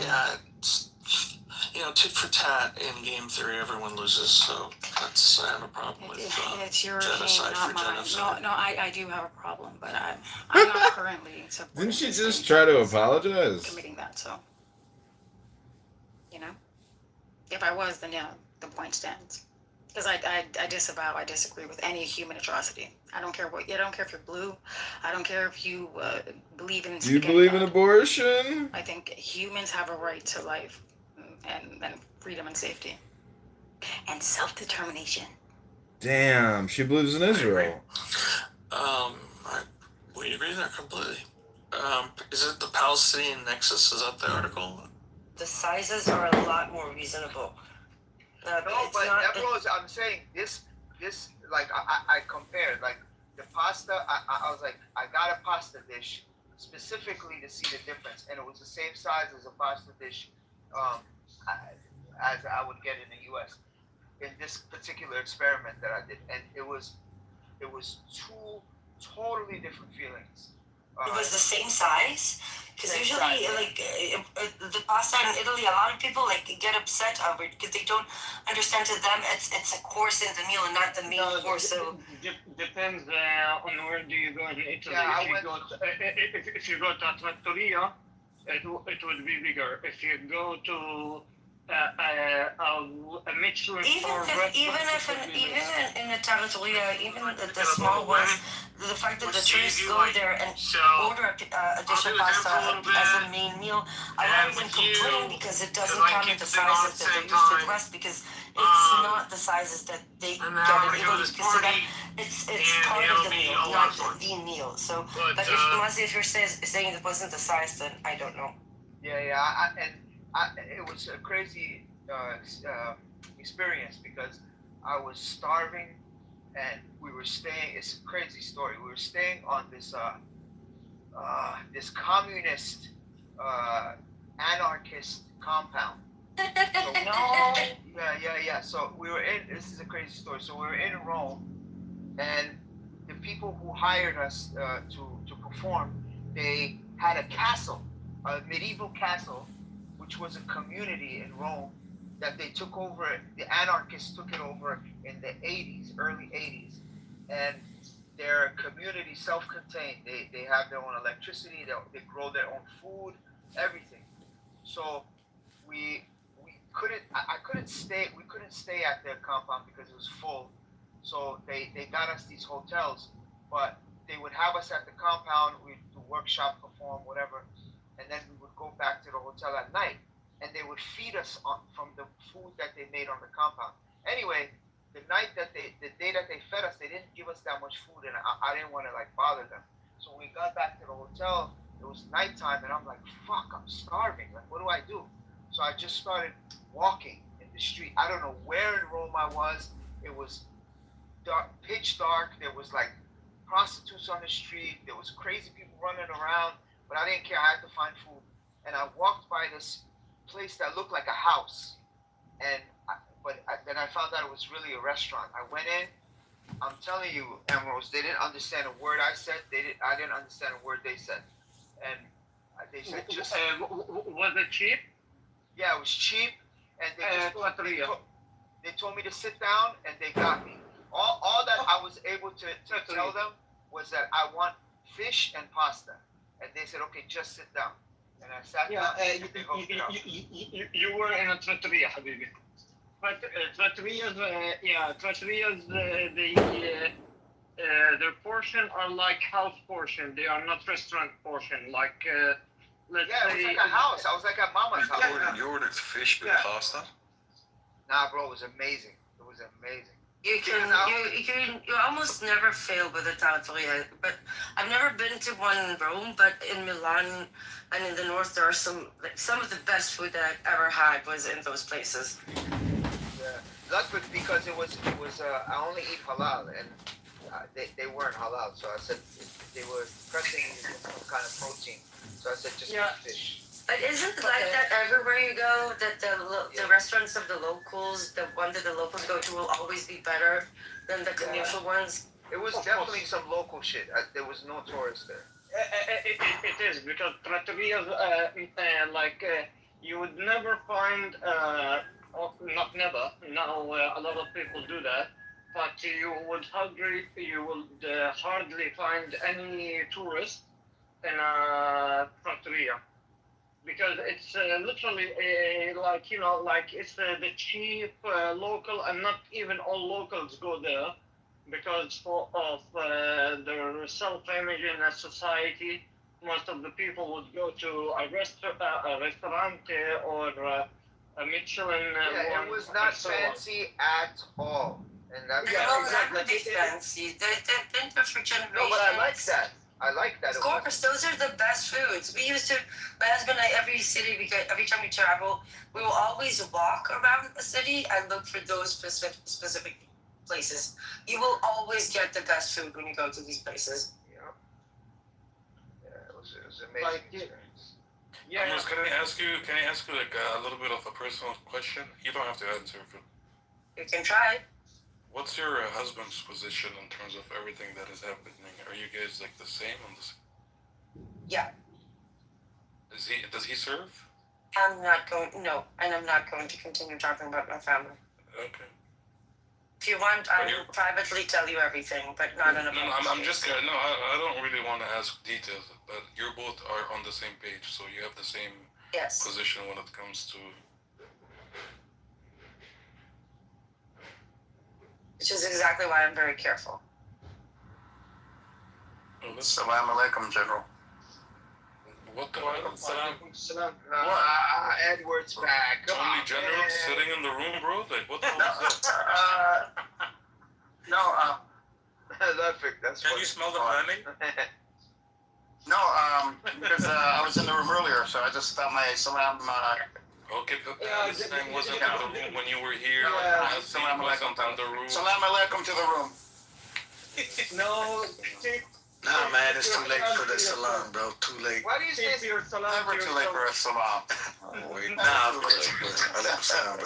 So Amir's room, he's not paying attention, and he has a bunch of designers that are in there talking to themselves. Amir's room. He opened the room. I just went in there. I just got back on. And whatever they're doing. Telegram, I've just sent you a link to a Twitter. Who did? You saw who? Justice. Oh, you sent me like in my back channels? No, Telegram. Let him stream, bro. He can suck my dick, to be honest with you. Let that go on his stream. Keep streaming, Kitover. Keep doing that. Who gives a fuck? And yeah. The title is interesting. But how about you share your vision with Palestine? I know Palestine might be a little bit I don't know, sleepy or busy at this time of the day, but tell him what you think and see if he shares what he shares. Me? Yeah, remember earlier? No, I'm done with that conversation. لا عادي والله عادي. No, it's okay. Don't worry, Edward. I will not fight you anymore. I give you my blessings, Habibi. No, we talked about it. At the end of the day, like Edward, you're a Palestinian. It's not like you're from the outside. Exactly. I know. Sure. Yeah. Habibi, as long as you love the resistance, I love you, and no problem. He doesn't love the resistance. He doesn't. He doesn't. Yeah. Oh, that's not true. Don't listen to him. That's not true. The resistance is some of the best of us. Some of the best of us, they are the best of us. You see, you're not talking right now. What do you mean? You can't say all. You can't say all. I hate this all thing. I can't say all. They are the very best of us. Hey, Al. Yeah, Habibi. What part of Palestine are you from? I'm from West Bank, from Khalil. Nice. You don't have the accent. You don't have the accent, yeah. No, I don't. It only comes when I'm pissed off. I don't know why. Is it actually? Like a Jamaican. I swear to God. Like a Jamaican. Like when I'm very, very pissed off or stressed, you would see me talk in Arabic in a Khalili accent without even noticing. Like it's just in my genes that it wake up. But yeah, don't do that because we kind of want to understand what you're saying. You know what I mean? Yeah, I know what you mean. ماشي يا أخي.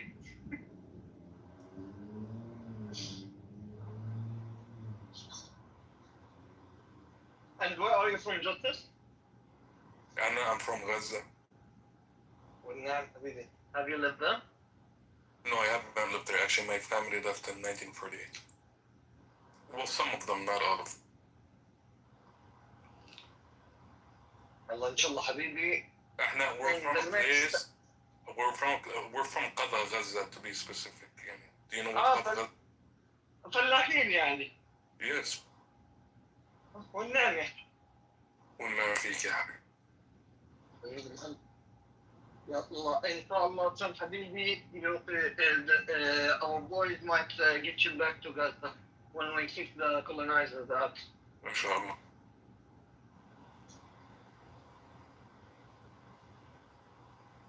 But Edward, the colonizers, you mean the Arabs?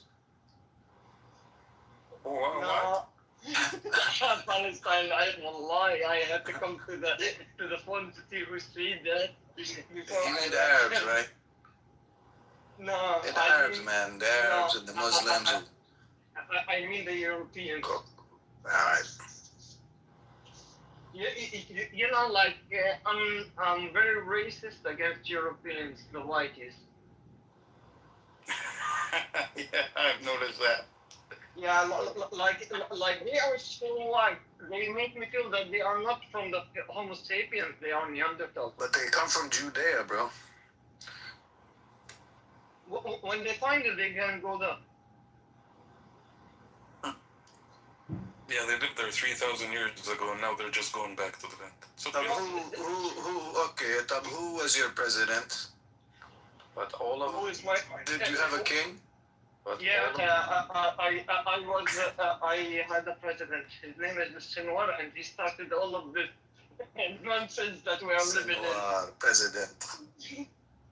That is King David. King David. Who the king that nobody ever wrote anything about him historically except King the Bible. David, man. Yeah. Yeah, no, I don't read the Bible. I don't care about it. Like I care about real history, Habibi.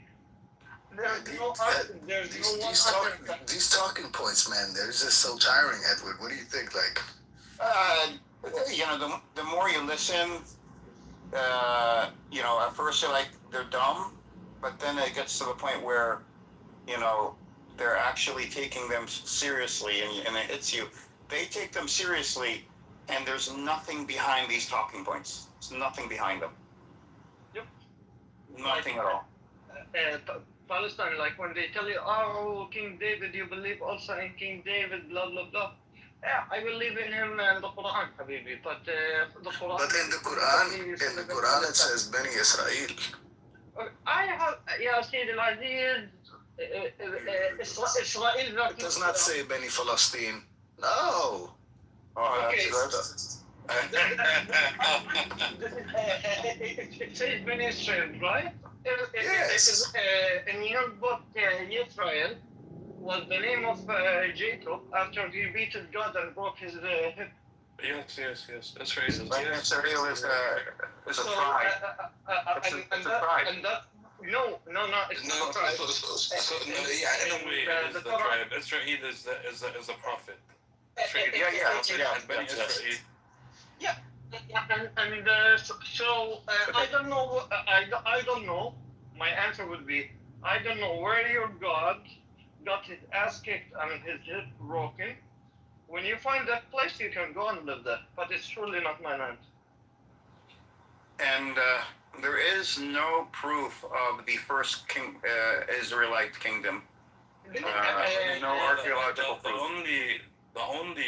Like their claims have nothing. There is no evidence to support their claims whatsoever. They're just making claims based on the religion. The second kingdom, the Jewish kingdom, is smaller than the West Bank. Edward, It's a city-state. Huh? Do you want to laugh real hard? Go ahead. Okay, so in the kings in the Bible that they mentioned that they all knelt to Solomon and David, we have artifacts mentioning the rules, their everything. Okay, the only two people that we don't have any artifacts that they literally existed are David and Solomon. I thought there were David, the House of David. Nothing. No, but dude, it's a fake one. Oh, really? Yeah, it's a fake one. But this claim, either way, if it existed or didn't exist, doesn't matter. How many, little kingdoms existed in this region over thousands of years? And you pick one of them and say, well, the land belongs to the people that, are not even associated with this kingdom, but follow the same religion. So therefore, it belongs to. This is how you built an entire nation out of these talking points. No, That's why I won't laugh. Imagine, they make him look like he ruled the whole earth. These kings of the great nations knelt for him. They used to fear him. Blah blah blah blah blah blah blah. Any artifact about him? Never. Okay, so he's the king that no one has ever mentioned. Exactly, and the later kingdom, Judea and Samaria, they're two different. But these were, one was near Jerusalem, Jerusalem and the hills, the surrounding hills area, maybe a little bit further down. And the other one, I don't know where the other one was, but somewhere else. Edward, you know that there is many theories about the land of the Torah, right? What? Like what? Like one of them says that the land of the Torah and all the stories has happened in Ethiopia. Yeah, I've heard. And one of them says that it happened in the north of Saudi Arabia. Yes, I've heard this too. And one of them says that it happened in Yemen. And one of them says that it happened in Morocco. And one of them says that it happened, is Mazi still in the room? Mazi? Yeah. I'm away from my phone. Okay. And one of them says that it has been on Zagros Mountain, which is in Iran. You know what's funny? What's crazy? Back in over 10 years ago, 15 years ago, I read, because I like reading science fiction. And the science fiction book I read took place in the Middle East. It was about, some artifact that was found, whatever. I don't remember the whole book now, but part of the story talked about that Jerusalem, or the land of the Jews, was actually in Saudi Arabia, and it was this particular village area of Saudi Arabia, and I read the book and everything, and I went to check this village, and a couple of years previous, the Saudi government bulldozed the entire village and removed everybody from the village. I thought that was really strange. What year was that? Late 2000s, late 2000s, I want to say. Like late 2000s, there were Jews in Saudi Arabia? No. The book, it's science fiction. It wasn't real. But the book said that Jews, one of the biggest secrets was, Israeli secrets was that the homeland for the Jews is not Israel or Jerusalem. It was actually where David, the kingdom was in this area of Saudi Arabia. And after I read the book, I wanted to just know if the geography was right. If the author used real. Well, I believe that at some point throughout his. Well, but then when I went to look up the town or the village in Saudi Arabia where the author said the kingdom was, Saudi Arabia destroyed that village a couple of years before, like 2 years prior to when I read the book. I thought that was really, really creepy, really strange. Maybe Saudis read the book and they were scared that Western colonizers would. I don't know. That would be a big coincidence. I was like, wait a minute, this is science fiction. See, this book also promised me this house. Isn't their expansion? Doesn't their expansion include parts of Saudi Arabia? No, it does. It does include it till I think Khaybar. I don't think their greater Israel is geographic. I think it's economic influence, control. I think. Wallah, Habibi, control, overboard, whatever.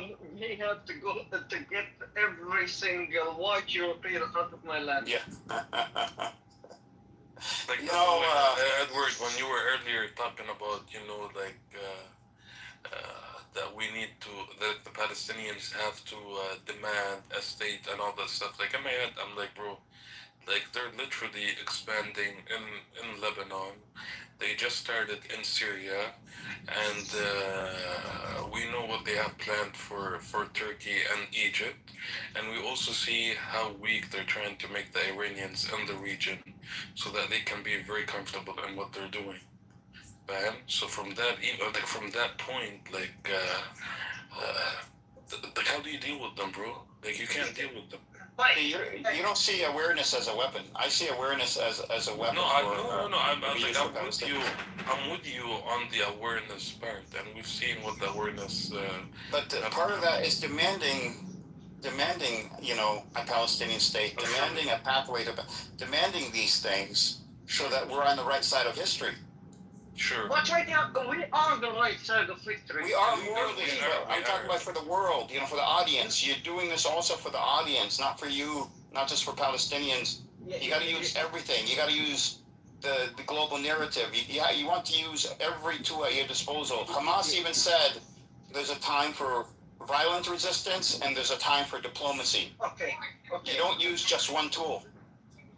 Okay, I agree with you. But the thing is, I'm not a Netflix show for them. Like I want to increase the viewing rate. Like for me,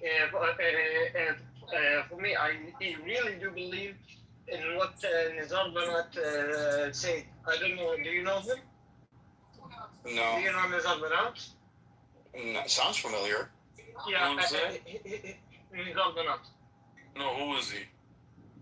Nizar Banat is a Palestinian, let's say, thinker, and he got martyred. The PLO killed him because he started to be very dangerous with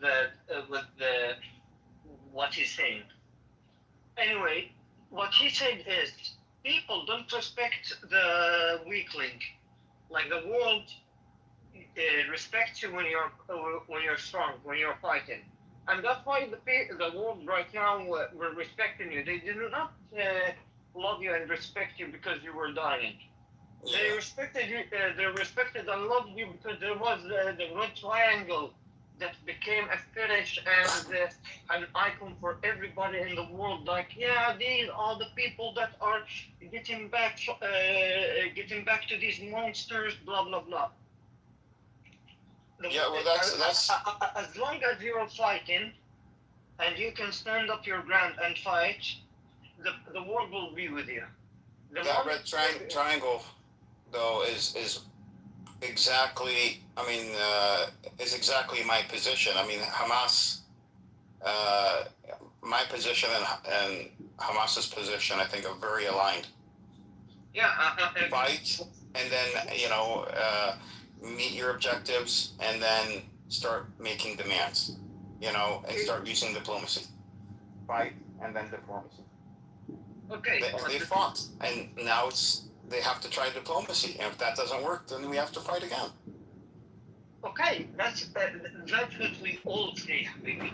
That you fight and then you do diplomacy to stable, to harvest what you have militarily. Okay. Yeah. But the problem is in the idea that you were talking about is that you will have to stop resisting. The world will tell you, oh, you want to listen? You want us to listen to you? Then you have to give up everything. But you have to, like Hamas. I know, understand that if they are, working on diplomatic solutions, they are not fighting. That they would not. I mean, unless Israel is, of course, attacking them. But you don't fight when you're working on diplomacy. There's an agreement to stop fighting and to start talking, and you take advantage of that. See what you get out of it. Did the world force Israel to do that? The what? Did the world force Israel to do that? But Israel is also weakened itself by doing what it has done. Okay. So, but my point is, you can't really depend on the world to be your backup, because they will never be your backup. You can't live in a vacuum. The Palestinians have lived in this vacuum already. It hasn't worked. You can't live in a vacuum. You have to understand the world, understand what the world requires of you as a people. Okay. What would make them interested in you? And you have to build your brand around that, just like Hamas did. I mean, they attacked Israel and they came out looking like the heroes. And they are heroes to us, but I'm saying to the world, they're supposed to be terrorists, but they came out, they are the heroes. And why? Because they branded themselves as, so they understood that there's a war on the ground, but the war in cyberspace is just as important. They understood this going in. Okay, we have no problem in this point, Habibi. The very point is, the world, the ones who are in power, they have, Habibi, investments. They will not sacrifice their investments for your sake. You don't have the millions, the trillions, and the connections and everything that the Zionists have to interest them. So the only people that you are being interested to are the people that have no value. Okay, they are a bunch of peasants, just like me and you. What? Who? Well, I'm not following. You're talking about like the people that are pro-Palestinian now? Yeah. No, I think what he's I think is the governments are very their relationships when it comes to what's happening in Palestine includes investments that are worth trillions of dollars, and this could be for example, the European and how much they invest in Israel, or the trades that they have with Israel, and the biggest is military. Diamonds, golds. Yeah, but military, Industry, the stock industry, everything, Habibi. Yeah, but that could change. That could change if all these countries shift from these deals with Israel and take it somewhere else. What happened in South Africa? What happened in South Africa? You're getting me wrong, Justice Habibi. Justice, what I'm talking about is the private companies, the private agencies that control these industries are Zionists, Habibi. You mean outside of Israel? Yeah. Yeah, they are Zionists. Yeah. Yeah, exactly. So the Europeans, the Americans, they are not funding Israel because they are cute. No, because it's business to them. They have no business to you. You have no value, no market value. That's not true. That's not true. I think we've proven that wrong, though. Haven't we proven that wrong over the last 3 years? No. I mean, we haven't. No. Is Israel now a pariah state? No, haven't countries reduced their trade with Israel? Habibi, what you're saying is fact and true, but for normal people who doesn't have power, people that doesn't have trillions, people that doesn't have millions, normal people, just like me and you. Yeah, they go out in the streets, they cry, they blah, blah, blah, and that's it. And they vote. Do you really believe in voting, for fuck's sake? Yeah. Yeah. Okay. Yeah. Okay. Yeah, voting does work. Okay. I mean, you live in a Western country, you know voting works. No, that's why I know that it doesn't work. It does work. No, it doesn't. You don't live in a dictatorship. Okay, so the illusion of freedom is freedom. Freedom isn't an illusion. It's what you make of freedom. That's where the illusion comes in. Okay. Let me ask you a question. In Germany, then the normal German has the right to express himself in any way, and he can talk in anything Well, he wants. what's that got to do with freedom? That there is no freedom, that's what he's pointing out. Wait a sec. I mean, your freedom sounds different than my freedom. I don't believe in people expressing themselves any way they want. I didn't finish. I'm talking about what's the Western value and what's they say it's freedom. The freedom of speech and the freedom to express yourself. You can talk about Muhammad however you want. You can talk about burn the Quran however you want. No problem. It's freedom of speech, freedom of religion, blah, blah, blah. But at the same time, the same government that is voted, quote unquote, wink, wink, by the people, and so that the German people are going in rallies for Palestine. They went out, they beat the shit out of them, and they fucked them over, and they oppressed them just like a dictator. I don't think it's that bad. I mean, I know they're going after Palestinians, but to say that we haven't made progress in the last 3 years and no, I'm not saying that. What I'm saying is, Habibi, that we have made progress on the normal human, on the normal being, the one that got his head brainwashed from the news, and we fixed that. Good. No, it's a great accomplishment. You know, like Israel has paid trillions of dollars to advertise for some bullshit, and we have destroyed it. Like, imagine you have destroyed the work of trillions of dollars. So we should use that to our advantage. You use it by continuing to fight. Continuing to what? To fight. Fight. You can't call the resistance the best of us, but throw them away as if they were the worst of us. No, I'm not saying throwing them away. That's why I When it's time to fight, this is a very important decision. It's not, you know. That's why when I started the whole discussion, and you told me, what's your plan? I told you, my plan is let the resistance talk.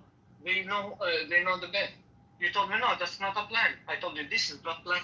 No. They know what they are doing, and the only solution is to fight.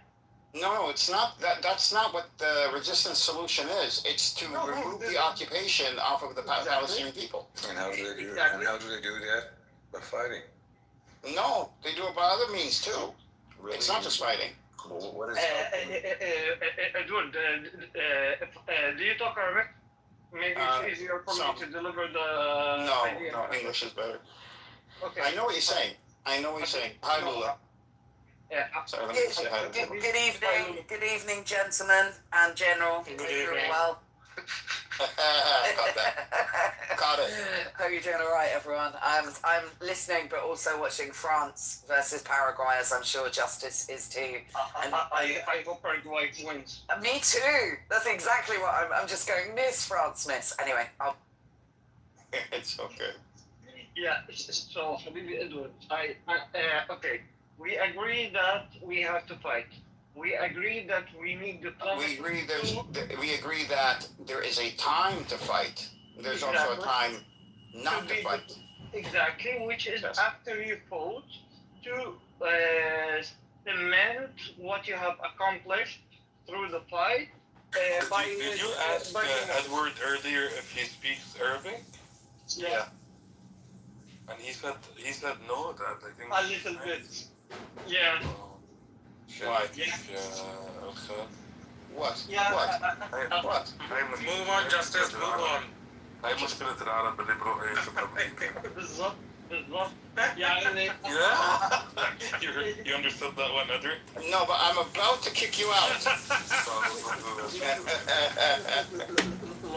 Justice, imagine that I have to make another Palestinian understand by open